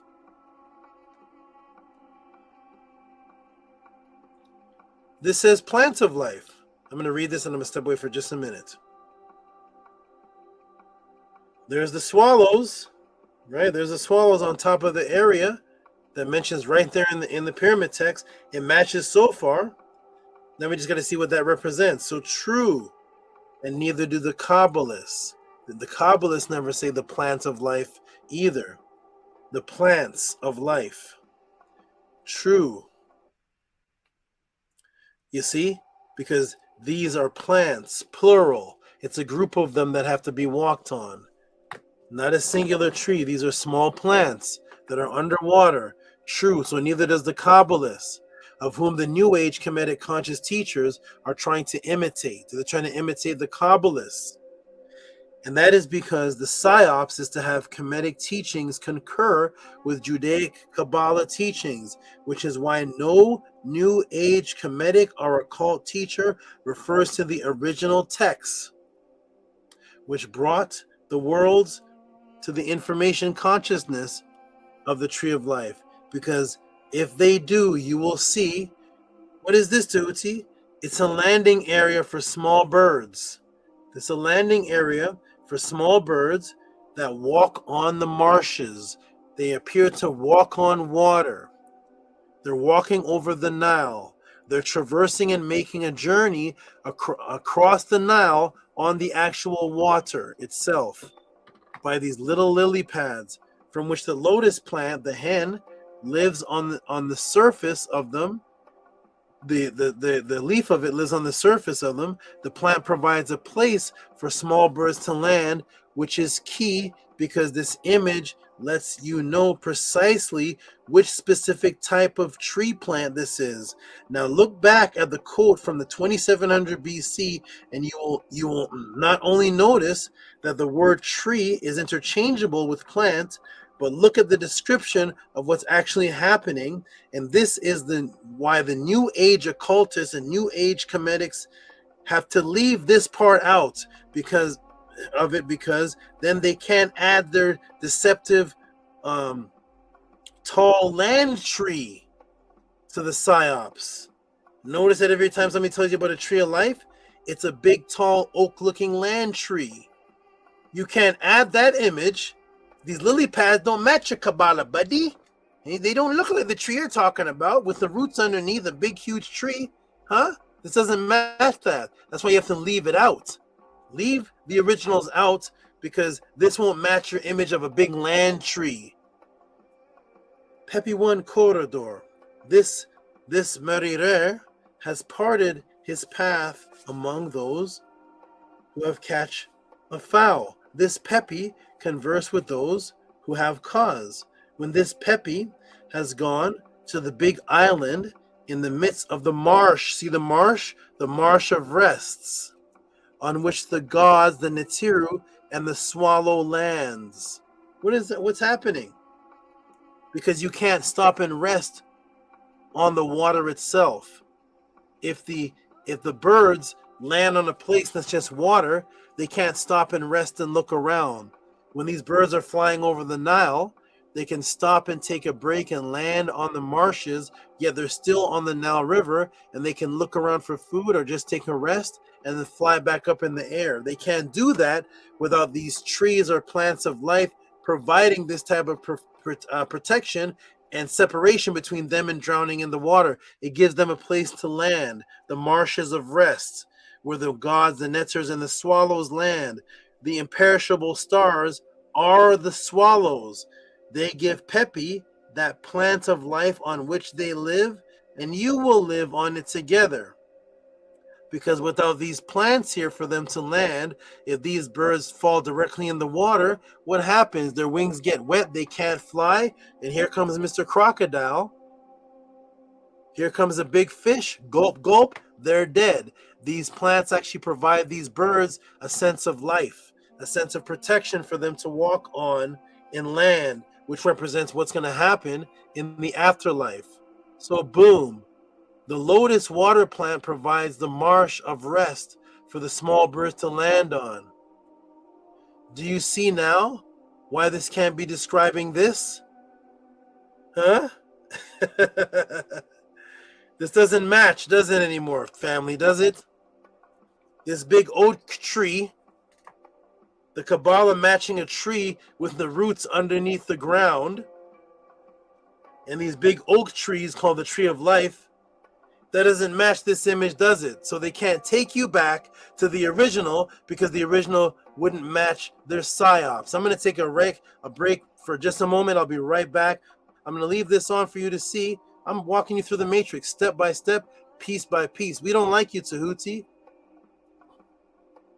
Excellent. Not here to be liked.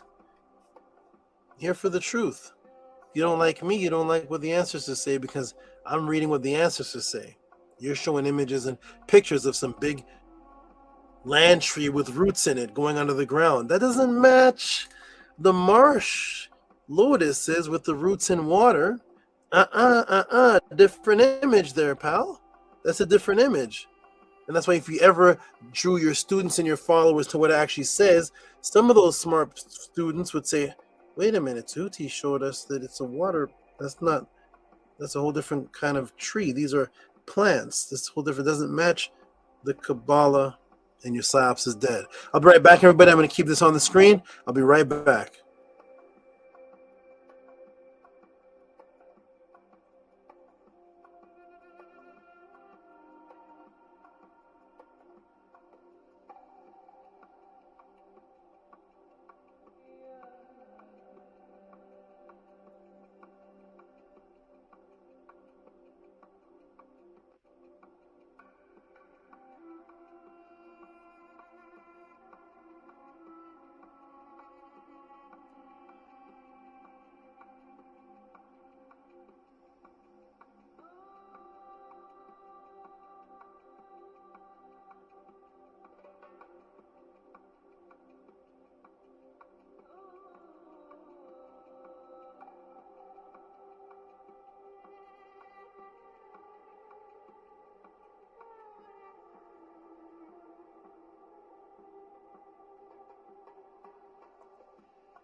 All right, we're back, everybody. Here we go. We're back. Press the 9 if you can hear me. I want to make sure all the sounds are correct, so I can get right back into it and make sure that nothing changed on the audio while I stepped away. Press the 9 if you can hear me, everybody. 40 people. Press the 9 if you can hear me. We're gonna get right back into it. I'm gonna right back continue with this. Press the 9 if you can hear me.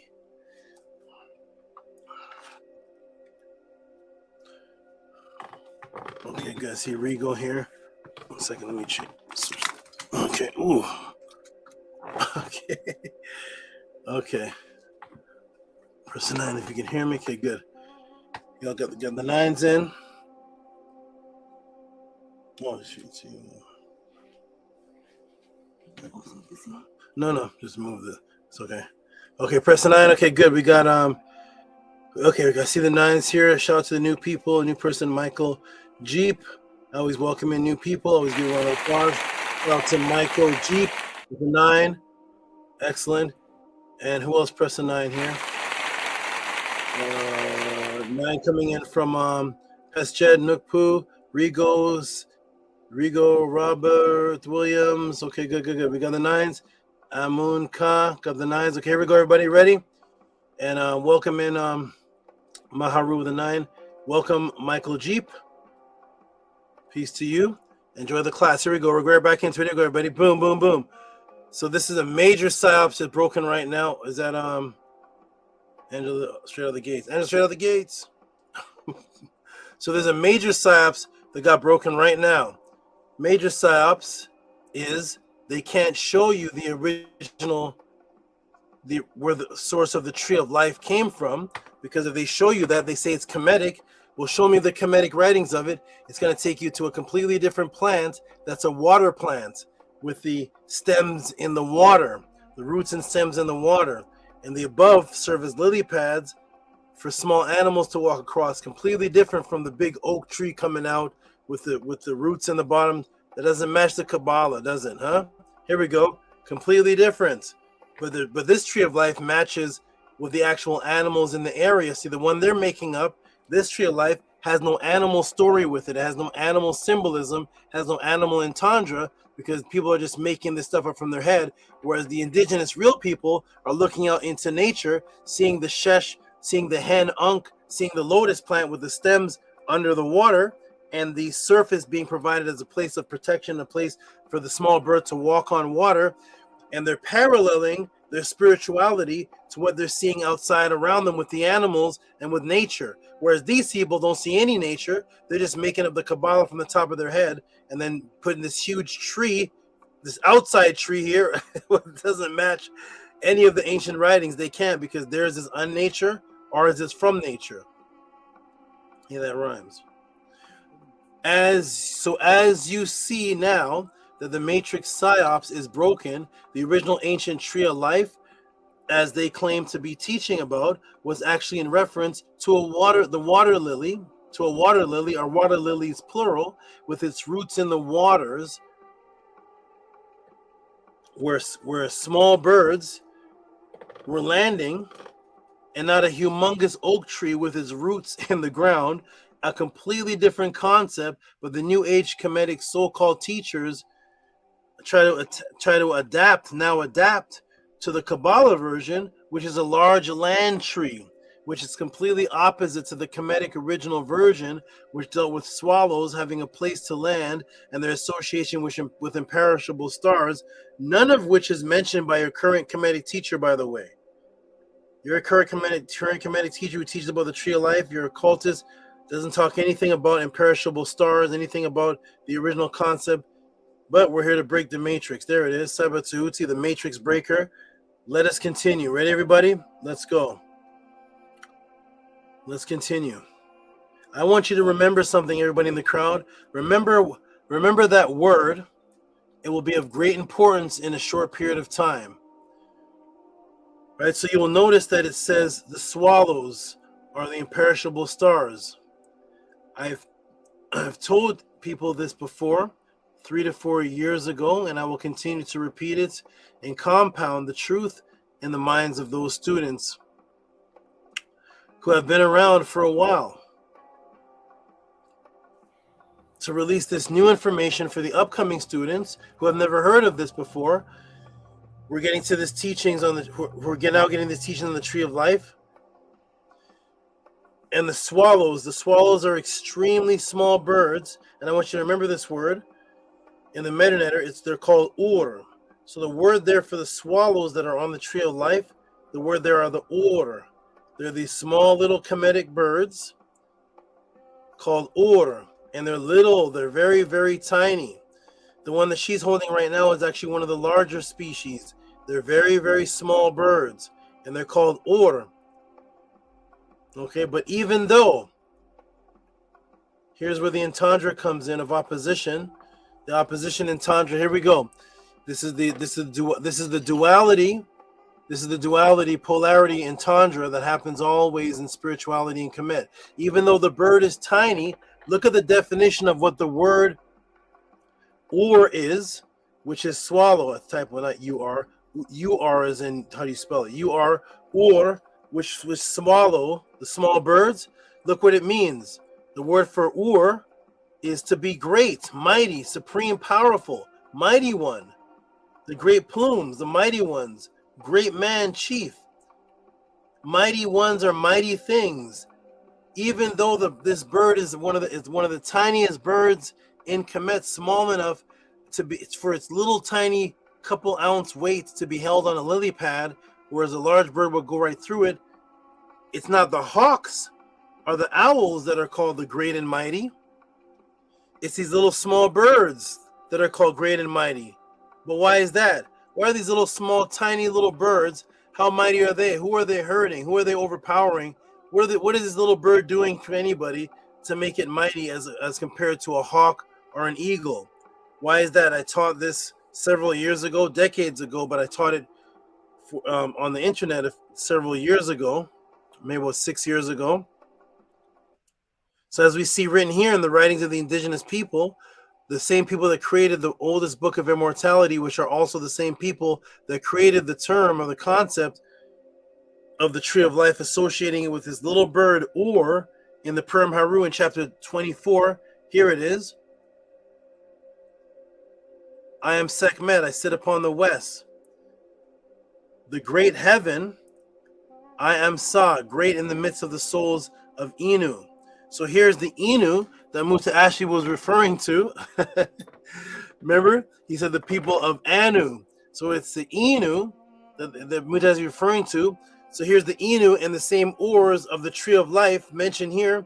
But the or is a word that translates to as great. See, the great. So there's or here. Here's or here. And it also it, which is great. And there's the or, great. See, ort, great. So, and here's the writings of the people speaking about the Anu area, the Inu people, what's called the Heliopolis, who never heard of anything in the Mutaashi book.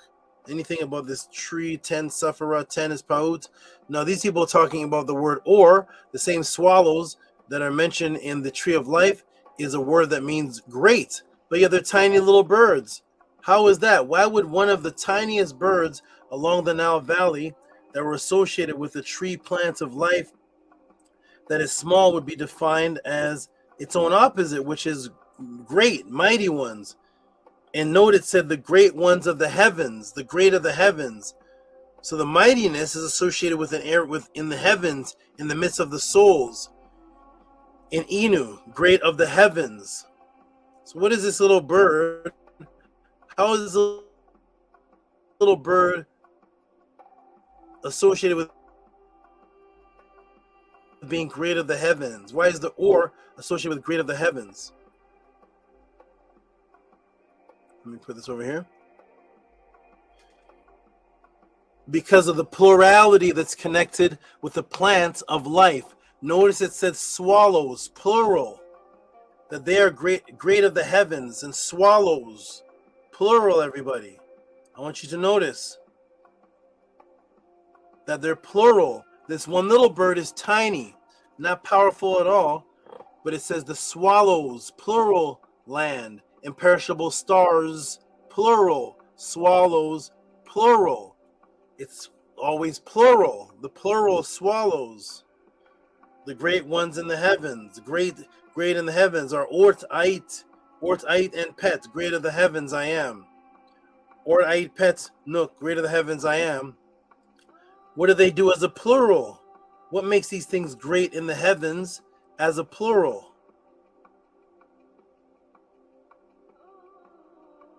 Because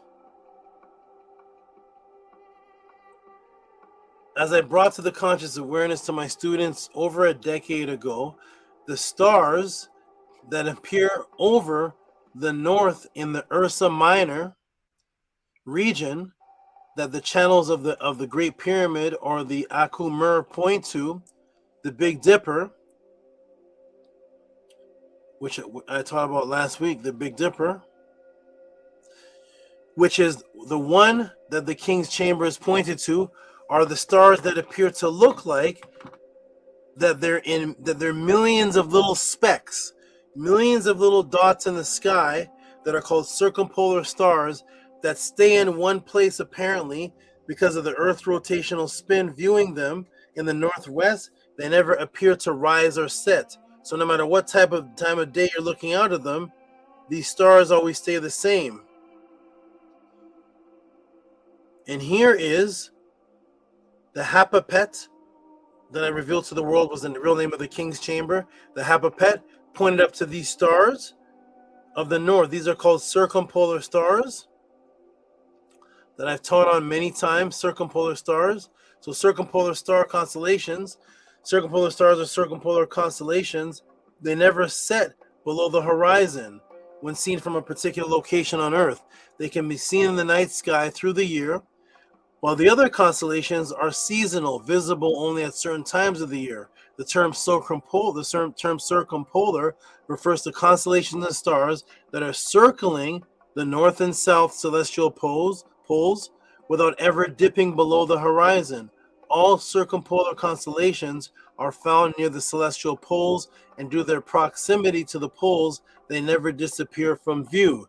These in ancient times, to the ones who invented the term tree of life, these were called the Ikimu Sek ones. Ikimu Sek means ones that don't know destruction. In Kemet, these stars represented the great swallows, and Thuban and other North Pole stars at different times were constantly seen in the sky, thus representing eternal immortality. Now here is a regular night sky that you may see when you look outside. So when you look outside at a regular night sky, what do you see? You see different stars at different times of the day and different stars in different seasons. They set, they rise, they change depending on the season. So you may look out of the night sky and you may see this. Several stars. Some of them are large, some of them appear to be small. And then you go out a few weeks later or a couple days later and your night sky doesn't look like this anymore because of the Earth's rotation. Well, when you're on a certain angle in the polar area, here's what the circumpolar stars look like from the North Pole perspective, or from the polar perspective. They look like this. This is a completely different night sky, isn't it? This looks like millions of things swarming together. And when you look outside, you see this. It would be intimidating to you as a person in New York or California or Florida or Milwaukee or wherever you may live if you ever looked outside and saw this. It looks like millions of things swarming or swirling together, and it's not moving because you're at the peak of the Earth's rotation. The further you are from here, the more this starts to divide up, but the same several stars stay in the same place. When you get to this area, they swarm and swirl together like this. When you go to other areas, they look like different shapes, but they're always there together. This a swarm of stars accumulating. Only the circumpolar stars can do this. So the swarm of stars accumulating to create a large mass. And from a Kemet standpoint, they would look like several stars, but that would never set. And that's why they represent representing large plurals, amounts of stars that are great and the exact same time each attribute one particular type of bird. And that bird, of course, is the tiny little bird called the oarbird swallow. Look, and I showed this before in video. I'm going to show it again right now. Look at how they behave in the night sky, aka the heavens. So imagine looking up. I'm going to come off the screen. Imagine looking up into the heavens and you see an owl flying by. You'd say, that's a powerful bird. That's a pretty bird. Imagine looking up into the heavens and you see a hawk flying by, or you see a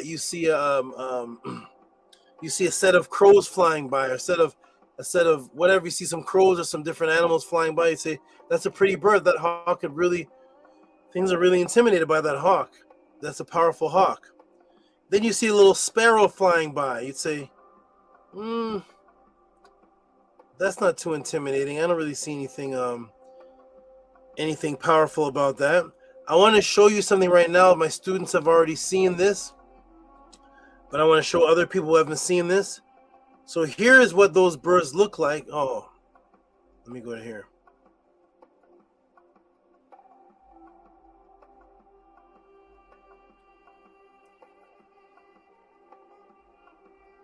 Here's what those birds look like, and tell me if this looks familiar.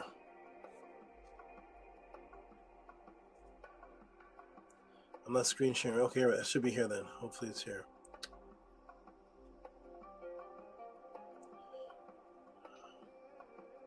Okay, here we go.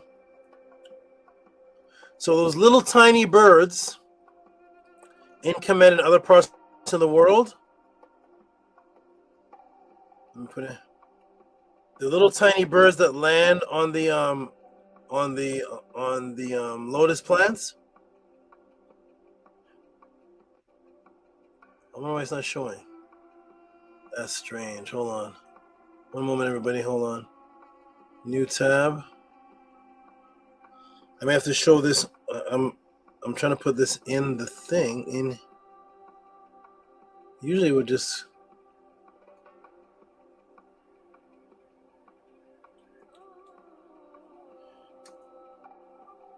Okay, here we go. I'm gonna go like this. Oh, it won't play through the media player. Okay, I see what's happening here. All right, I'm gonna solve the problem right now. Problem solver. Here we go. Let's solve the problem. We're gonna play with this. How about this now? Here we go. All right, I'm gonna show this right. So here's those little swallows.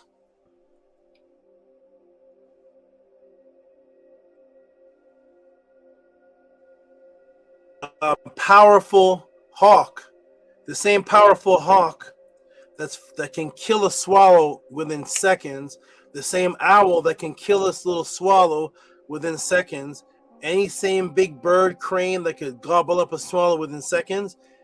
When that hawk is flying through the sky, I want to show you what happens when the swallows fly through the sky.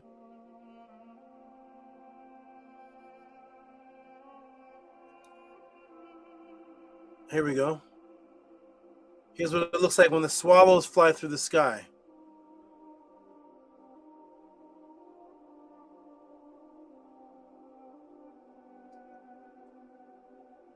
Here they are.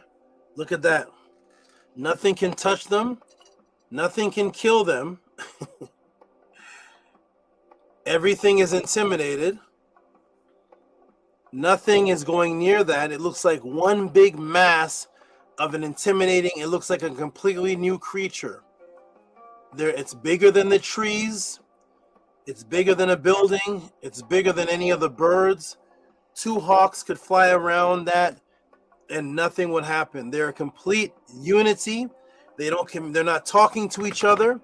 They're not saying, okay, fifth bird, move to the left. 100th birds, move to the left. They all move at the exact same time. I don't know if the screen is moving on the screen. It may not be moving for some reason. Let me go ahead and take it off of this. I'm going to put it on entire screen.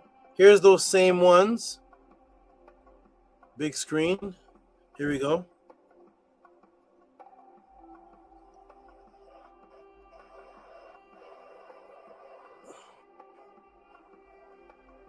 Here we go. Look at that.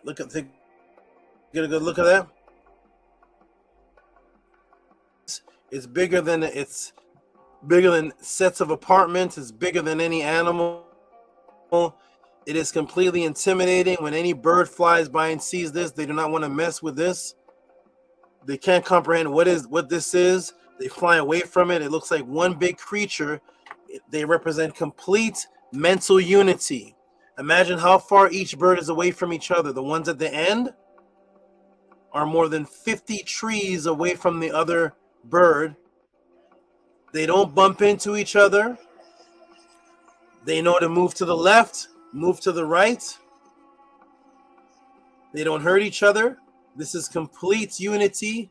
There are hundreds of thousands of them flying at the same time, of these little birds. Now, this is what's great about them, because they make the greatest image of any bird. There's no bird on the planet that makes any image. Look how many trees they cover. They don't hit each other. They don't bounce into each other. This is complete unity. There's no arguing. There's no fighting up there. They all know which way to go at which exact time, and they all move in complete unison. This is complete mental unison in the heavens. Let me take that off. That is complete mental unison in the heavens. That's something great. That's bigger than anything in Kemet. It's bigger than the Kemetic temple. It's bigger than the horses, bigger than the lions. It's bigger than an elephant. It's something great moving. And the people of Kemet and other parts of the world would see this thing. So even though they're little birds that are so light, they can appear to walk on water down the journey of the Nile on the trees of life that's holding them, giving them stability. They represent complete unity and unification, mental conscious unity in the heavens. You know, the aspiration of man in the heavens. There's no fighting. There's no war. They're in complete protection of each other, and they can protect each other without having to fight any other animal. Their protection is in the illusion of how massive the creature is. Complete harmony. That's right, Nukpu. Complete harmony. Now do you see what the Kemetians saw? The great oar bird, the little bird that was on the tree of life. Here we go. Boom, boom, boom. Ready, everybody? Does that look familiar? There's the swarm. So boom. Complete mental unification in the skies, the heavens. A great mass that is unmovable by any other bird or predator. When this little oar bird, as an individual, making its journey along the Nile on the plants of life. As an individual, it's making its individual journey light enough to be on the plants of life, the lotus plants of life, but in mental unity, can fight off any creature in the sky. No hawk, nothing can touch that. There's no hawk picking any of them out of that group. So it moves along as an individual, making its journey along the Nile on the plants of life, continuing its journey into the heavens. A typo here. As we do, as you should do, as the ancients were taught to do, when they attain eternal life, then are reborn, unified, and their reborn is this. Oh no, sorry. The one little individual bird, when it goes up into the sky, when it's on the ground, it looks like one little creature. When it's up in the sky, it's now reborn into a new whole looking creature that scares off no crow, no hawk, nothing. No cat is jumping in the sky and nothing is happening here other than intimidation. Represented to the ancients your journey, being born, which is making ascension into the sky, great into the sky, great in the sky, or empet, great in the sky, from the plants of life into the heavens, which is the Seket's conscious realm, the mental realm, into the stars as a star being of light, because a great one, of which you are, is born of the hen, the lotus. And guess what the oar birds swarm like this? Guess what it says in the papyrus?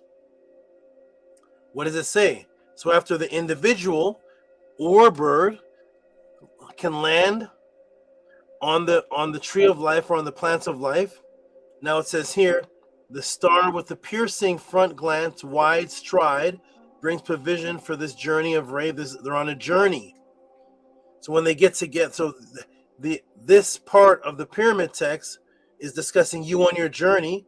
You have come to your throne, which is higher than or over than the two protective neturts, upper and lower Kemet, and now you appear to shine as a star. So it associates you as a star, just as those stars that the channel of the pyramid is pointed to. It represents you as the immovable star, you as the immortal star. The pyramid text calls you a star. Why? Because you're a light conscious being that shines as a star. So that the little birds, the orb birds up in the heavens are associated with the stars, unmovable, the unmovable stars. They can't be moved. Nothing can attack these on a journey. And in the physical world, when did they form this? In pre-migration, preparation for the journey.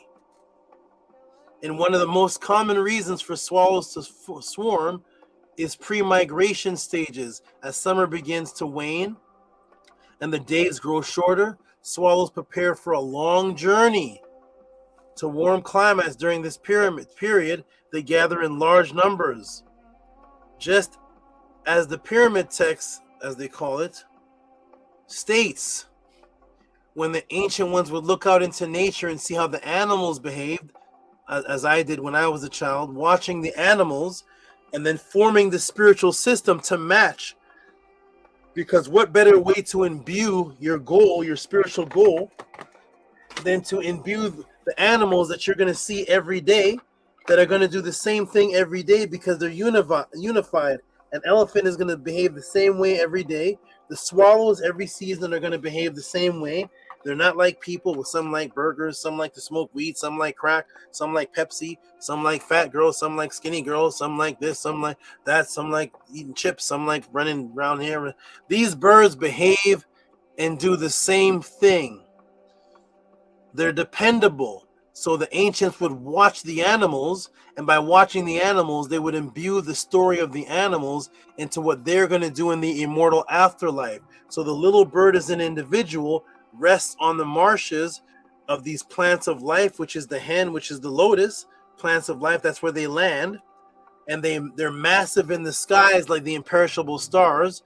They're unmovable like the imperishable stars, and they represent immortality because they're going on a journey every day where you become like a star. And thus in the pyramid text right there in 263, it talks about you going on a journey, making a journey, and it compares you to a star. That is exactly what these birds would do in the real physical life. They form together large like this, and they're great when they're unified on a journey. Then they are the mighty ones, mighty things, Aru, because they're unified on a journey in the heavens, symbolic of what the soul does in the afterlife and in the out of body. As an individual, light enough to walk on water, light enough to walk through the Nile, which represents the channel in which one travels through in the afterlife. You're walking on the waters, you're walking along the Nile, or you're traveling on a boat, or you're unified as a mass group in the heavens, and you're making a journey as these birds would do. They would get together like this when they're making their journey in the heavens. Thus they're what? They're mighty in the heavens, making their journey in the heavens. None of this can be in your New Age Tree of Life teachings. Because if they teach one part of this, they got to teach the whole thing. They do not want to submit to the structure of the Kemetic afterlife system. They want to make up things as they go. So they have to leave the code of the pyramid text out of the Tree of Life. And thus we have the swallow that lands on the water, lotus, that is small yet represents that which is large. When in unity, when united, associated with the Esmec imperishable stars of the Tree of Life, because it seeks refuge. Apparently, it appears to walk on water. The foundation of which it's walking on is the point of life, and thus all of these associations with the plants of life, aka the trees of life, leading to immortality, keeping the bird alive while it's on the surface, as it can walk on water. representing eternity, as we see here in the stela of Nebra, Nektamun, and Kai, 1292 BC to 1191 BC, located today now in Museu Egizio, or the Egyptian Museum, found specifically in catalog 1591. We see the stela, and what do I have the blue arrow pointed to? The oar bird. The oar bird. And what does the translation say? You know, because we're going to by the translations of the hieroglyphic text, you know, like the Muta Ashby book promised us. Let's go with the Tehuti version, because he's actually going to do it, which states, to the good and beautiful swallow who remains in eternity. Do you see that? Like the imperishable stars, the swallow represented eternity. Like the imperishable stars, as stated right there in the papyrus. And how does it survive in the waters? By walking on the tree that provides its security in life, which is the plant, the hen plant. Here we go. And the word for these stars, or suns, because stars are suns, that represent the swallows of the trees and plants of life, is seen in the ceiling of Amenhotep II and on the ceiling of the Saqqara Ara, what they call the Pyramid of Unas, which is really the Unas Nefer Aset, the ones that brought the tree of life, plants of life, into the world consciousness. What is the word for stars? It's Tua. Here's the word for stars right here. And it's covering any bright thing in the skies. So it can be the planet Venus, it can be the morning star, it can be the sun or stars. Any of these bright objects in the skies, they are stars. And the imperishable ones are shown in masses. When you look up on the ceiling of the tomb of Amenhotep,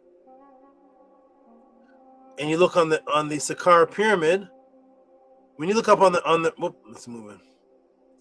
When you look up on the ceiling of Amenhotep II and the pyramid and the Saqqara pyramid, what do we see in common? When you look up at the night sky, you may see one or two stars. You never see a bunch of stars gridded together like this, mashed together in swarms. You don't see this gridded together. Where everywhere you look, you see these stars. This is a word. It's the word Tua. The word Tua is also the word that means stars. So when they show the person in the afterlife traveling on the boat, because the boat is on the Nile, the boat is how you travel on the physical Nile. So the spiritual boat and the spiritual Nile is you making your journey in the afterlife. So your journey can be represented by you on a boat in the Nile, or it can be represented by you as the oar bird walking on water where you don't even need the boat because you're light enough.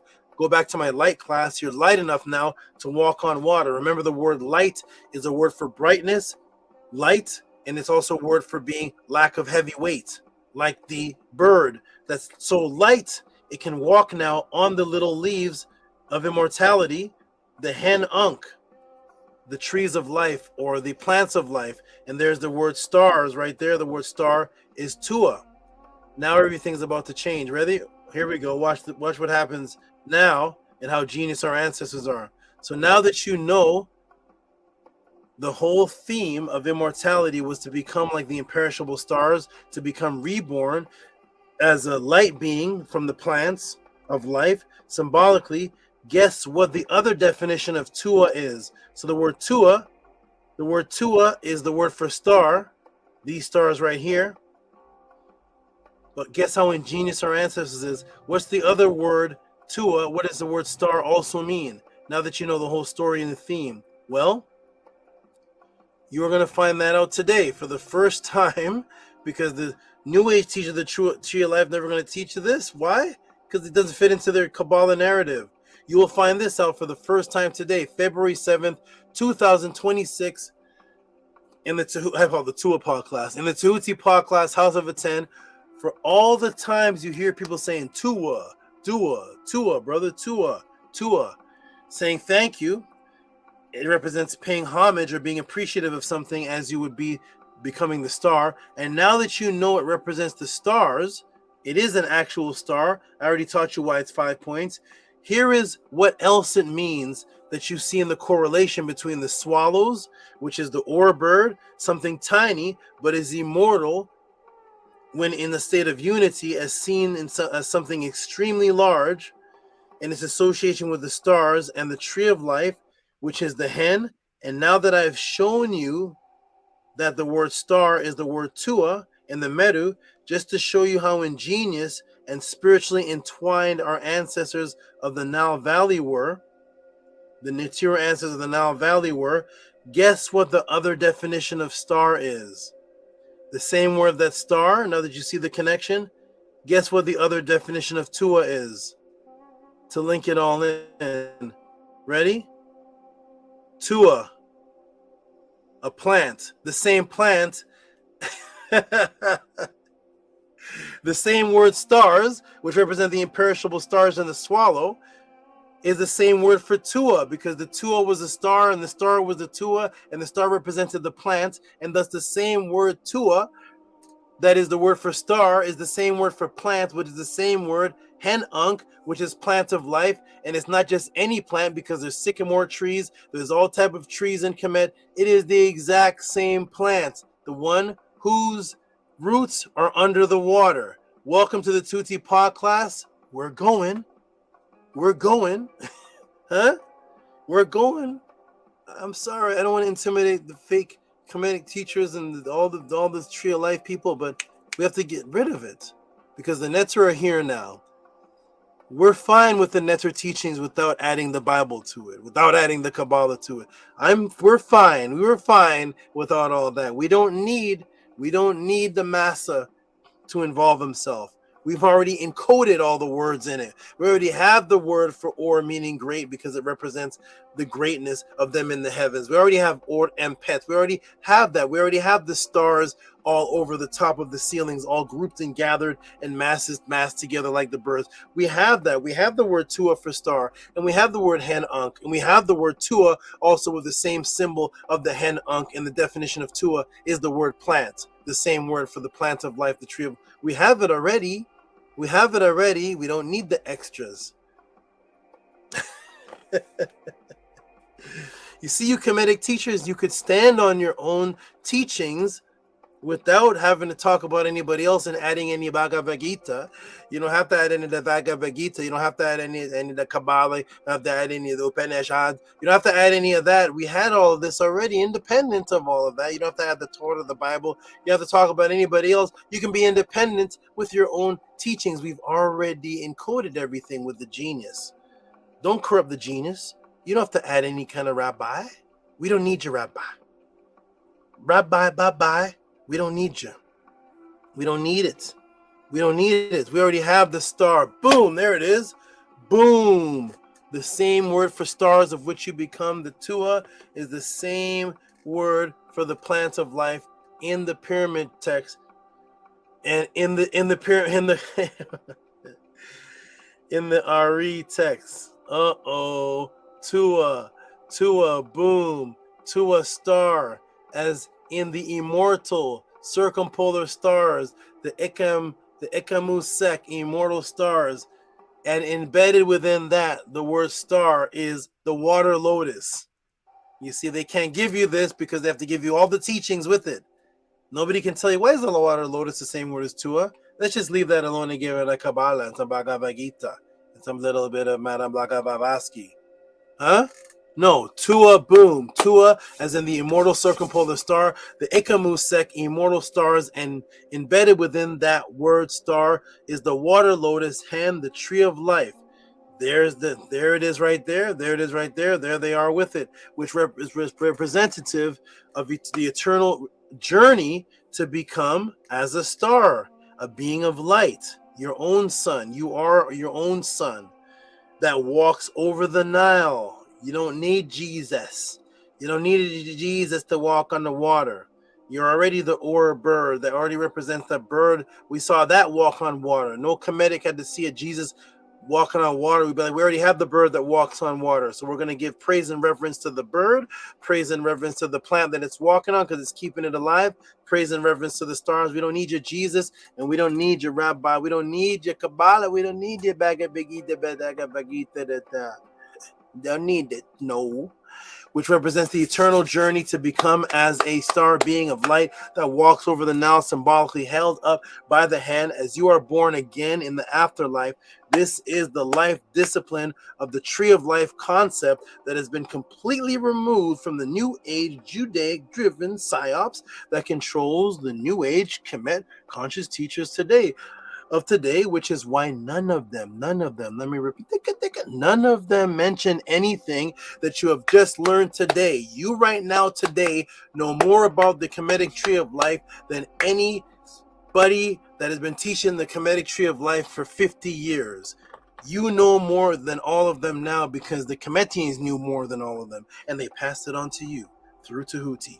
Here we go, and that's why none of them mention anything that you have learned today coming directly out of the original writings about the tree of life, like the Muta Ashri book promised us and failed us. It takes discipline to do this. This isn't a lackadaisical. This is your gift to live this outside of when the computer shuts down. Here's everything right here, everybody. There it all is. There it all is.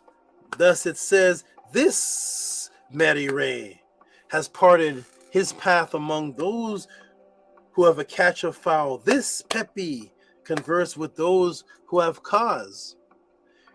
With this Pepi has gone to the big island in the midst of the marsh. See the marshes? The marsh of rest on which the Netiru and the swallows land. The imperishable stars are the swallows.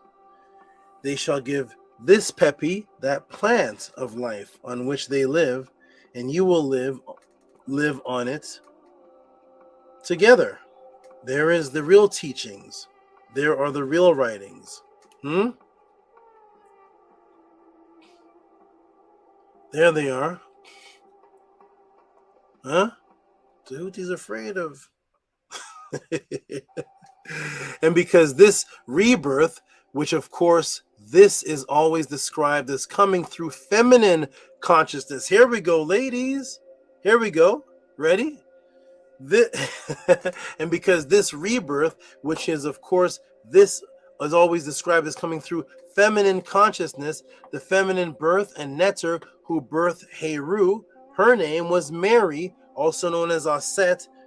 The Mary is the word for love, bonding. That's the word love, desiring, attracting something, bonding, is the woman who carries the love bond through her own anatomy. Why? Because she carries the Mary naturally, called oxytocin. It's the oxytocin hormone. Stop, Tehuti, stop.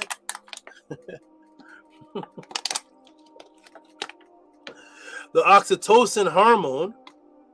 This is the Mary within the woman. This is the Mary. Mary is the love bond for a goal, the desire with a goal in mind. That's what oxytocin is. So here's the oxytocin. This is the original natural Mary that's inside of a woman. What is oxytocin? Oxytocin is a neuropeptide produced in the hypothalamus and secreted into the bloodstream through the posterior pituitary gland, where they interact with oxytocin receptors throughout the body. During breastfeeding, it is secreted in high amounts.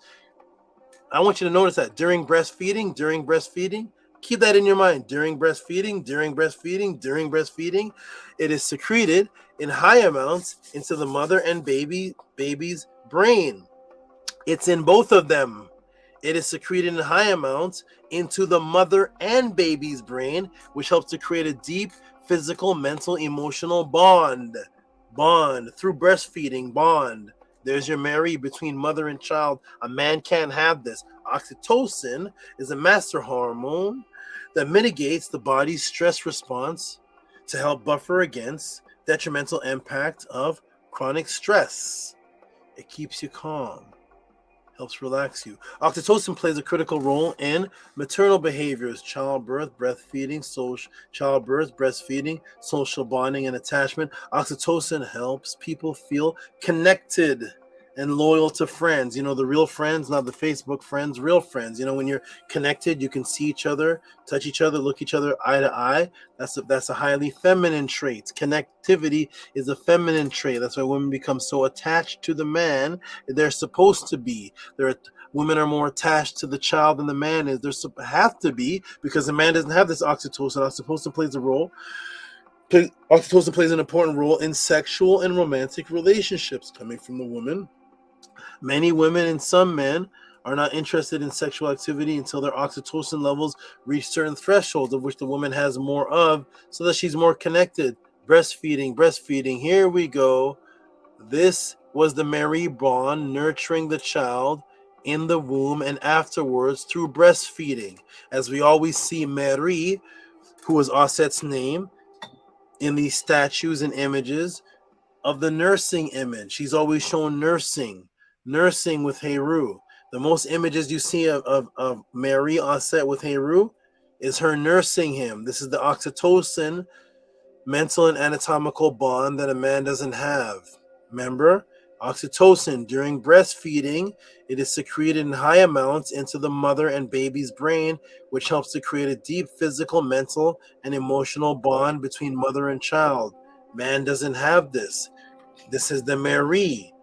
This is the word for love, the connection to give life through breastfeeding, and the connection a woman has to her child and man that a man doesn't have. And now that you know all of this, you ready, everybody? Now that you know all of this that I've told you, what I'm about to reveal to you for the first time in history, the other meaning of the word Mary, which will make sense now that you have had this class. You will hear this for the first time, February 7th, 2026. Are you ready, everybody, for the other meaning of Mary? You've learned throughout the years, through my teachings and others, Mary means love. We understand Mary means desire, bond, to draw something towards you. That's the feminine aspect, the oxytocin, through breastfeeding, through nurturing, right? The rebirth and everlasting life principle, this is a feminine principle because it's only women that give birth. Ready to hear for the first time? Press 9. Want to hear for the first time? February 2nd, 2026. Guess what Mary also means that I never told you till today. You ready, everybody? You want to know what Mary means? Now that you know this whole thing about the tree of life, are you ready? Look at all the 9s popping up. 9, 9, 9.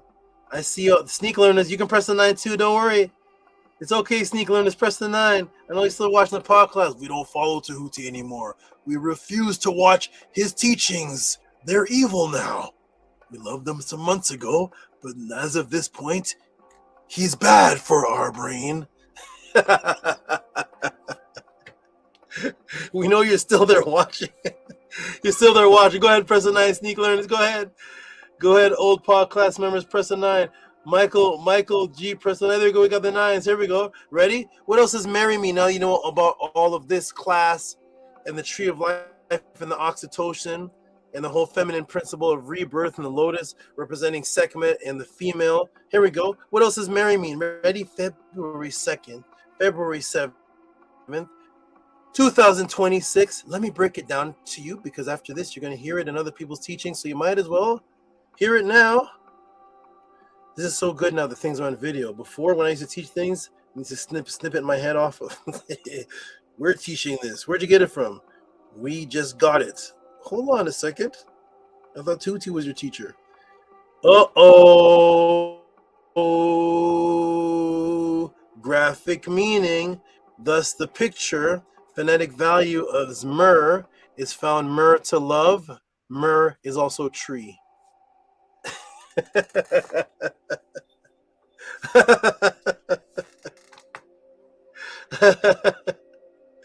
The word myrrh is also the tree.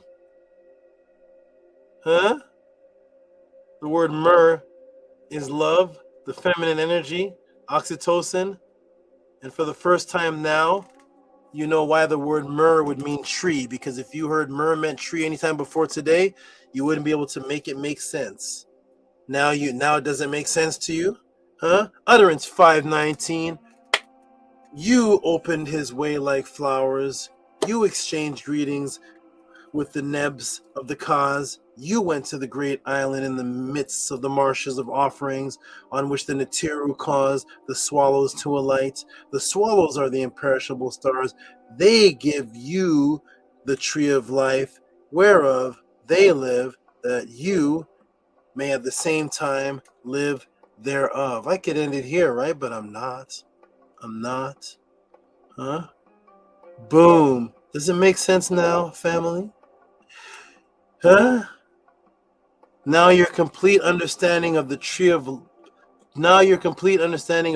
life, plan of life, has been completely off, as mistaught by the New Age Psyops.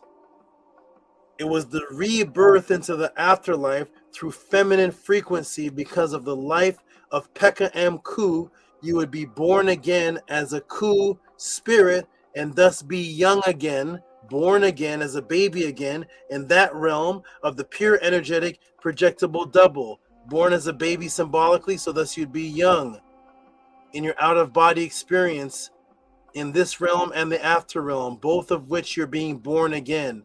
Your pure energetic projectable double is being born out of your body into more refined dimensional frequency realms. You're born again. Okay, keep that in mind. Huh? You're born again. There's your Mary, there's your oxytocin. Mary, the other name for Osset. Female energy. Mary, the oxytocin, holding the bond together between woman and child through breastfeeding. Seeing Mary, breastfeeding the baby. The tree of life. Mary, what does that mean? Oh, it means tree. Thus remember, the original word for tree of life or plants of life is hen. Remember that, everybody? See that? Hen unk. Hen unk. The plant of life. You see it? Hen unk. And it makes clear what type of plant. There's the hen unk.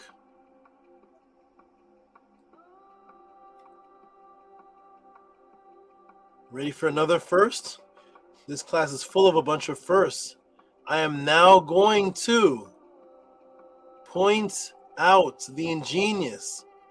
I'm going to point you to the entendre double meaning, genius of our Netter ancestors. So I'm now going to point out to you the entendre of the genius of our ancestors. Remember, everybody, remember the whole class pointing out the tree of life, plants of life is about the imperishable stars, which we know now the star is also Tua, and Tua is also the plant, or the light body on the journey of immortality after you are reborn, like you're reborn from the womb of Mary, reborn from Mary. After you're reborn into that dimension, that higher dimensional realm, more refined realm, and become young again. This is like a huge Manetta class. This is Manetta Monday magic class, like 3 of them combined, and then you get a ritual at the end. Here we go, the dimension and become young again. Guess what else hen, which is the tree of life, means in the Meta Netter? Guess what else hen means, everybody? Now that we understand the feminine principle, now that we understand that Mary is Aset, that Mary is love, bonding, and Mary is also tree. Now that we understand the feminine principle, now we understand it's all being reborn and born again into the next dimension. Hen, we know that hen is the word for the tree of life, or hen is the word for plant, and so is the word tua, which is light, your light body being born again as a star. That's why they call you the Keket, moving fast as a star. Guess what hen also means, because you're born again? So what does the word tree of life also mean? Uh-oh, boom, everybody. Hen, to become made young. A journey. Look at our ancestors, huh? The same word for tree of life, the hen for the plant, is the same word to be young again. Why? Because you're being reborn again in the afterlife.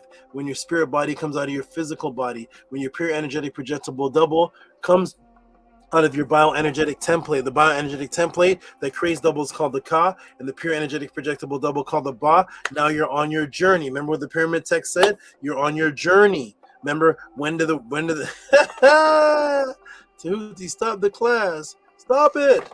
Remember when the birds make that big swarm? When are they great in the heavens? When they're on their migrational journey. What is the same pyramid text? The same pyramid text that talk about the tree of life and the little birds landing on the marshes. It calls them the great ones of the great of the heavens.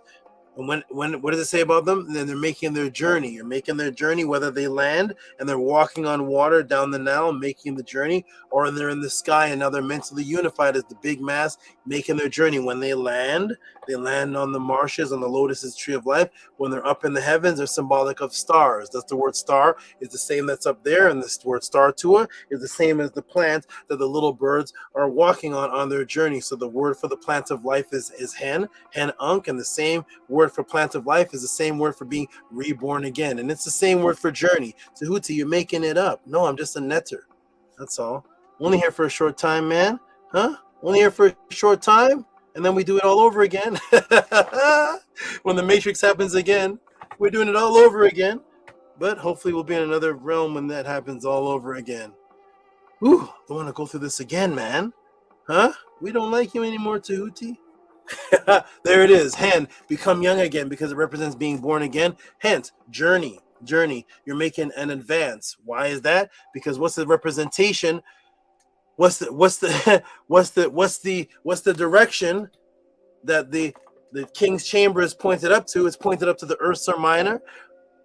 The Ursa Minor star constellation of the northern circumpolar stars that all seem to be still, yet they're making a journey, but they all seem to be still, and it's pointed up to that area. Excuse me, the circumpolar stars. Let me go back there, right? And what is that king's chamber called? It's called the Hepepet. What do we say in the affirmation? Mean Hepepet. So what does the word Hepepet mean? It means to advance. Why? Because it's drawn as a square with a top that goes like this, pointed up, because advancement means ascension.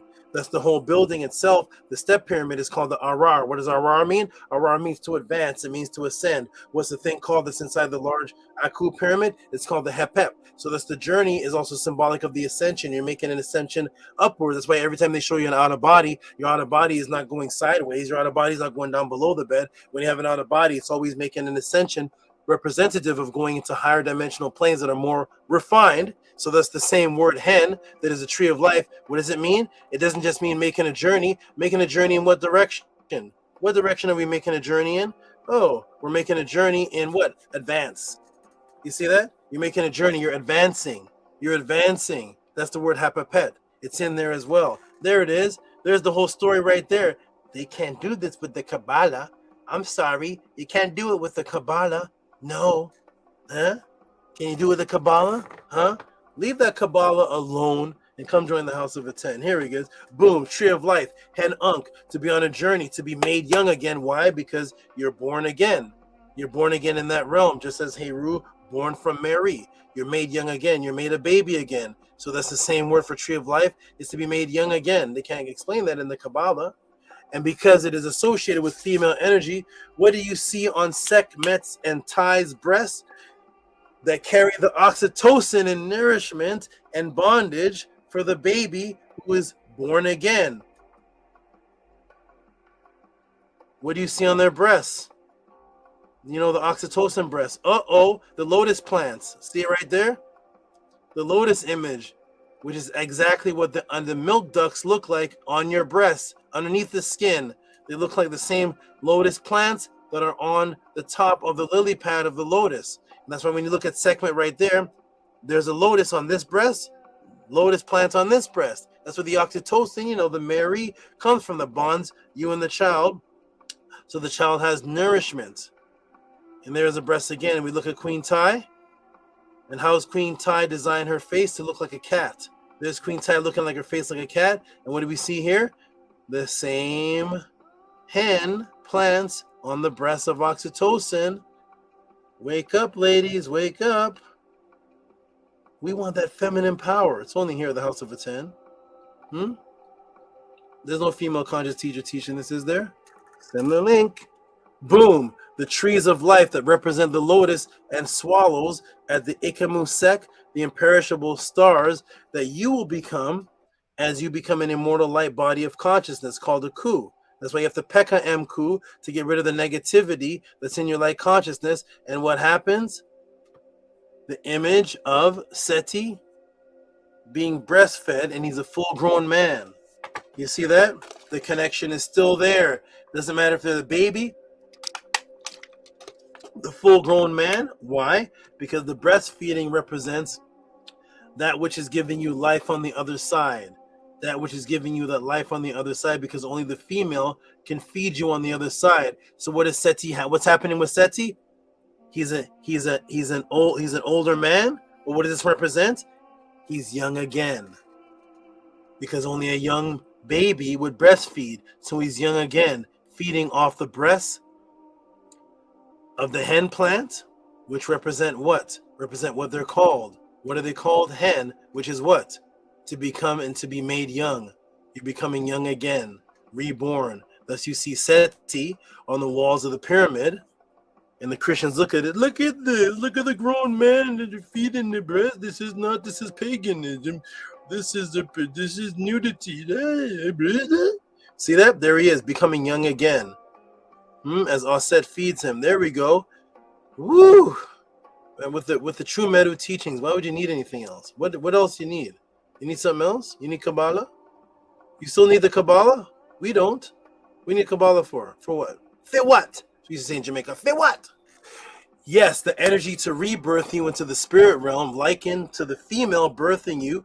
Thus, Sekhmet is the energy frequency of the plant of life, Lotus, as you become likened to the circumpolar immortal stars, which are the Tua, the light consciousness, which also means plant and star. The light consciousness, tree of life.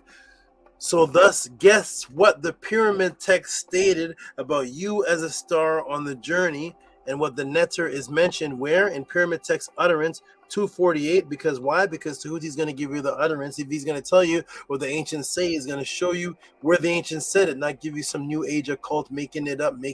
No, I have enough faith in what my ancestors say to quote them. I'm not ashamed of them. I'm proud of them because they are me. Here we go. What does it say? Uh-oh.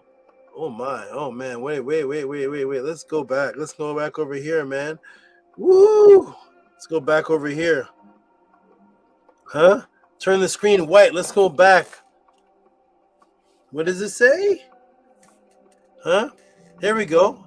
Yes, as the energy to rebirth you into the spirit realm, likened to the female birthing you. Thus Sekhmet is the energy frequency of the plant of life, Lotus, as you become likened to the circumpolar immortal stars, Tua, light consciousness, tree of life. So thus, guess what the pyramid text stated about you as a star on that journey, like the little birds, and what netter is mentioned in the utterance. What netter is mentioned in the utterance? Utterance what? 248. I wonder what netter is mentioned in the utterance 248. Let's go down and see the utterance 248. Scroll down. We're in Unas Nefer Aset. Let's shrink it down so we can read it. What does it say? What does it say? Here we go. What does it say? Say, Unas the Great. That's not word or again. Has come forth between the thighs. Remember the thighs? The thighs is what? The Ursa Minor star constellation. We did it. Look, go to last week's class. Of the Ennead, there's the word the Nukpu said Ennead. That's the Paut. Ennead is the Greek. Okay? Unas, once conceived by who? Sekhmet. Conceived by Sekhmet. See that? Conceived by Sekhmet, the same one that has the hen plants on her breast, because you're being born again. You're being made young again. In that realm, you're being conceived by the female energy of Sekhmet, Mary, Sesemet, who gave birth to Unas, because you're becoming young again. There's Sekhmet. As what? The star with piercing front glance, wide of stride, who brings provisions for the journey of Ra every day. If you're doing something every day, if you're doing the journey every day, you're immortal. There's no end to it, just like those stars are in the sky in that position every day. Unas has come to his throne, which is higher than, over, above the two protective neterts, always female energy. Appears in the shines as a star. You see that you come forth as a star, being birthed by Sekhmet, the female energy, conceived by Sekhmet, so that you're made young again. The tree of life, Hen Unk. Hen means what? Born again or made young again. And thus the Unk, which is in the word that means life, and thus the Ankh, which is the word that means life, is associated with a female, where you can see the shape of the legs and vagina of life forming what became the glass of what's called today the Holy Grail. The Holy Grail becomes the wine glass. Ooh! Oh my goodness, man. What's happening? I don't know. I don't know what's happening. What's happening? So the Holy Grail becomes the wine glass. Why? Because the word wine really comes from the word vine. Vine is what? The vine of the grapes. The vine of the grapes would end up representing Dionysus. Dionysus, who was stolen from Osiris, the god of the grapes. So Dionysus now becomes the Greek god of the grapes, the maker of wine. Wine from veins. Veins. The word wine. Go look up the word wine. Go look up the word veins of where what? The blood comes through.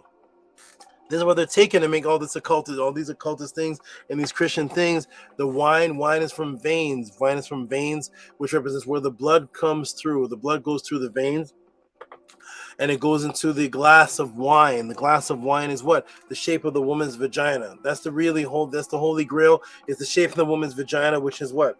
The line in the middle when her legs are closed, and it forms a V, which forms a cup shape of where the original blood comes from. The blood of what? The blood of the menstrual cycle, which indicates when she can what? Rebirth a child or birth a child, when she can have sex and now reproduce and become a Mary and now exercise the oxytocin. Now she can give birth to a child. It's the Holy Grail, the wine glass, because that's where the blood comes from when she's having her menstrual cycle. From wine, from vein, from where the blood comes from. And that becomes the blood, the red blood, which becomes the symbol of a rose. Why you give your woman roses? You ever wonder why you give of all the plants in the world, why is it so popular to give roses? Why the color red? Why do women put on the red lipstick on their mouth? Why is the rose red? Red roses represents romance. Romance is now the red rose. That's the blood. That's the blood of Mary. So that's why the richest family in the area, the European area they're the Rosemarys. They came with a movie now called Rosemary's Baby. That's the rose and that's the Mary. The rose is the red blood, and Mary is the mother of Jesus, which is Aset, who gives her blood, who sheds her blood every month. That's the real one that sheds her blood. Not Jesus, but Iesus. Iesus was what? Iesus was the original name of Mary. Did you know that? That's Mary's name. That was Iesus, the name of Mary. She's the one that shed her blood for your sins every month. Here we go, everybody. So that becomes the Holy Grail, the wine glass in between the woman's legs, which represents life. That's where the baby comes from. So that's when you look at the Ankh. When you look at images of the Ankh, what do you see? They draw the Ankh purposely with what? Bing, bing, bing, bing, bing, bing, bing, bing, bing, bing. With that shape in the middle, like it's two legs in the vagina. See that V? That's the vagina there with the two legs, which is the Ankh. It's the female energy, because we all know that the original, well, not we all know, but my students know that the original Ankh was what? Rope tied, and when these ropes fell, it was used as the original tampon which held what? The red blood, which was of life. There we go. There it is. Which is what? The lotus plant. That's the lotus plant in the middle. That shape that forms, it looks like the two legs with the vagina in the middle, is the lotus plant right there. There's which of course is the shape of the lotus plant, which is what? The hen Ankh, the tree of life, the plant of life. Right? And that's what you see in the original Holy Grail.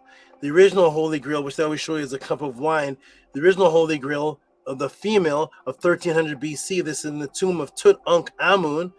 Tutankhamun out of the lotus. What do you see in the original Holy Grail? And here's the original Holy Grail, 1300 BC. There's the wine glass right there. And what do you see there beside it on the sides of the wine glass? What do you see right there? Boom. You see the Ankhs.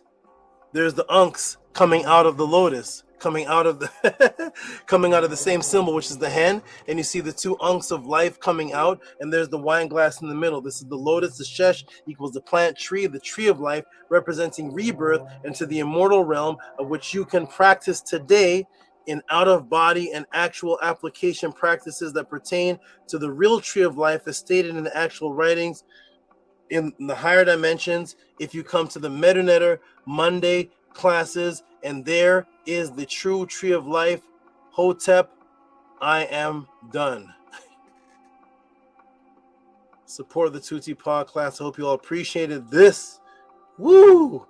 Hotep, I am done. Matrix broken.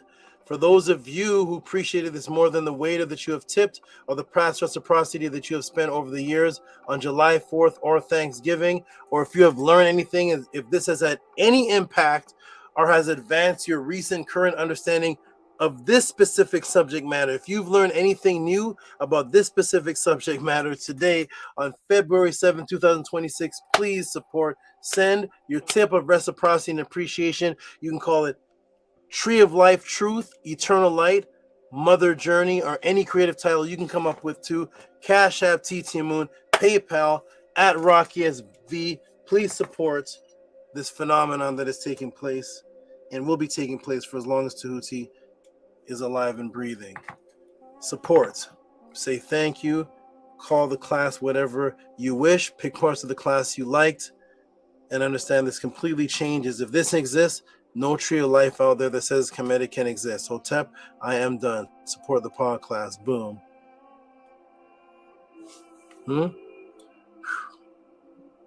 2 hours and 53 minutes. There's your answer, Jehuti. 2 hours and 53 minutes. Boom. That's how Tehuti answered the question. Type in the chat what you thought about the class. Put fire bombs, whatever you wish to push. I'm going to put the link in the room for the supporters to jump in. If you are getting this Trail Life breakdown anywhere else, please put their link in the room, and I promise I'll have them featured on Killer Priest this week. They'll be the featured star in Killer Priest this week. If not, please support what you've never seen before in your life. There is no Tree of Life concept that exists that's taught in this class out there right now, and that's why I had to do this class. And I've never been asked this question before in my life, and I've never read any of the books, and they're behind me. Like I never saw the never-ending story. Let's see what people thought of the class. Boom. Or class. Work tomorrow. Hanu. Sabat Tehuti. Min. Ma'at. Amunet. Absolutely. Look how it dropped from 45 to 37. Pew. Woo. Support before you leave. Please just send support and say thank you for the class. I was here with you for the whole 3 hours, sucking it up. And here's what I think of the class. Appreciate that. Keep it going, Tehuti. We appreciate you more than the cheeseburger man that we all bought. Absolutely gorgeous. What a gift to a Saba, to an Atiru, to a Saba for this Nefer class. Hotep Saba 10 a.m. to a Nefer beautiful Shesh always, and Nukpu puts Netter axes. Oh. All right, everybody. I'm going to now show everybody who appreciated this. Why? Because they're going to state it in their Cash Apps and their PayPals, and just state why they want to see this podcast, this phenomenon continue. Oh my gosh. Whew. I'm going to start reading the supports right now and let the new people see.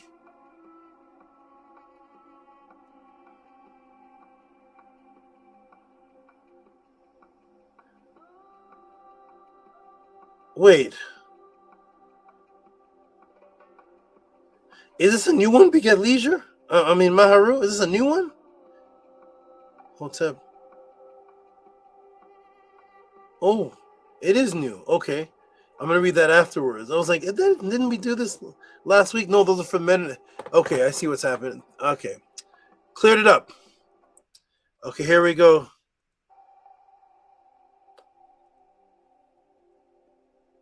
All right, here we go. We're going to read the Cash App supports. We're going to read the Cash App supports. We got Amun in the room. Woo! And here we go. We're going to read the first one here. I appreciate everybody that's continuing to support to keep this going, because without this, send your large support. Where are the monsters? Next week, I'm going to read the top supporters coming in from Dejed and Retetua. Yeah, next week, I'm going to read the top supporters of the month of December. Coming in from Retet and Jejetua. Coming in from Dejed and Retetua. I said the inverse each names. The Retet and Jedetua. Coming in from Dejed and Retetua as the first podcast donation support I'm going to read. Actually, the second I'm going to read, because the first one was the good brother Drip Star. So I'm going to read the second one. Here it is. And this is coming in from... And you all really, whatever you really feel this class is I know you can't send what you feel it's actually worth, but whatever you feel you can send that just represents any impact that will keep this type of class going. Support the Tutsi Pod class, everybody, because this is not happening anywhere on the planet. I want everyone to read this support right here. Ooh, wee. I'm going to read Netter first comment. Okay, go ahead and read that for me, Anu, please. You called me Anu by accident, Saba. Oh, no, it's Anunians. I'm reading the Anu and the Anunians. I'm back to calling you Anu. Amun. $30 from the Jed to them Ma Hem Autu for Tua for today's class from the Jed and Retet Tua with the Henu Fist, Black Eve, and a Purple Eve. Give them some noise, please, Amun.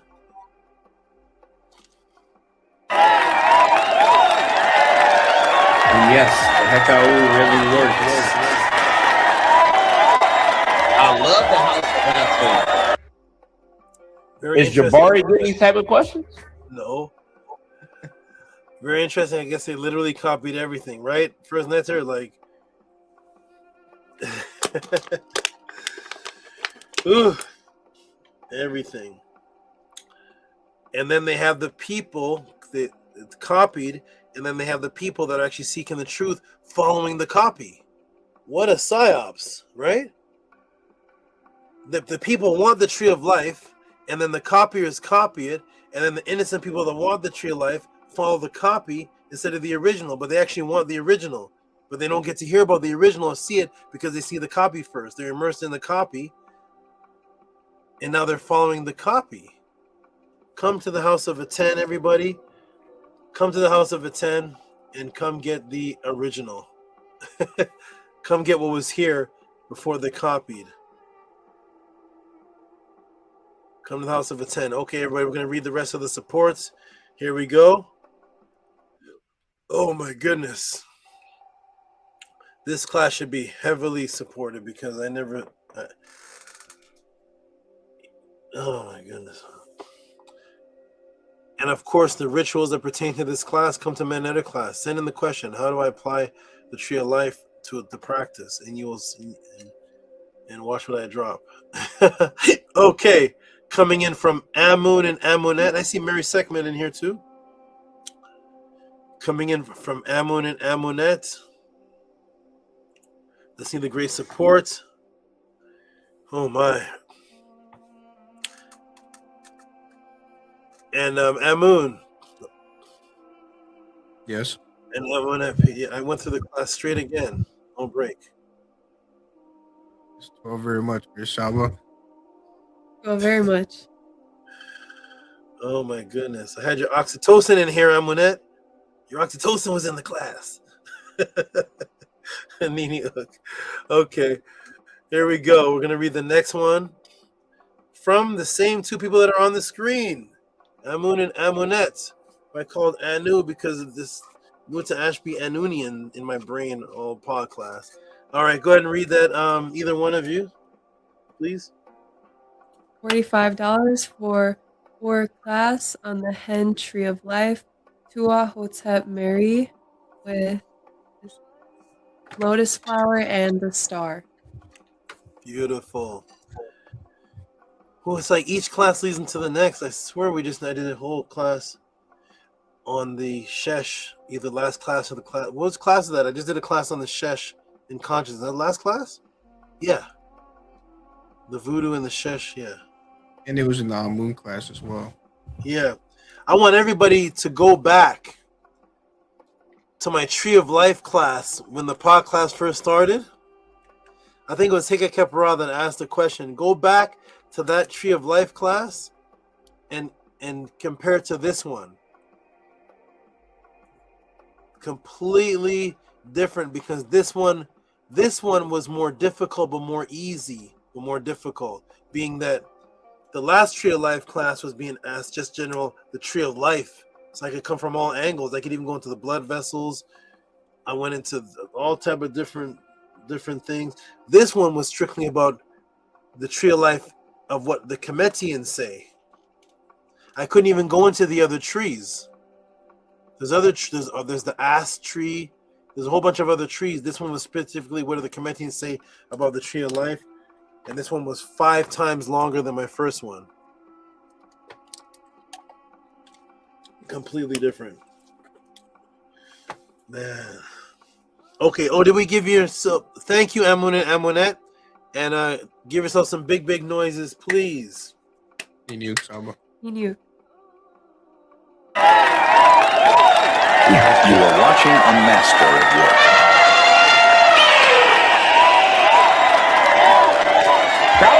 Bam! Come join us, House of Atton, Ancient Tehuti and Teachings of Natiru. Back to the source, we the original Axemen. Shout out to the best teacher on the internet. Atef, come back. Where's it? Heal up, Atef. I'm sending you a doctor. I'm sending you a heal up, Atef. Oh my goodness. Atef's energy was like no other in here, man. Come on, Atef. Back to the original Axeman. All that stuff there. Come on back, Atef. Heal up and come back. I can't imagine how bad I can't imagine what's happening with Atef that he can't even come to the pod class or anything. It must be super serious. Thank you, Amunet, for that. Great support as always. Shout out to everybody in the pod. Oh, you said Niniuk, right? Yes. Okay. Yes. Shout out to everybody in the pod class. Shout out to everybody in the chat. Shout out to everybody who's supporting. Fully twisted, right? First Neder, fully twisted. Oh my goodness, fully twisted. Here we go, everybody. Let's go to the next support. Shout out to all the great supporters I got. Oh my god. Break it down. Ooh, Mary Sekhmet. All right, Mary Sekhmet, who used to be a Hebrew Israelite, learning from Jabari. She used to be a Hebrew Israelite, learning from Jabari, and stayed a Hebrew Israelite.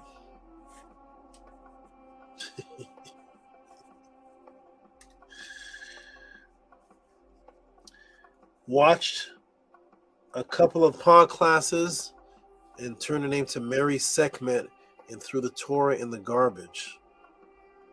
I was following Jabari for a while and stayed a Hebrew Israelite. Shout out to Mary Sekhmet, who was a Hebrew Israelite for longer than... Oh, what's this? What are you all seeing on the screen right now? You see Mary Sekhmet, her donation. Oh, okay, I'm seeing something else.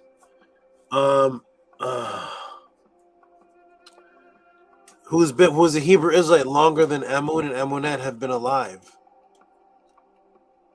She was a Hebrew Israelite for longer than Amun and Amunet have been alive. Watched a couple of pod classes and threw the Torah in the toilet. This is the power of transformation. She is a great testimony to the power of when the netter touches you. When the netter touches you, you become cleansed. You transform back to the original. Just like if you leave your house, if you abandon your house and leave it and come back 5 years later, all the plant life and everything will take it right back to the original. I promise. That's what nature does. Nature takes you to the original. You can be into fake Torahs, fake Bibles. You come across the real netter, and that stuff has gone out the window. Even if you're listening to somebody who claims they teach Kemet already. All right. Did you all read this already? Or no? Not yet. Okay, read that for me, Amun.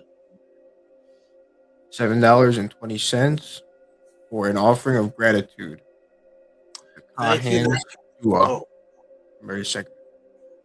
Okay, thank you, Amun, for reading that. We have first Netzer here who says, "Please consider my question answered. Thanks." Another pod. I don't know. I'm gonna screenshot this. I'm gonna make a record of the amount of people that say I've answered their question before I could even answer their question. So somewhere in what I taught answered the brother's question. So wonderful. Excellent. Let me go ahead to oh, 1 second. 1 moment, everybody. February 7th PA class. Oh, okay.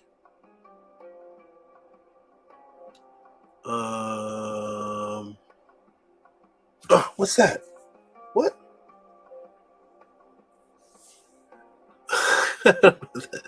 Okay, let me go here.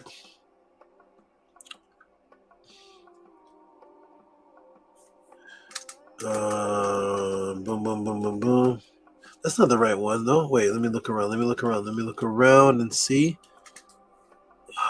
Maybe it is. Okay, I'm just gonna. Dr. LaRoche. 1 moment, everybody. Let me see if I have things right here. Dr. LaRoche. Tehuti and Ra. Nukpu. Okay. Okay. All right. Boom. We're going to go to the next supporter.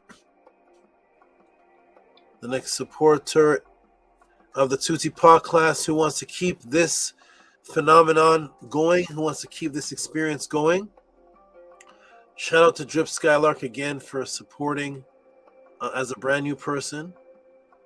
He supported as a brand new person. That's why he was the first one I read even before I taught the class. He supported as a brand new person. And on top of that, he did what he said he was going to do. He said it last week and did it this week. So much respect to Drip Skylark as a new person doing that. Okay, we're going to put whoa. Wait. This number. Oh,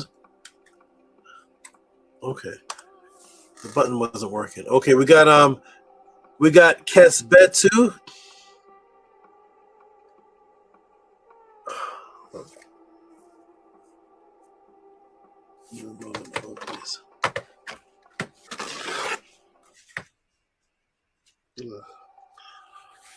Okay.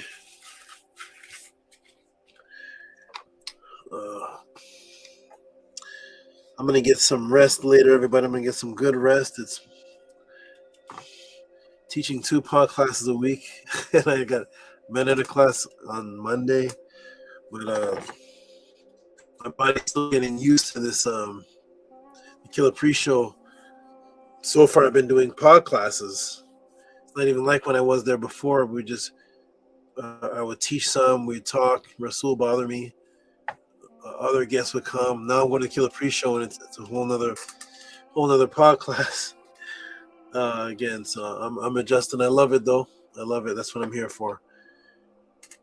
Okay. Just have to adjust my rest. Okay, here we go. We have Kesbetu, the Blue Man. Go ahead and read that, please. Nukpur, are you jumping on this? Are you jumping on the panel? What do you say?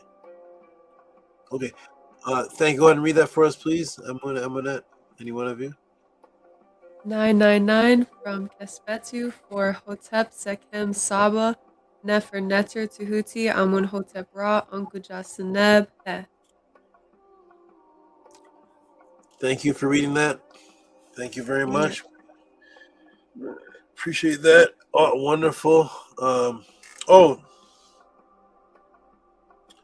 Shout out to all those that came to Kill the Priest, and your donations were small in the PA class. That's understandable. I just like the fact that I could read out to the people that there was donations given, so that the audience there can be used to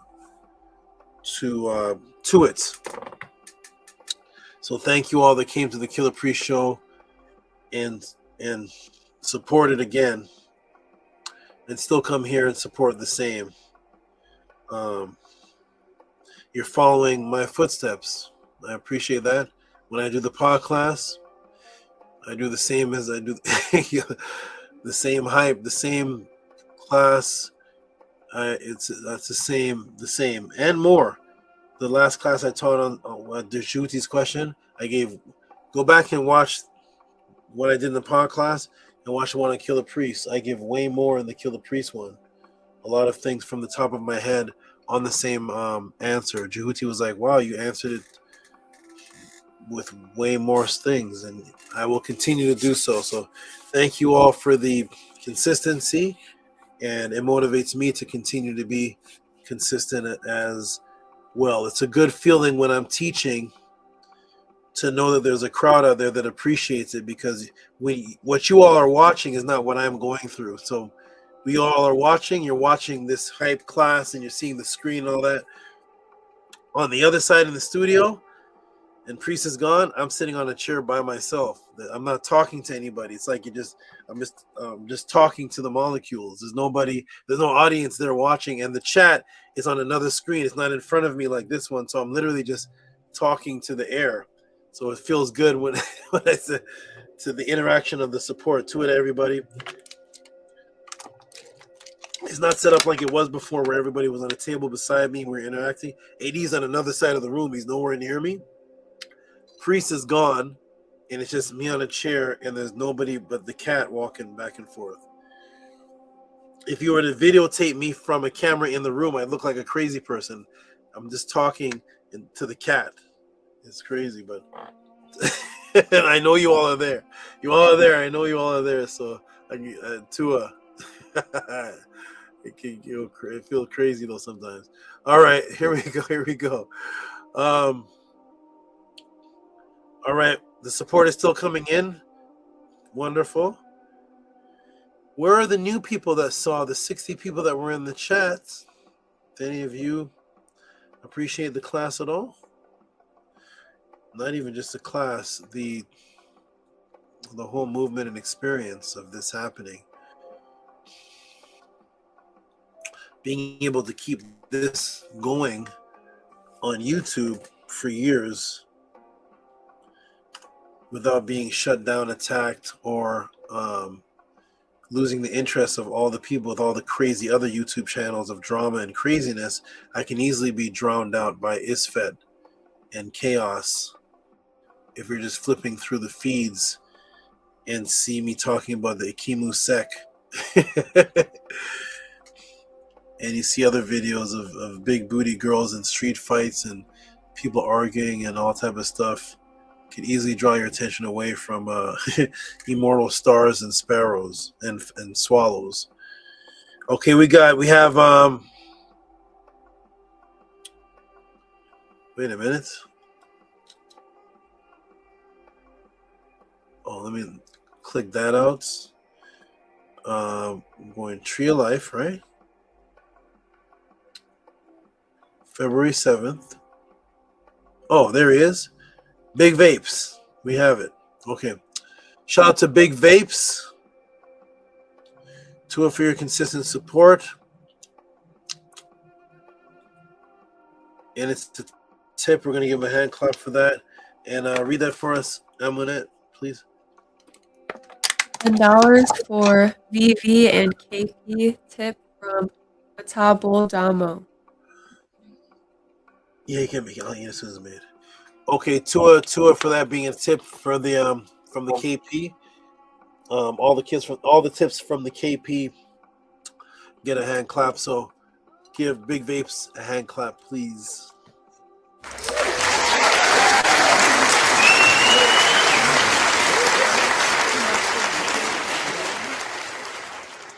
Excelente.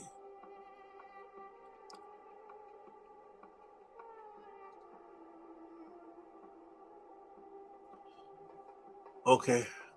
What?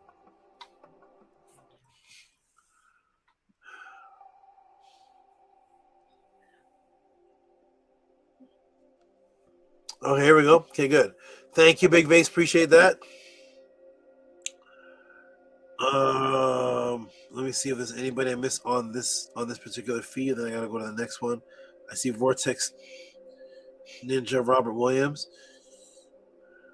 Vortex to the Ninja.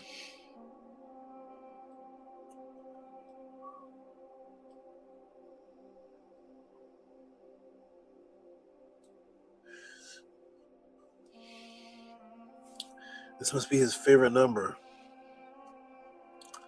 Whether it's on Killer Priest or here, Vortex Ninja supports with this amount and number, which is, oh, wait, is it there? No. I have to do it manually. Okay, here we go. Manual is fine. Shout out to Vortex Ninja.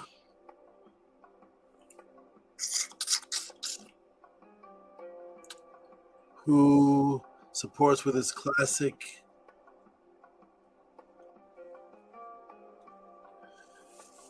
$7 for support. Thank you, Vortex Ninja. The House of Attend mystery man. We don't know who Vortex Ninja is, but whoever Vortex Ninja is, he's an avid watcher of wherever I go. I'm on Killer Priest, he's watching. Pod Class, watching. For years, I've tracked Vortex Ninja's support, and it's been going back for years. And he's definitely a supportive ninja because I have no idea who he is. Shout out to you, Vortex Ninja. Appreciate your consistent support.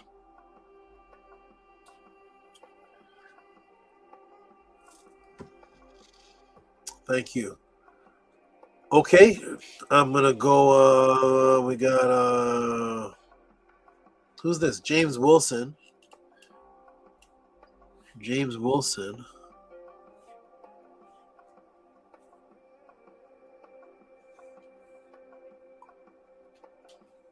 Oh, James Wilson is he sent me a bunch of here. He sent me a bunch of things from okay. Feel free, James Wilson, if you're listening.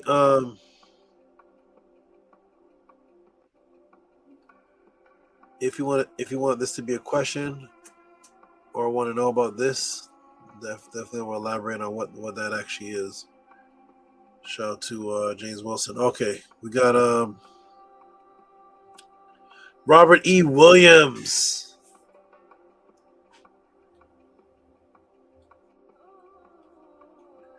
Robert E. Williams. Here we go. Boom, boom, boom. We'll see if this pops up or if I have to do it manually. Have to do it manually. Okay. Click, click, open. Robert E. Click, move, and here it is. Shout out to the monster supporters. Shout out to the consistent supporters. Shout out to Robert E. Williams. Okay. Amun or Amunet, either one of you read this. Give him some big noise. I'm going to come off the screen, but I'm still listening. But give him some big noise, please. And after you read it. 5572 for Tua for the Ur Bird Seket on the Unas Nefer Aset.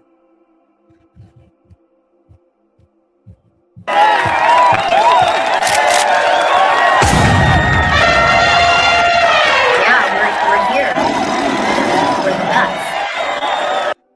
So brick by brick, we're going to continue. House of At 10, like, subscribe, and comment. Come join us. This is the best. We are the champions, right?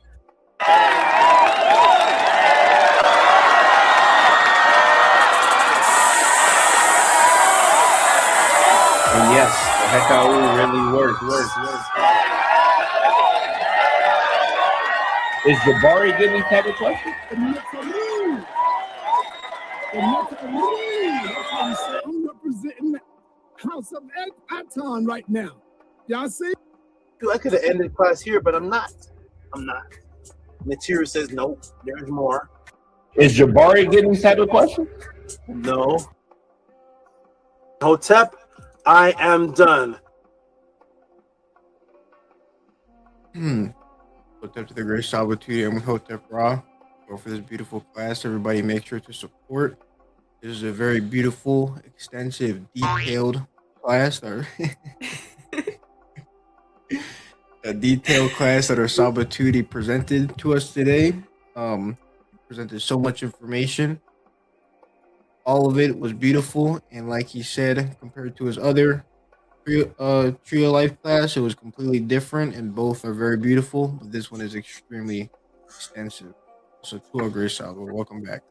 Nini Uk. Tua for having me back. Okay, wonderful, great supporters. You all are excellent.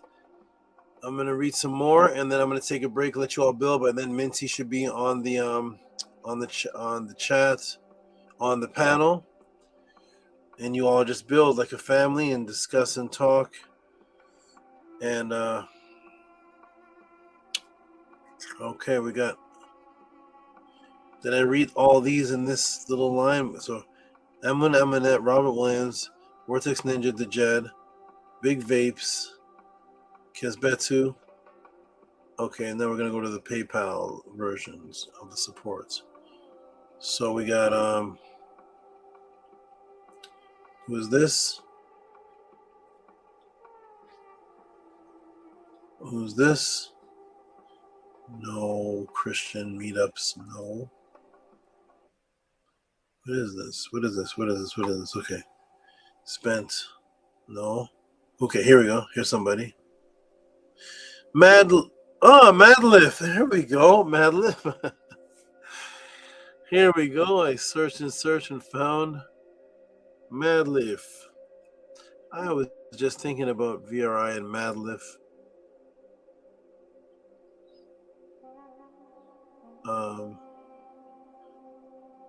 Today and yesterday, I was like, VRI.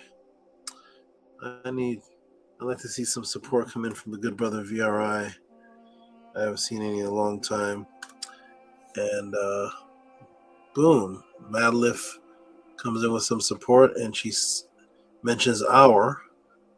So she's including VRI in her life change. What an interesting, beautiful thing this is, that all these different walks of life of people. Like, you would never, if anybody here has ever seen Madlif, you would never look at Madlif and think that anything Kemetic would change her. If you just saw her walking on the street, you'd say, oh, is she into gothic? Is she heavy metal? What is this? What is she into? You would never think she'd have anything to do with the Purim Haru. This this podcast, this experience is really showing me that this network frequency hits everybody, just like it did. If you were to see Alexander the Great walk down the street, you would never think he'd have a Purim Haru. You'd never see Alexander. You'd think Alexander the Great is Owen Wilson. You saw Alexander the Great walk down the street, you never think, hey, that's Mark Kemet. Like, no, that's Brad Pitt. Like, I never think. But this information and this frequency, it changes you, whatever you are. You could look like a heavy metal artist. You could look like a punk rocker. You could be a 50-year-old mother, single mom. It doesn't matter what you are. If any part of you is seeking true or origin spirituality, this is going to change you, as we see here. So I'm going to show Madlif right here. I'm going to show Madlif support right here. And we're going to give her some noise because I think she tried to put $20, but sometimes I think PayPal extracts sometimes from the actual amount. So I'm just going to consider this actually $20. So I'm going to go ahead and read this one. Madlif Monroe sent $19.45, but I have a feeling she actually sent really $20. My reciprocity to you, Saba. Your teachings greatly improve our lives. The hour could be her and VRI, or the hour could be really all the students. Tua Hotep with a heart. Tua Madleaf, if you're listening, Tua VRI. Tua Madleaf, if you're listening, shout out to VRI, because I believe I from my memory, not I believe, but from my memory, I remember you are the one that brought her interest to the pod class. Okay, give her Madleaf some big noise, please.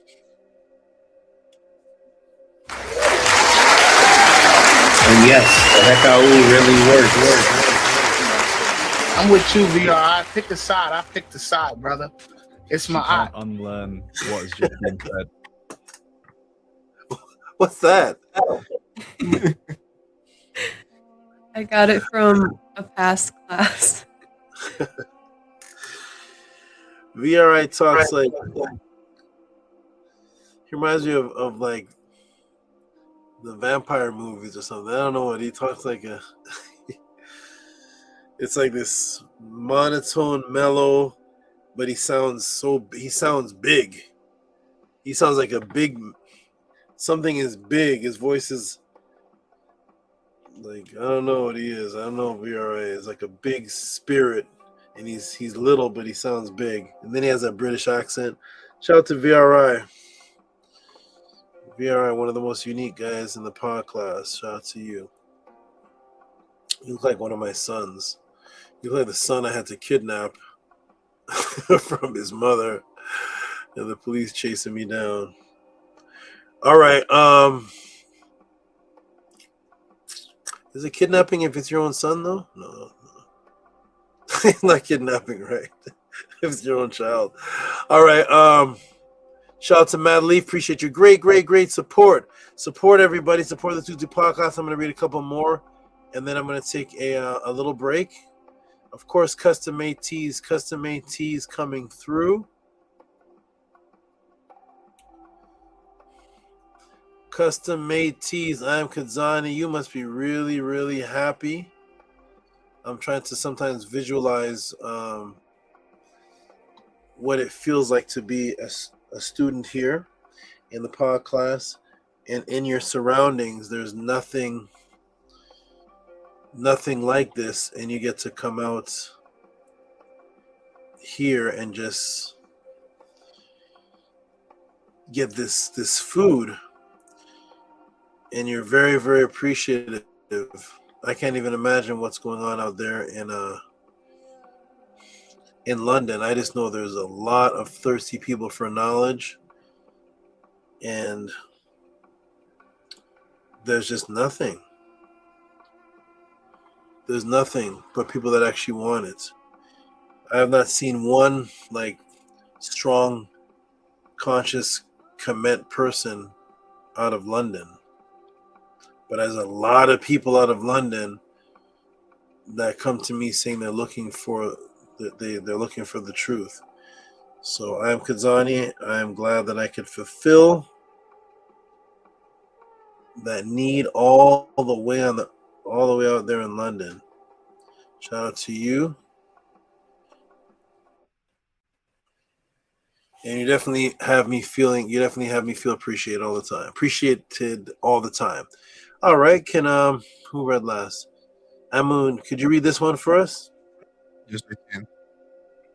24, 42, tree, flower of life, Tua, star, Tua, another star, 3 Tuas. I appreciate you, Saba, Tehuti. I am Kuzani. Excellent. Thank you for reading that, Amun, and give I am Kuzani some big noise, please.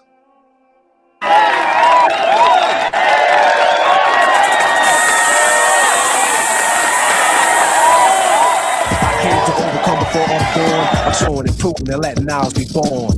Then after that, I live forever. You disagree? You say never? Then follow me from century to century. You remember me in history, not a mystery or a memory.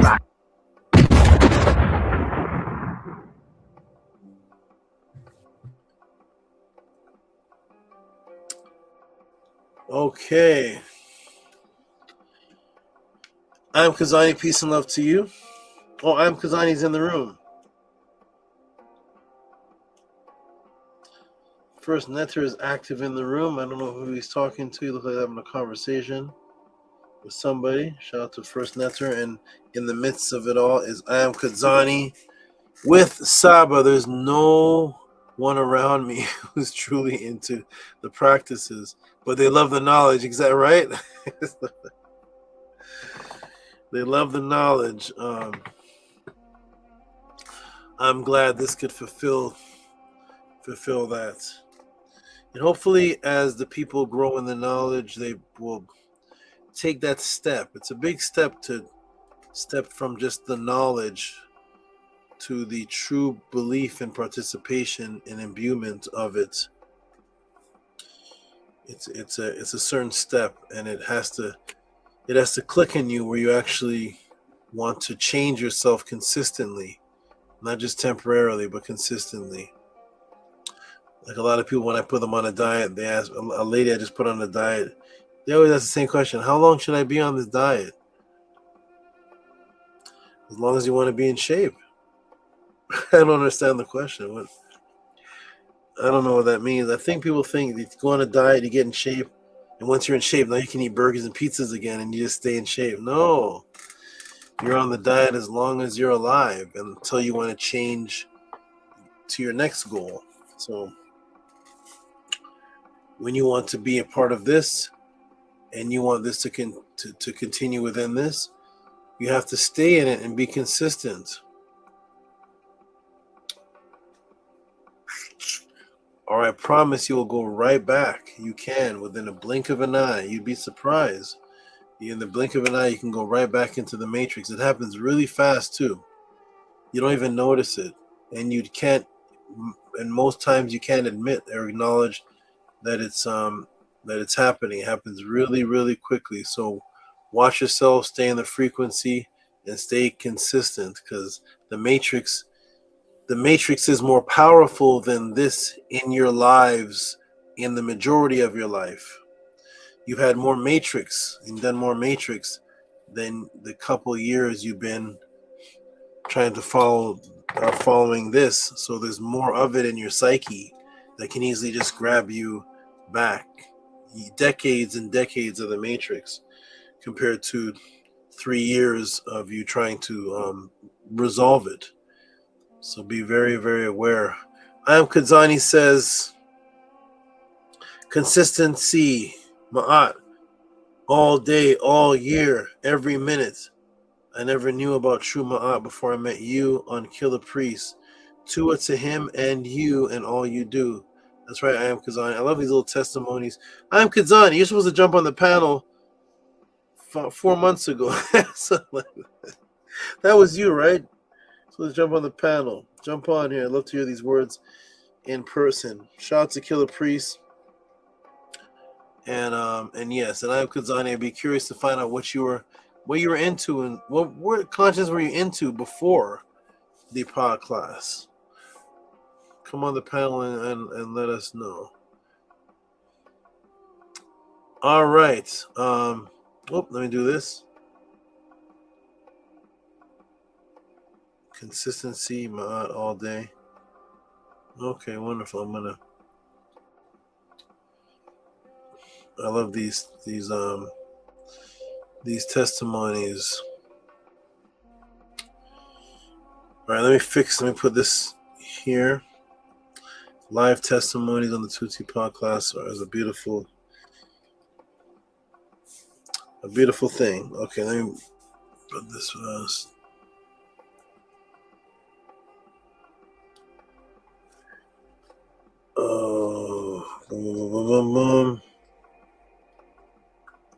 All right, let me get that off the screen. Let me go back. And now we have some support coming in from, where's all the support, family? Where are the people here? We have to scroll down. Mark Struble sends me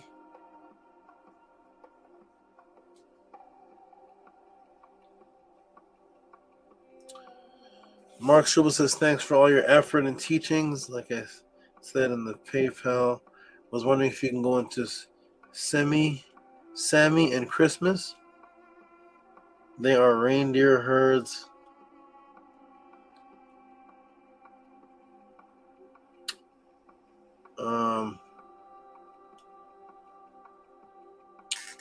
Let me so Mark Struble sent a this brother here sent a he sent a donation to Killer Priest for what I think was a donation for the class that I taught. I don't know if he's don't know, Mark Struble, if you're looking to if you're looking for me to answer a question. But shout out to Mark Struble. And shout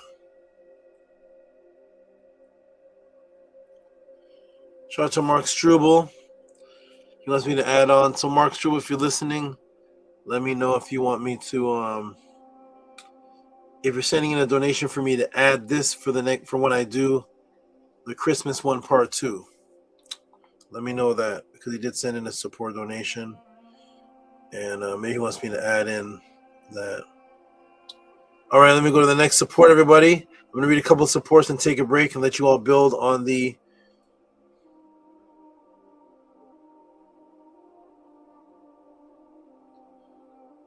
Who is this?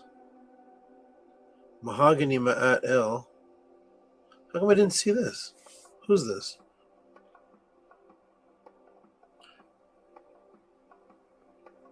Oh, shout out to Mahogany Ma'at L. I'm not sure why this didn't this popped up as being red, but it wasn't red. Oh, this is a day ago. For class January 31st.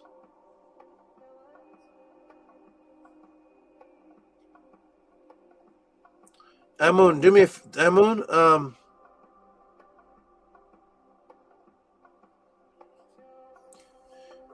was I on Killer Priest January 31st? No, Saba, that was a Sunday. The Saturday, pardon me.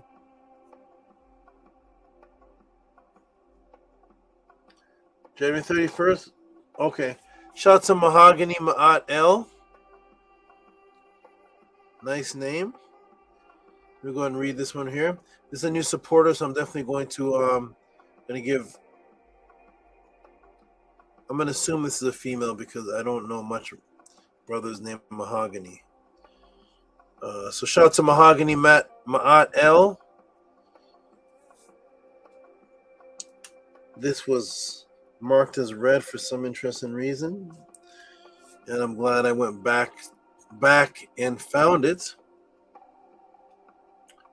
So shout out to Mahogany. We're going to give you a clap because you are new.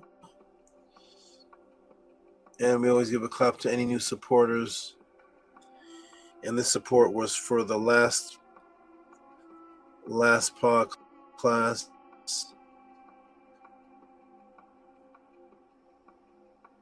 But it came today, it says. Shout out to Mahogany. I'm trying to get you on. There you go. All right, Mahogany, since this is a new support, I'm going to read it. So coming from Mahogany Ma'at L for class, and she put the date. Very good. January 31st, 2026 from FBR Supreme Magnetar 963 with a pink heart. I'm trying to see if this name looks familiar. I've seen this name Magnetar before. And thank you. And it's $12 from Mahogany Ma'at L. And let's give her a round of applause, please.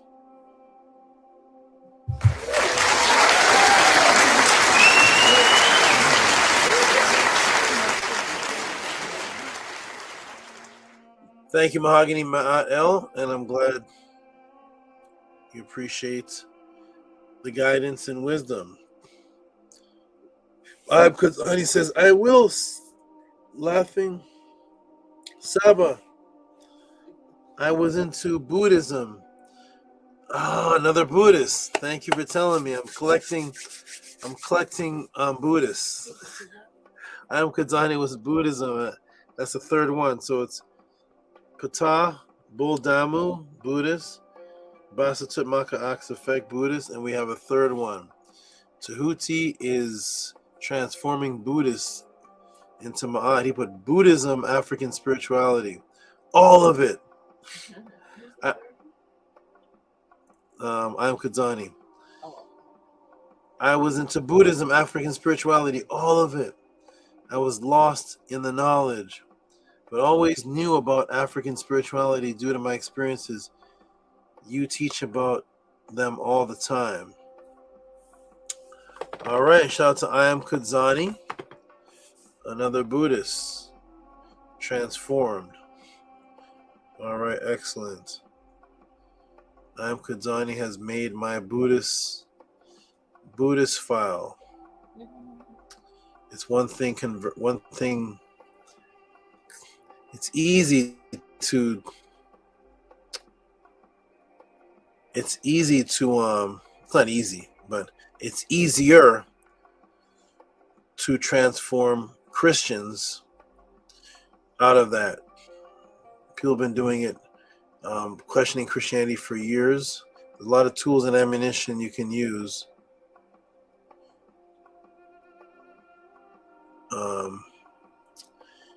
But Buddhists, I would like to see it. I would like to see a Kemetic teacher sit in the room with a Buddhist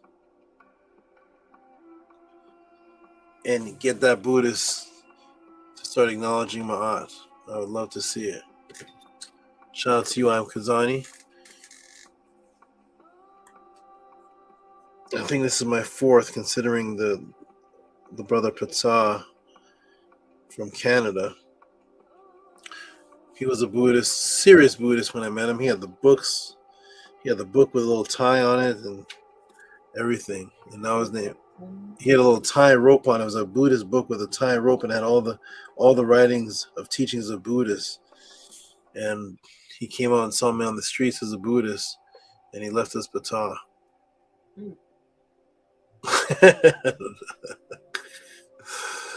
That's just how it goes, right? All right, shout out to the support coming in. Minty Hotep, I'm going to read this one.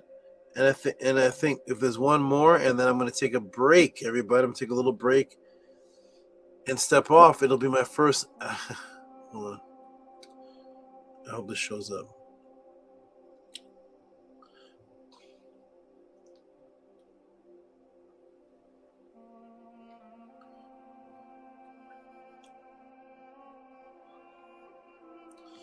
All right, where is the Tree of Life? February 7th, pod class. There it is. Okay. Shout out to Minty Hotep. And then we have a monster support coming in that I want to read off when I come back.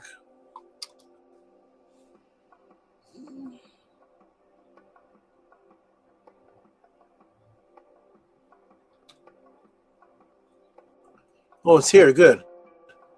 Shout out to Minty Hotep. Amuna, either of you could read that for us, please.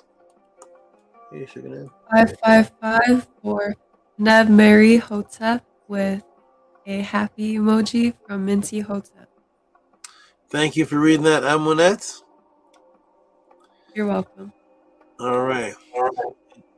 I told Minty Hotep no matter what she gives, she gets a clap. So give her a little hand clap for that, please.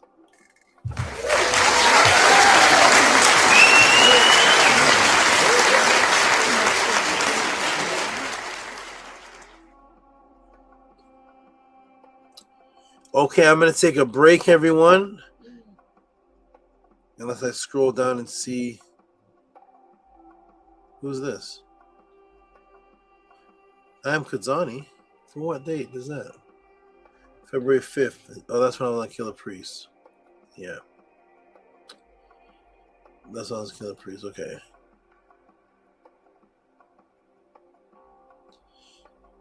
Okay, I'm gonna take a break, and I will be back.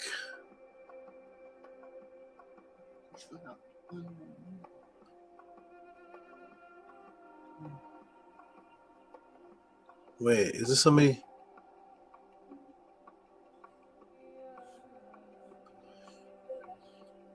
Someone's trying to get into my Twitter account.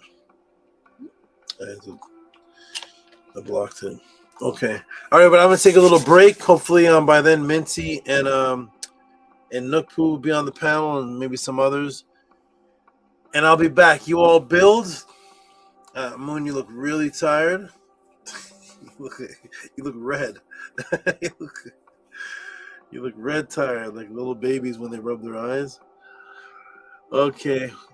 Hopefully get some rest soon.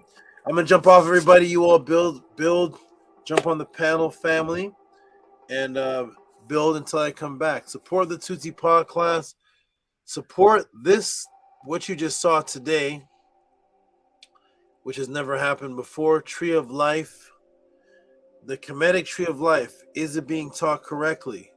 What is this? Is this ancient? Holy Grail, Judaic Psyops. Support the Tehuti Pod class only if this has benefited you in any way. And hopefully if you've watched it, if you're watching it for 3 hours, I hope it's benefiting you. And that is the reason why you're watching it for 3 hours. Shout out to all the great supporters. Everybody coming up. I am doing my best for this. Did you get to see this Amunet and Amun earlier? Yes, we saw it. Yes, very, very nice. Thank you. Medu Magic Monday classes by Cyber Tehuti, 2:30 p.m. Pacific time to 4 p.m. I am doing my best to muster up the magic. I am to start this Monday. So everybody, well, you know what I'm going to add to this? The email. With the email. So everybody, Emu, could you put my email up for me, please? Yes, I can. Thank you. You knew. Those who want to be a part of the Meta Magic Monday classes, you email this. Find out how to become a part of it. And then you get live private classes with me and those who are attending. These are private classes of me walking through page by page of the Purim Haru. I'll be also going over other papyruses, other funerary texts, and walking through it, showing the Mendeder words, and then the practice maybe once every 2 weeks. Maybe I'll give 2 practices a month. But in any of the Mendeder classes, in the teachings, you can find a way to make them a practice because just by what I'm teaching on them. But I give specific practices in a few of the classes, and you get this. This will never be released on YouTube. They're all private. Okay, you can take that down now, Emily. Thank you. You knew. All right, so there it is, 2:30 Pacific time to 4 o'clock Pacific time. Medu Magic Monday classes. Boom.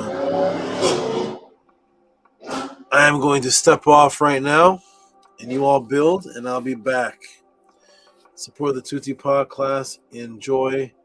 If you've seen this, if you're just getting here now, rewind and enjoy it. And send a message through the Cash App what you thought of this, even if it's when I'm not doing it live. You can watch this on a Wednesday. Send a Cash App on a Wednesday and say, I just got to see this on the Wednesday. I was working Saturday. This class blew my mind. Here's some support. Keep it going, Tehuti. I'll be back, everybody. Hotep. Peace for now. I'll be back in a minute. Peace. Enjoy your break, Saba, and enjoy your meal. Peace. I'll be back in a few minutes. Peace. Peace. Hotep Ankuja Seneb, the great Sabatiri Hotep Ra, the great Amunet, to all of the viewers, all the supporters.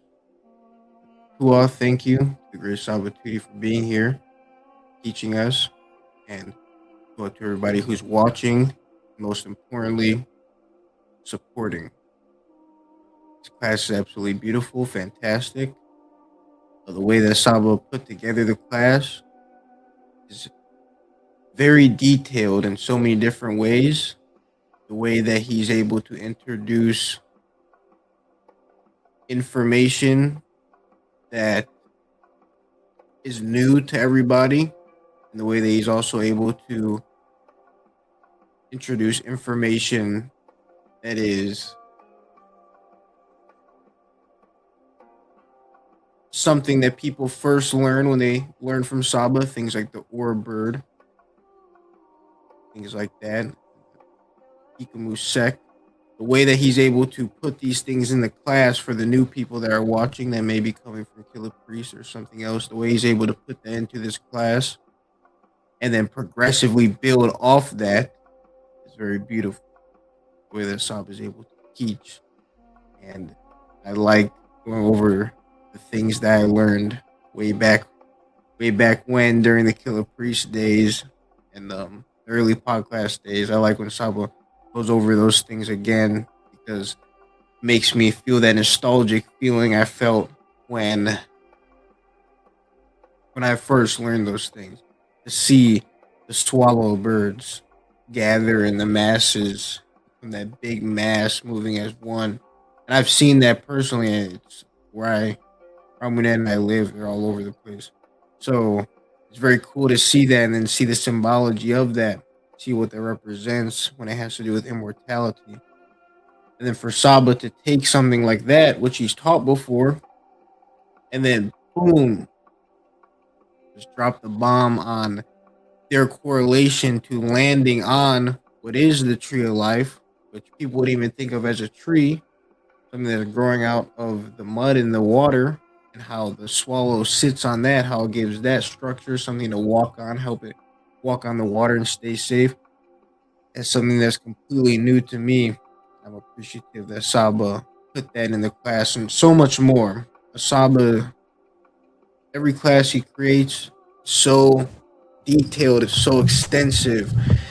And these are all reasons why we should be supporting our great Saba Tuti, because there's so many different points where he could have said, Hotep, I'm done, and ended the class.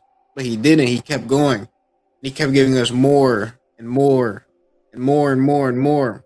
And for that, that deserves support. So Tuan, thank you to everybody who supports, and anyone who hasn't supported yet or someone who's watching this in the future, please make sure to support our great Saba Tehuti, because he does a lot to make these classes for us.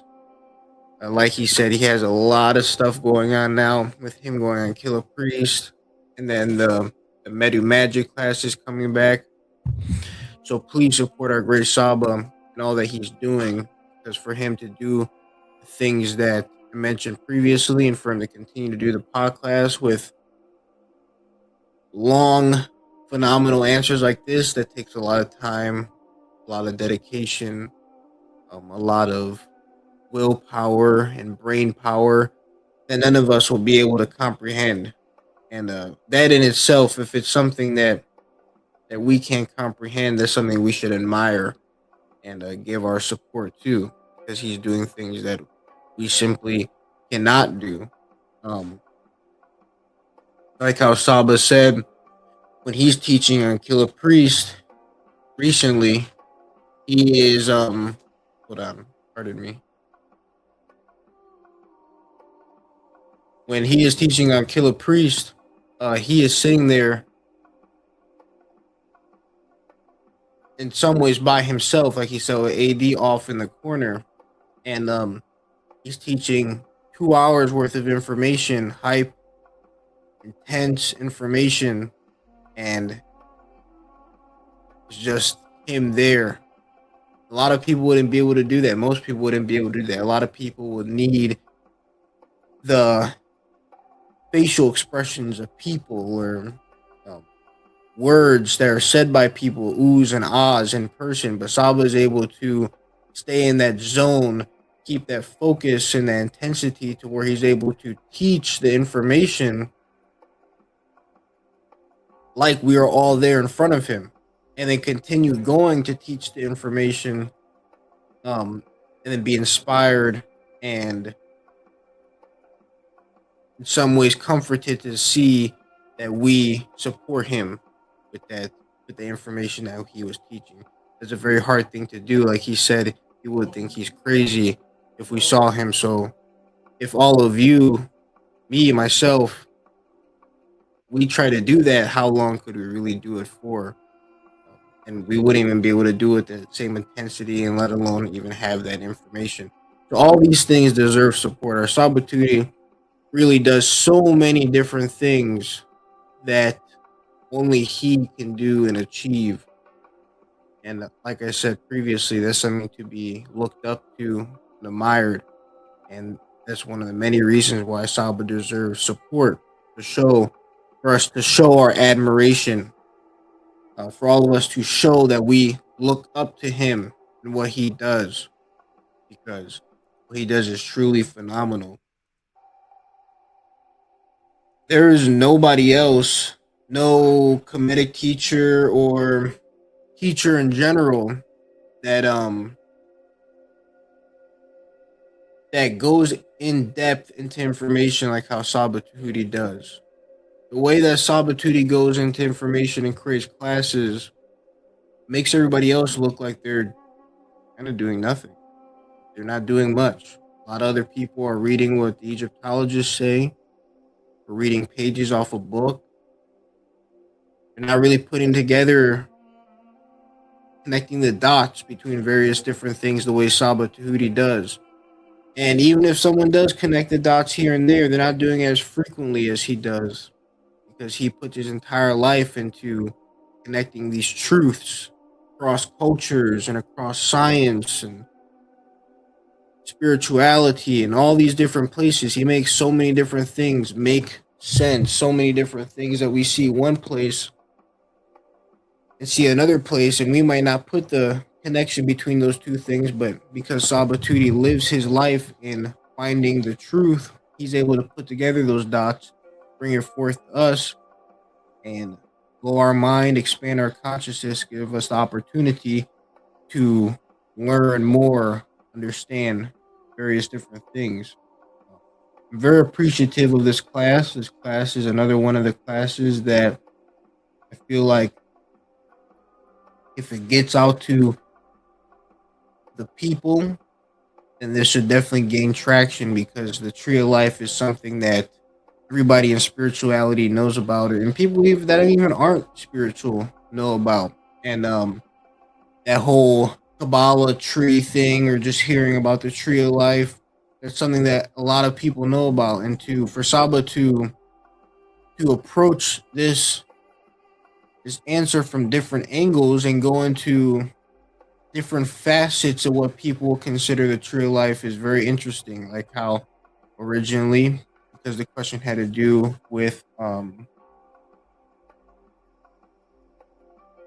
forgot the man's name who wrote the book, but it originally had Muta Ashby. It originally had to do with Muta Ashby's book. So when he goes in that approach, it's like he's talking to all of us, yes, but he's especially talking to people that have read the book, like how Tehuti said. That's where he got the question from. He's talking to people who read the book and really showing how Muta Ashby says that this comes from the Nile Valley, from our ancestors, and that the Jews tried to take it and cover it up and all this different stuff. And just for Saba to show that the Psyops is way deeper than that. It's like reversed. And for Saba to first go into that and show that, that's beautiful. And when he's talking, when Muta Ashby is talking about the tree of life, he's showing some sort of diagram with circles and stuff. Saba didn't even go into that all the way, but he went into it enough. He went into it enough to where it grabs the attention of everybody, especially the people that have read the book. And then he goes into it from another angle, where he teaches on what the tree of life originally was for our ancestors, the Fathers of Ma'at, which is interesting to those especially that love Ma'at, the Nile Valley, people that love culture, and I would think interesting to anybody in general because it's so deep, so interesting. So those are some of the ways Saba just approached this class. This is one class out of it's taught over. He answered a lot of questions. I don't know. It's definitely over like 600, 700. Saba's answered a lot of questions for the pod class. And this is one class that he went into so many different aspects into. And if people aren't supporting this, I don't know what else would matter to support. Like this information here that's being presented, if it's something truly that moves you, that guides you, that clears your mind, I mean, something like this definitely is priority in the budget. Like when it comes to shelter and food, caring for yourself. Like we pay rent because we want to live in our house. We pay for food because we want to eat.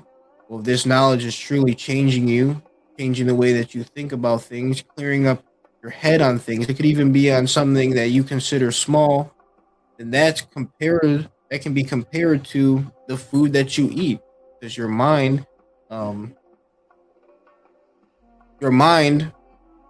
is very important. It's something that you need to feed, just like how you feed your physical body. So the way that Saba is able to put something together and feed our consciousness and feed it and keep it healthy, because it's something that we're taking in that is uplifting, that is worth as much as we are able to give on a consistent basis. And that's what Saba's doing. Saba is really giving us something that is more and means more and is more important than currency. He's giving us multiple things that means more than currency. And one of those things is his time. He's putting in so much time to give us these answers, and he'll never get that time back. So for us to be here, receiving what Saba gives based on the time he uses, as much as you can give consistently, financial wise, that's minuscule compared to what Saba's giving, on top of the information that he's giving as well. So there's so many different reasons to support. I hope everybody hears what I'm saying. Try your best to put yourself in Saba's shoes. Imagine you do so much just because you care about people, and then you would want support for what you did for those people. And like Saba said, or like he says in the intro, Saba's been teaching his whole life, and he has not been getting donations or support his entire life. His aunt pointed that out to him. His aunt pointed out to him how there's people out there having lectures, and in these lectures, people pay like $100 a seat. So the information that Saba's giving, like, people would pay for that. So really think about that. Saba was teaching before he was getting donations. That means that he teaches for the love of what he's doing, because he loves converting people out the matrix. He loves uplifting people. He loves doing that. So Saba isn't coming to the pod class saying, okay, I need to come because one reason I need a donation. Saba doesn't need us. He can train people. He is like an animal. He adapts. He's like the snakes. He'll do whatever he needs to survive. But what he wants to do is what he's doing now. He's always said that he likes being here teaching us. He likes opening up our minds, expanding our consciousness, and it's such a pure and beautiful thing. And it really deserves all different types of support. If you don't come on the panel, then at least financial support as consistent as you can be. And there's so many different ways to do that. I mean, there's no excuse. If I didn't have any money to give to Sabo, well, looks like I'm gonna have to work a few extra hours at work because that's how much it means to me. I have to give back to what Saba is giving me, what Saba's giving Amunet, and the things that he's changed within our life. I mean, how much is like what is the worth of your life changing for the better? Worth an infinite amount of money. I mean, money doesn't even compare at that point. If your life is changing for the better, if your memory is improving, if some disease is being healed, like B. John Farrow, he had his hyperhidrosis healed. If you are able to have out of bodies, if you're able to contact your deceased loved ones like Maheru, if you're able to if you're able to build your body up like Anpu, there's so many different things. If you're able to improve yourself with information that was given to you by this netter that you see come here on the screen and teach us, then what is that worth? Truly. Worth so much. Worth an infinite amount. And when people are growing up, there's somebody that raises that person up. A lot of people say their mom or their dad. Let's say you're a child and your parents raise you up. You honor your parents forever because they taught you stuff to make your life what it is. Most cases, people honor their parents if their parents raise them up as a person to have a good life. Information that people are telling them, things and guidance. Some people have mentors that they honor. And most people, the person that they hold closest to them is someone who's changed their life with wisdom. I mean, imagine you go out on the street, you're homeless, and someone takes you in and they're like, okay, you can live in my house. You can live here for a certain amount of time. That's good, that's cool. You always appreciate them, but they give you no wisdom, no knowledge. Now imagine there's somebody who gives you the knowledge and the wisdom to show you how to get your own house, to show you how to make that house the way you want it to be. And then on top of that, make sure that even when you're in that house, your mind is right, because there's a lot of people inside of houses and their mind is not right. And there's a person that can essentially improve your life overall in any way that you see fit. What is that worth? Money doesn't even compare. Money does not compare at all. And if you're finding that self-improvement here from Saba Tehuti, then donations definitely should be sent. Everybody that sends in a donation is finding some form of improvement. They're seeing some form of enlightenment within themselves. And that's why they send in a donation. And I mean, if you're watching this, sneak learner or not, runaway or not, donations should be sent to Saba Tehuti, because that is like the smallest thing that we can do, because he does so much for us. Saba Tehuti does so much for us, and we don't even see it. We don't see everything. We don't see everything. All we see is the pod class. We see the Killer Priest class. For those who have talked to Saba and have other things dealt with, we see that, but we don't see what Saba does for himself to make sure he can come forth as the being he is. We don't see what he does for his net turds, so that way they can come forth and he can come forth as the being he is. We don't see what his net turds do for him, so he can come forth as the being he is. There's so much that we don't see that Saba does for himself, because he loves himself, to be able, and also to be able to come out to us and teach us to love ourselves. It's really a beautiful thing that's happening here. A lot of people have been taught to not like themselves. and the brain is habitual, it likes habits, it likes consistency in certain things, and the consistency doesn't necessarily have to be the consistency can be positive or negative, and a lot of people are caught up on the negative, but people really need to ask themselves, do I care about myself? Do I want to improve? Like people that are overweight, you'll see them on social media and stuff. You'll see these people make a change. They'll post something and say, New Year's resolution, I'm going to lose this much weight. Or people say, I'm going to end up looking like this or take care of myself like this. We have to do the same thing for our mind. Sabatuti provides both. It can help us physically and mentally, spiritually, all aspects and facets of ourselves. He can help improve.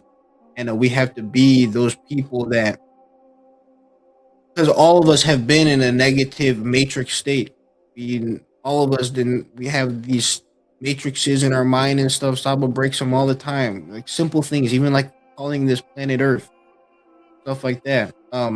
We all have these matrices, and we have to be that person that admits that we are unhealthy and then look and go, whoa, what can a healthy person do? What does a healthy person look? Oh, well, Saba looks healthy. You seen a picture of him on his Insta? I don't know if it's Instagram, Twitter. On his Twitter, Saba is healthy. Saba is training with healthy people, and then you're like, okay, well, somebody who has a good memory. Saba has a good memory. Somebody who can speak and just go in on the top of his head, like the beginning of Killer Priest when Saba first went on. The whole first part was just Saba going in just from his memory. That is health right there. So if you're somebody who admits, there's some things that are unhealthy about me, I need to make that improvement. Who do I look up to? Saba's the perfect person to look up to. And he's a great example to look up to, someone to dedicate yourself to, for yourself, to improve yourself, improve your mind, your body, your spirit, soul, to expand yourself. So hope that everybody is listening to this and really thinking about themselves, thinking, what can I do to better myself? And the thing that I want to become, does Saba have an aspect of that? Or is he that? Or can he teach me that? And if that's the case, then boom, ask the questions you have to ask, send in the support you have to send in, and then send in the support for your growth that you will receive, because I guarantee you Saba will have the answer to help you grow into that being that you want to be, and at the end of the day need to be. Because if you don't become that being that you need to be, then you will just head the opposite way. Be self-sabotage and destruction. The scales are always like tipping from one way to another. You stop coming to the pod class, you stop doing your practices, then the ISFET will come. If you come to the pod class, the ISFET will start to go away. Welcome back, Ray Saba. I hope you enjoyed your break and enjoyed your meal. Hey. Thank you, Amun. And Amun, did you say welcome back to? Yeah. Okay, I thought I heard. Okay, yes, I'm glad to be back. Wonderful. Great words, great supportive words. Great appreciative words, Amun. And Tua for holding it down while I was away for a little while. Now I'm back, and we're going to continue. I'm sideways or something. Hold on a second. Sideways? Okay. Oh, the chair can't move. I'm going to move the desk close to me then. Okay. All right. I'm back. Hey, man. Okay. Okay, we're going to go back to read the rest of the supports that came in. Shout out to all those who gave supports. I don't see any new ones that have come in. Interesting. I'm going to read the monster support that came in from Beged Leisure, aka Maharu.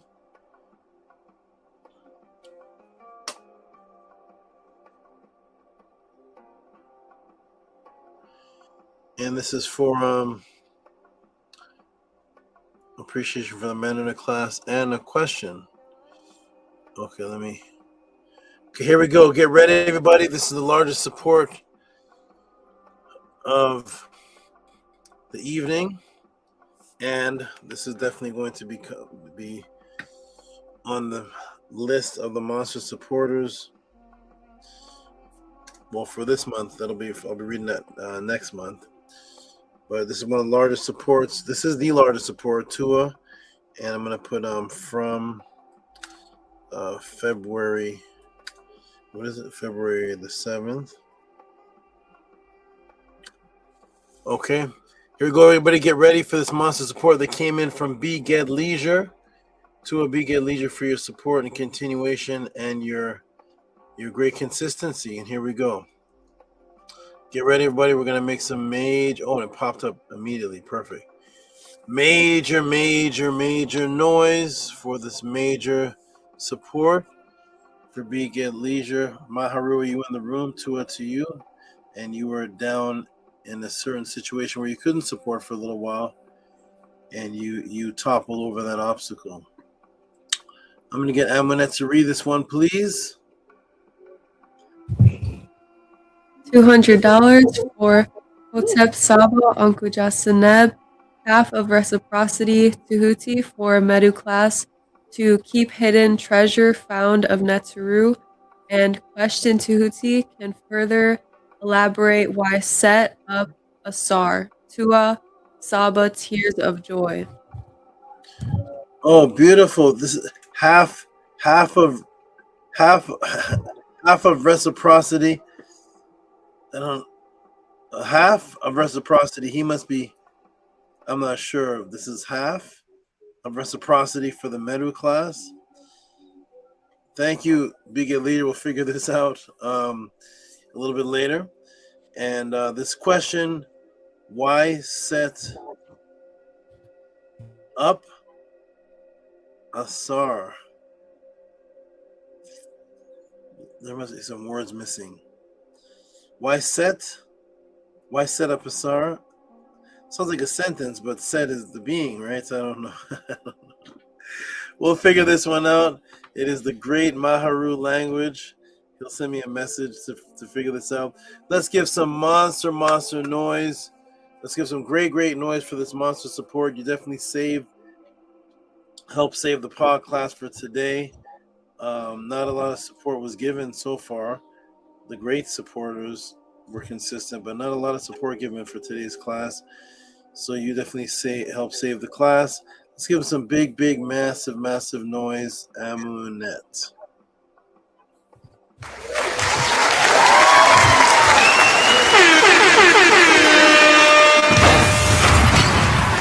You are watching a master. I came to overcome before I'm gone. I saw the truth and let miles be born. Then after that, I'll live forever. You disagree, you say never. Well, follow me from century to century. You remember me, history, not a mystery or memory.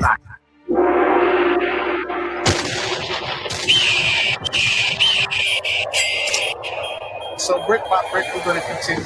House of Accent, like, subscribe, and comment. Come join us. This is the best theater champion, right? Oh my goodness, man. I was in the nipple here. In my eye.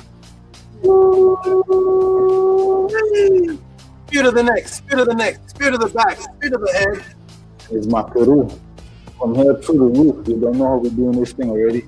I'm with you, VR. It's hot. I think it's hot, brother. It's my eye. Is it my eye or not? Oh, no, my eye. Spear to the neck. Ooh.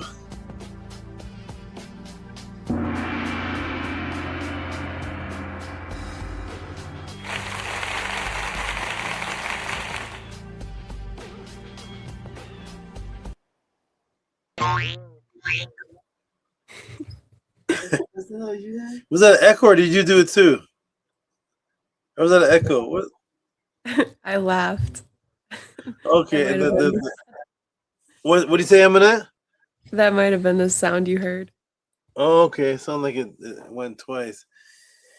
All right. Shout out to Be Get Leisure, Maharu. You know what sounds I haven't heard in a while? Eminette. The I don't know if you played them. I just didn't get to hear them. The Transformer sounds. The big rock, the big Transformer. I haven't heard that in a long time. Next big support, I want to hear that. I don't know if I heard that in a while. The loud rock, whatever that sound is when it's slowed down and it's loud. But shout out to Amun and Amonette for the great sound bites. Tua for that. And you read that one, right, Amonette? Yeah. Tua for reading it. And Tua for the sound bites. Niniak. All right. Okay. And shout out to Be Get Leisure Maharu. Maharu, you're going to translate that for me, definitely. Why set up Asar? Like set is the netter, then is up Asar. Or are you saying why did set up Asar? We'll figure it out. All right. Maharu says Nini Uktuti Saba House of Aten. All right. Keep making your short video. Keep making your shorts, your little short videos, Maharu. I watch them every once in a while. All right. And Minty says, to a great Saba with the tree. I was just telling Nana in the background. She said, isn't there oh, you type the same thing, Maharu. Why did set up a star? I don't know what that mean. Why did set up a SAR? Why did there's a word missing there? Why did set up a SAR? Okay. Are you saying why did Set want to kill a SAR? I don't know. We'll figure it out. Send me a message on that or type it in the room. Maybe he could set to what it said. Is it set up a SAR? Why did set up a SAR? I don't know. Nana said, isn't there other trees? Because I did a tree of life class and I mentioned I mentioned sycamore trees and other trees in the tree of life class I did here in the house, and then did also in the pod class. And so I said, no, this one was I had to challenge myself. This class was particularly intricate because I had to mirror what Muta Ashby claimed he was going to do. So I had to remove all of my other tree knowledge from Kemet, all the head Heru and the tree and all that, and say, Muta Ashby said, this is going to come from the hieroglyphic text from the earliest periods of Egypt. I didn't have to answer like that. I could have put a whole bunch of other things about Kemetic trees and all those different things, but I have to sometimes challenge myself to see, can I mirror what the person claims they're doing, so when somebody sees it, they can really compare and say, Tehuti did what you said you were going to do specifically. So I said to Nana, before we even get to all those other Kemetic trees, those other trees are 1,000, they're like 1,000, 2,700, like 1,300 years afterwards. So the Purim Haru comes about over 1,300 years after the original writings in the Ara, or in the Nefer Aset. So I said, can I do a class strictly on what the Kemetic said is the tree of life. Before I even jump 1,300 years later, I want to make this really difficult and just stick to what they said in that paragraph about the tree of life, and then bring in Sekhmet, because Sekhmet is also mentioned in there. So it was much of a more challenge than the other tree of life classes I did. So to all those, to Tehuti, I don't even know if Tehuti, I know I taught on his class today, but to Tehuti for sending that wonderful question, and I enjoyed creating that from the words of the ancestors to for that. Okay, Maharu said yes, so I'm taking it you're saying yes to why did Set up Asar. Okay, good. All right, I'm going to look and see if there's any other. Oh, wait a minute. Let me go back.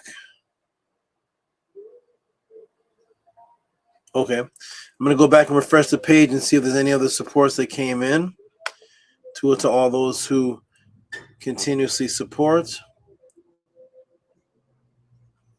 and want to keep this podcast phenomenon continuing, the House of Attend continuing. Hey, I lost my music. Let me go ahead and put the why did I lose the music? Oh, because of the Matrix music. Okay, I see. Okay. All right, here we go. Put on the Tuesday music. All right, I think that's the last support of the night. I'm refreshing. I don't see anything. Is this? Need this one? Can I have this?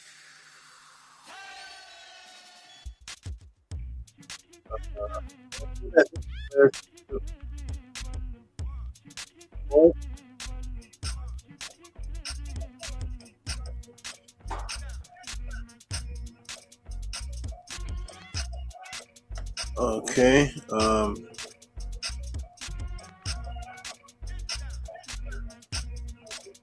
That's it. I'm going down, down, down.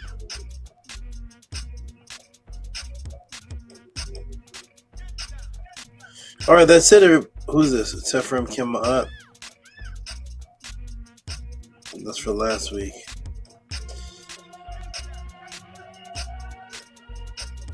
All right, that's it, everybody. I don't see anything else. Wonderful. We will close out with our closing words and go ahead and end off the podcast. We'll start with.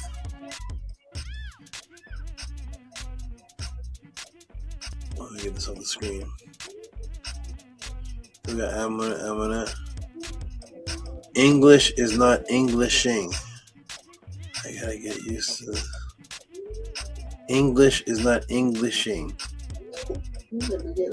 Yes, beginning. I was joking. I think. What, you said it? You're joking about what? About it being Big Legion. Yeah, it's him. English is not Englishing. Yeah, we're gonna get used to this. All these talk, this way of this is interesting. Shout out to Big Legion Maharu. English is not Englishing. Oh man, what an interesting thing. All right, we're gonna go ahead and close out with some beautiful closing words from Amun and Amunet, and then close out the pod class.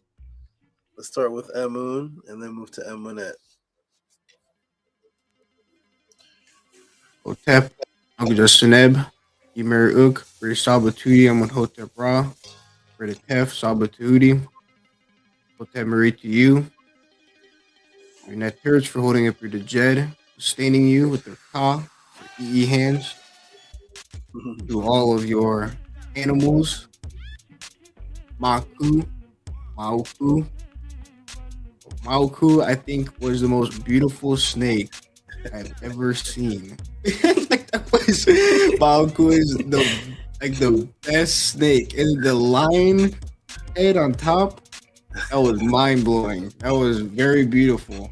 Tua for Tua for bringing. Is it a her or him? Him.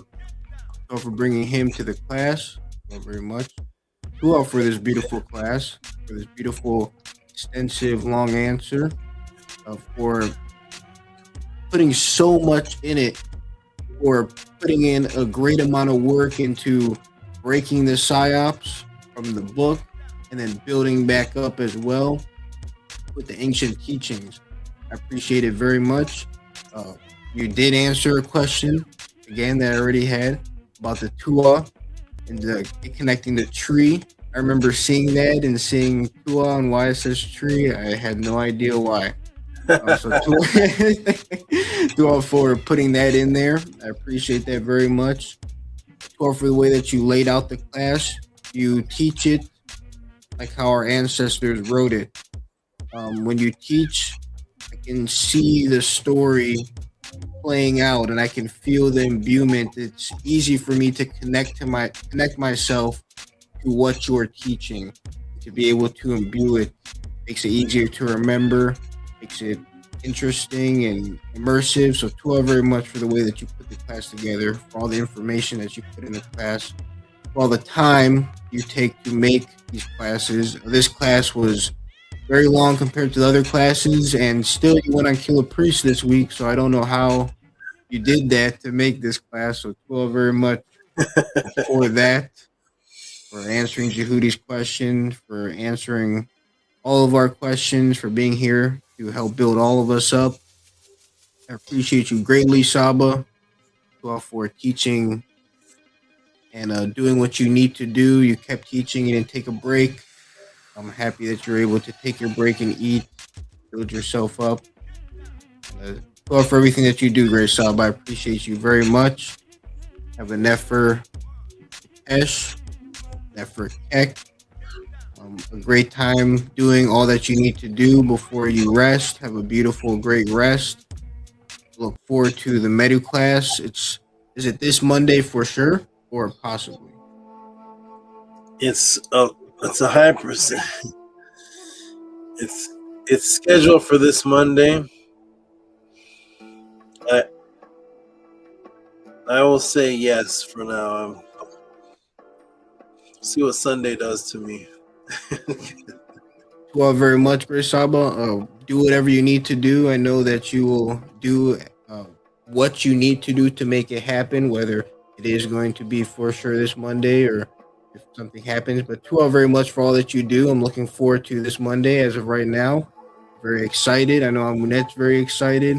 I hope everybody else is excited. It's going to be beautiful. Yes, have a for rest of your tech. I will read this adoration to you, Great Saba. Ur Tehuti Makiru M Hetep Makiru M Heru Aa Keperu Efak Urkur Hept Temakeruk M Nut Usurtu Ma Neteru.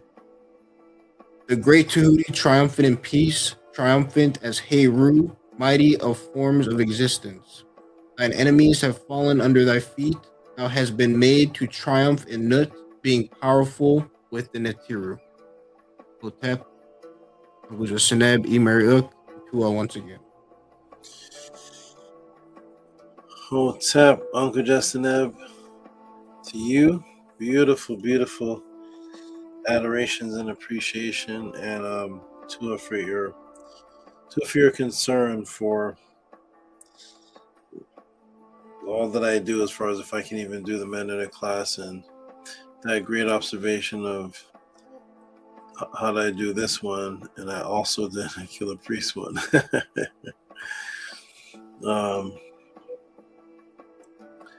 Your appreciation and your actions are part of what keeps this podcast continuing. So you've only gotten better. A lot of people have gotten worse. A lot of people have fallen off since you first came, and you've gotten better. So you are a great example of consistency and advancement. So you keep up the great work, keep up the great attitude, mentality. Your attitude towards the reciprocity aspect is perfect. It's perfect. You even speak about how valuable this is in the afterlife, which is the main thing for you. That's extremely hard for people to comprehend that part. Nobody's the way the matrix is set up now, with the Facebook moving fast and all the distractions. Nobody's thinking about any kind of afterlife or anything like that. It's totally far away from them. It's mockable. It's something that they consider untrue, pseudo, whatever they consider it, but that's far away from people's minds. So keep up the good work. To you and Nino for everything you appreciate me for. You're doing great. Well, for your beautiful words, Great Saba. It means so much. They empower me. And Nini to you for Keck. For Keck, wonderful. Okay. And Nini, and okay, we're gonna move on to Amonette. Give us some great words from the heart. Tua Onkuja Seneb for Atef Tehuti. Tua for being alive, for being healthy, protected, safe, and all Nefer things. Tua for your Nefer family, for all they do for you. And Tua for all of their health, protection, safety, and all Nefer things as well. I appreciate you very, very much. And I love this class very, very much. It has so many beautiful things in it that I love, and I'm excited to go back and take detailed notes and study with it. And I'm very thankful that I have the 2D pod class, that I have you in my life and Amun's life, my whole family's life. You have and continue to teach me how to love myself, and just by you loving yourself, you've taught me how to love myself, and that is very, very powerful and means so much to me. And you're preparing me for many things in the future. And both Amun and I are very, very thankful for that and for all the things that you do every single day. Your dedication, your consistency, your strength, and your strong memory that is very eternal. We appreciate your Nefer existence very much. It is a very beautiful gift that we have to have you and to be able to grow and pepper from your Nefer existence. So to very much for being the reason why both Amun and I are so pure and how we continue to purify ourselves because of you. And that is very, very means so much to me. So to very much. And I will end with this utterance to you. Amun and Amunet shasu amket tuhuti pertneter emoset imen. Hutsen her out and tuhuti or hetep her ma'at. Amun and Amunet, the divine followers, are following him, Tehuti, coming forth of the netter from the secret place. They rejoice at the ways of Tehuti, the great one established by Ma'at. What's up, Mariha? And I hope you have a very rewarding Heck, a very Nefer, relaxing Upesh, and to offer every single thing that you have done today and that you continue to do. Ukajasaneb and Imari. Beautiful, beautiful, beautiful. Great appreciation. Just like I said to Amun, it's completely genuine. The frequency is just so genuine, and you've advanced and are consistent simultaneously from the early years till today. You've gained a trust.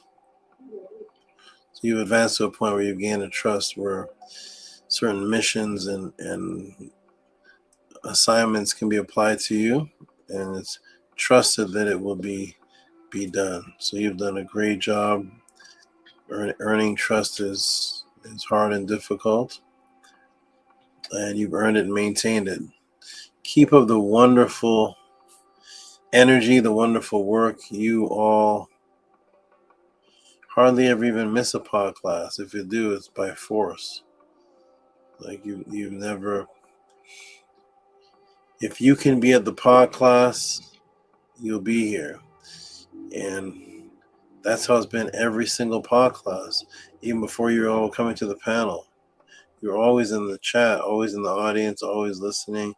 From the very first pod class, you never stopped.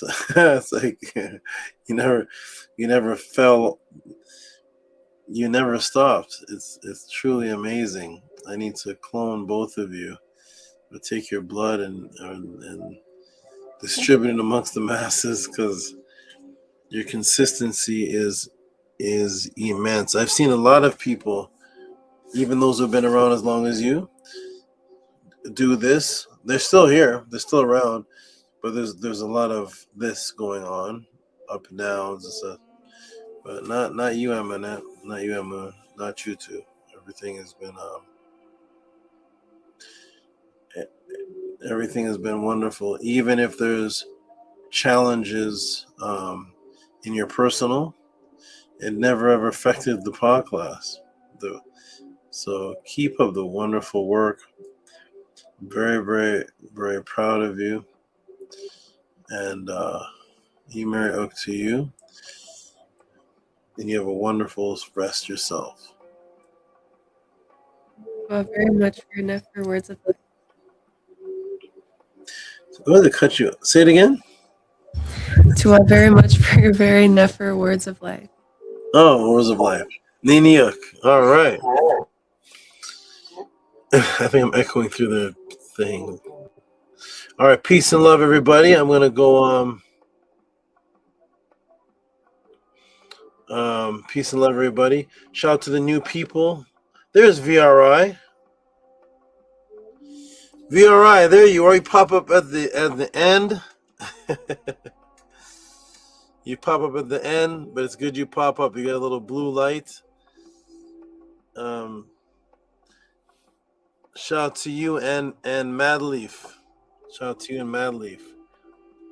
Got a new person here. We got Rilo. I've never seen a black sister or couple on here. All right. Be the first. Come on up. Send support. Come on up to the panel. You and your wife or husband, and lead the way. I don't know if he has a wife or husband. He can be the black couple he's talking about. I tell everybody be the example you want to see in the world. Shout out to Rilo, all the new people here. Nomad, peace and fortitude for all on here tonight. Peace and fortitude to you. Stuck around for the whole class. And VRI says, start my new job on Monday, ready to come back in full force. All right, wonderful. Good luck on the new job, and I hope everything works out smooth. All right, beautiful people. I'm going to close the bottom out. We're going to do the affirmation, and then I'm going to go big screen. So here we go. Affirmation. Here we go. Boom, boom, boom. Banners. Not banners. Media. Here we go. Oh, it's doing that glitch again. Okay. It's doing the glitch. Let me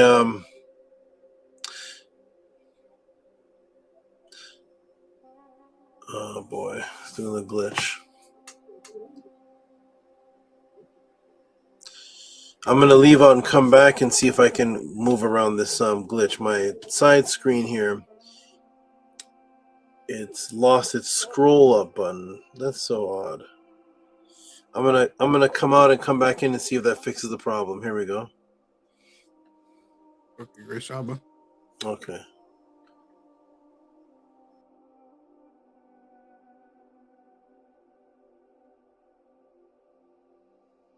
Peace and love to everyone who is in the chat. Peace and love to all the wonderful supporters of the Tehuti pod class. Thank you for continuing this and keeping this going. Great Sabatuti is doing so much that is helping so many people, and I'm experiencing that great help that Saba is providing. That is very beautiful, and welcome back. Yeah, thank you. Were you done your sentence? Yeah. Okay.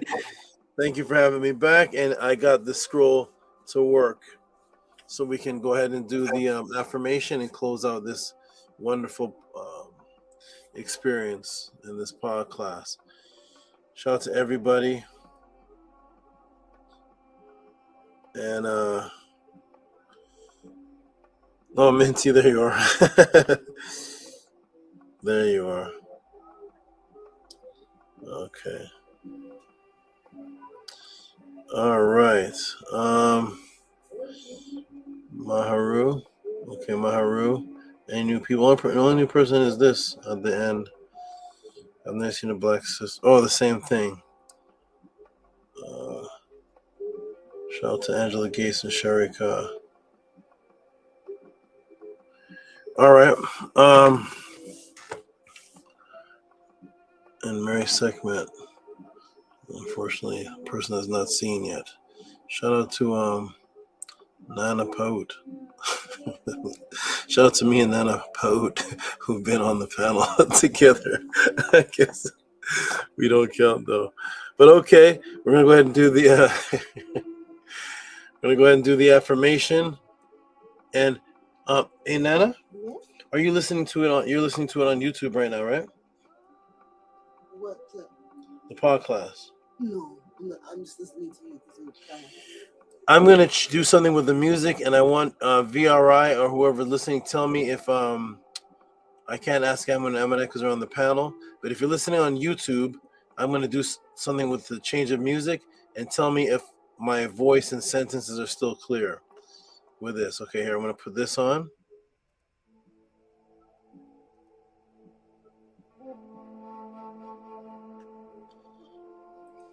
Okay. VRI, how do I sound VRI? Do I still sound clear with this music on? Anybody who's listening on YouTube right now hears me talking. Do I sound clear on the YouTube with this music playing?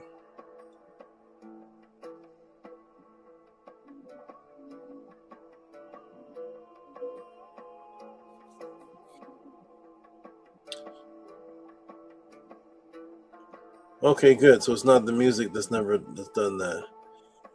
Okay, wonderful. Okay, we're gonna get thank you, Nomad the Dim Sun. Nomad the Dim Sun. All right, I'm gonna go ahead and put the affirmation on, and then we can close up.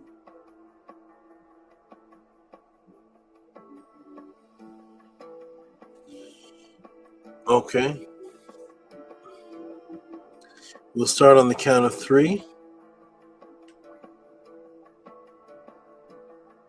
1, 2, 3. Ankia Ma'at, on NS, Nin Tet Aset and Ma'at, Min Habapet and Ma'at, Her and Hukiwi, Her Ikut. I live for Ma'at. I exist within her. I do not speak in the place of Ma'at. Every day I advance towards Ma'at. My being is surrounded in darkness. I come forth as conscious light. 1, 2, 3, 4, 5, 6, 7. All right, okay. I'm going to bid you, Emlyn, and you, Eminette, a good night. Get your rest. I know you're both tired, all this work that you're doing. You don't work again for another 2 days or so? Yes. Perfect. Go sleep for 2 days. Catch up. And Nefru Pesh to you. Get yourself some good rest. And I'll see you all hopefully Monday. Hopefully in tomorrow. It's after 1. I'll see you. I'll see you all tomorrow, or technically tomorrow, but in 2 days at the Men Under class. Oh, also, so here's one of the last things I'm trying to get down before I do the class, and that is the best recorder. You say that's OBS? Yes. Okay. Send that to me because my computer, I have to erase some things to download programs, but go ahead and send that to me and let me see if I can download that. Once I get that, that'll also help the high percentage that the Men in the class will happen, and I can record it. Thank you, Eminent. Thank you. Okay, have a great rest. Nefru Pesh, and I will see you all hopefully Monday. Nefru Pesh, Great Saba, peace and love. Peace and love. Peace and love. Peace and love. Okay. All right, everyone. Wonderful. Another experience, another journey. To all the supporters. What side am I on? Oh, it's reverse. Right. To all the great supporters, for all those who just tuned in,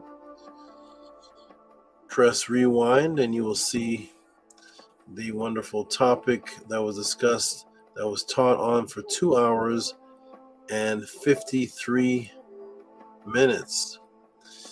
The Kemet Tree of Life, is it being taught correctly? Is this ancient? The Holy Grail Judaic Psyops. And what is this? Support the Tehuti podcast only if this has benefited you in any way. Wonderful, wonderful participation in the room for the class. And wonderful questions sent in from Tehuti, who may be busy tonight because I didn't see him in the class responding to this. And this was his question. He'll catch it back on the replay. Look out again for the classes, hopefully starting this Monday. Medu Magic Monday classes. These are private classes.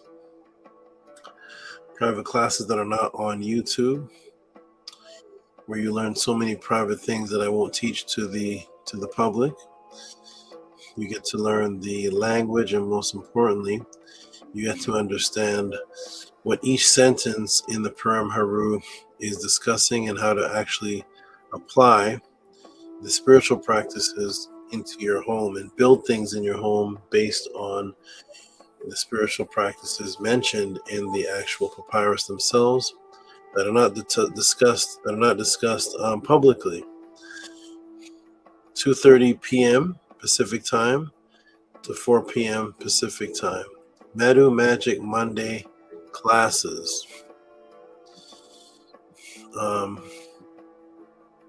Come and enjoy.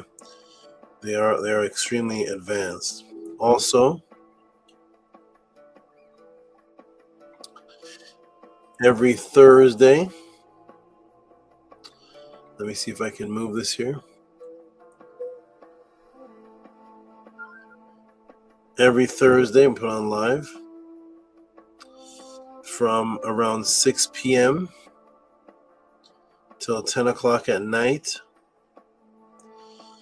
As you see, Killer Priest and Tehuti Killer Priest 80 and Tehuti have united and are exploding the Killer Priest podcast. Within the first few days, my first return to the Killer Priest show attained more views than any Killer Priest show in the last 2 years. And the last time I went there, it is happening again. Tehuti Origins of Xmas, Racist Santa, Mandela, Geometria, and the first time I was there, Double Slit Experiment, and Light Consciousness. We are back in effect. Feel free to come to the Killer Priest show, go subscribe to there, and come have that experience there as well. And on the videos, there's sections which are clips from that show. AD will be making clips of me from the show and putting them on Instagram and clipping them also into the video section of the Killer pre-show. So another avenue to experience the phenomenon that is taking place, and come support that. Come support the Killer pre-show and come support the House of Aten in Tehuti. All right, everyone, peace and love. Wonderful class. The House of Aten, Ancient Tehutian Teachings of the Netiru. Peace and love, everyone. See you on Killer Priest Thursday, and see those who are part of the Mednetter class. I will see you hopefully Monday. We have one more thing to do as far as the technology, and after that, the classes will be on. So peace and love to everyone. Peace and love to the House of Aten.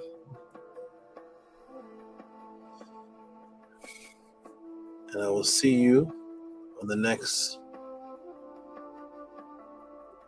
go round.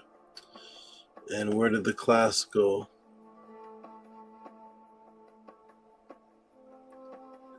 The class switched places. How interesting is that? One moment.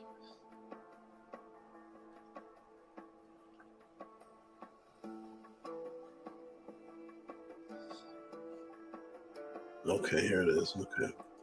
So peace and love, everyone. I'll tap ma'at and catch you on the next go round of the phenomenon experience.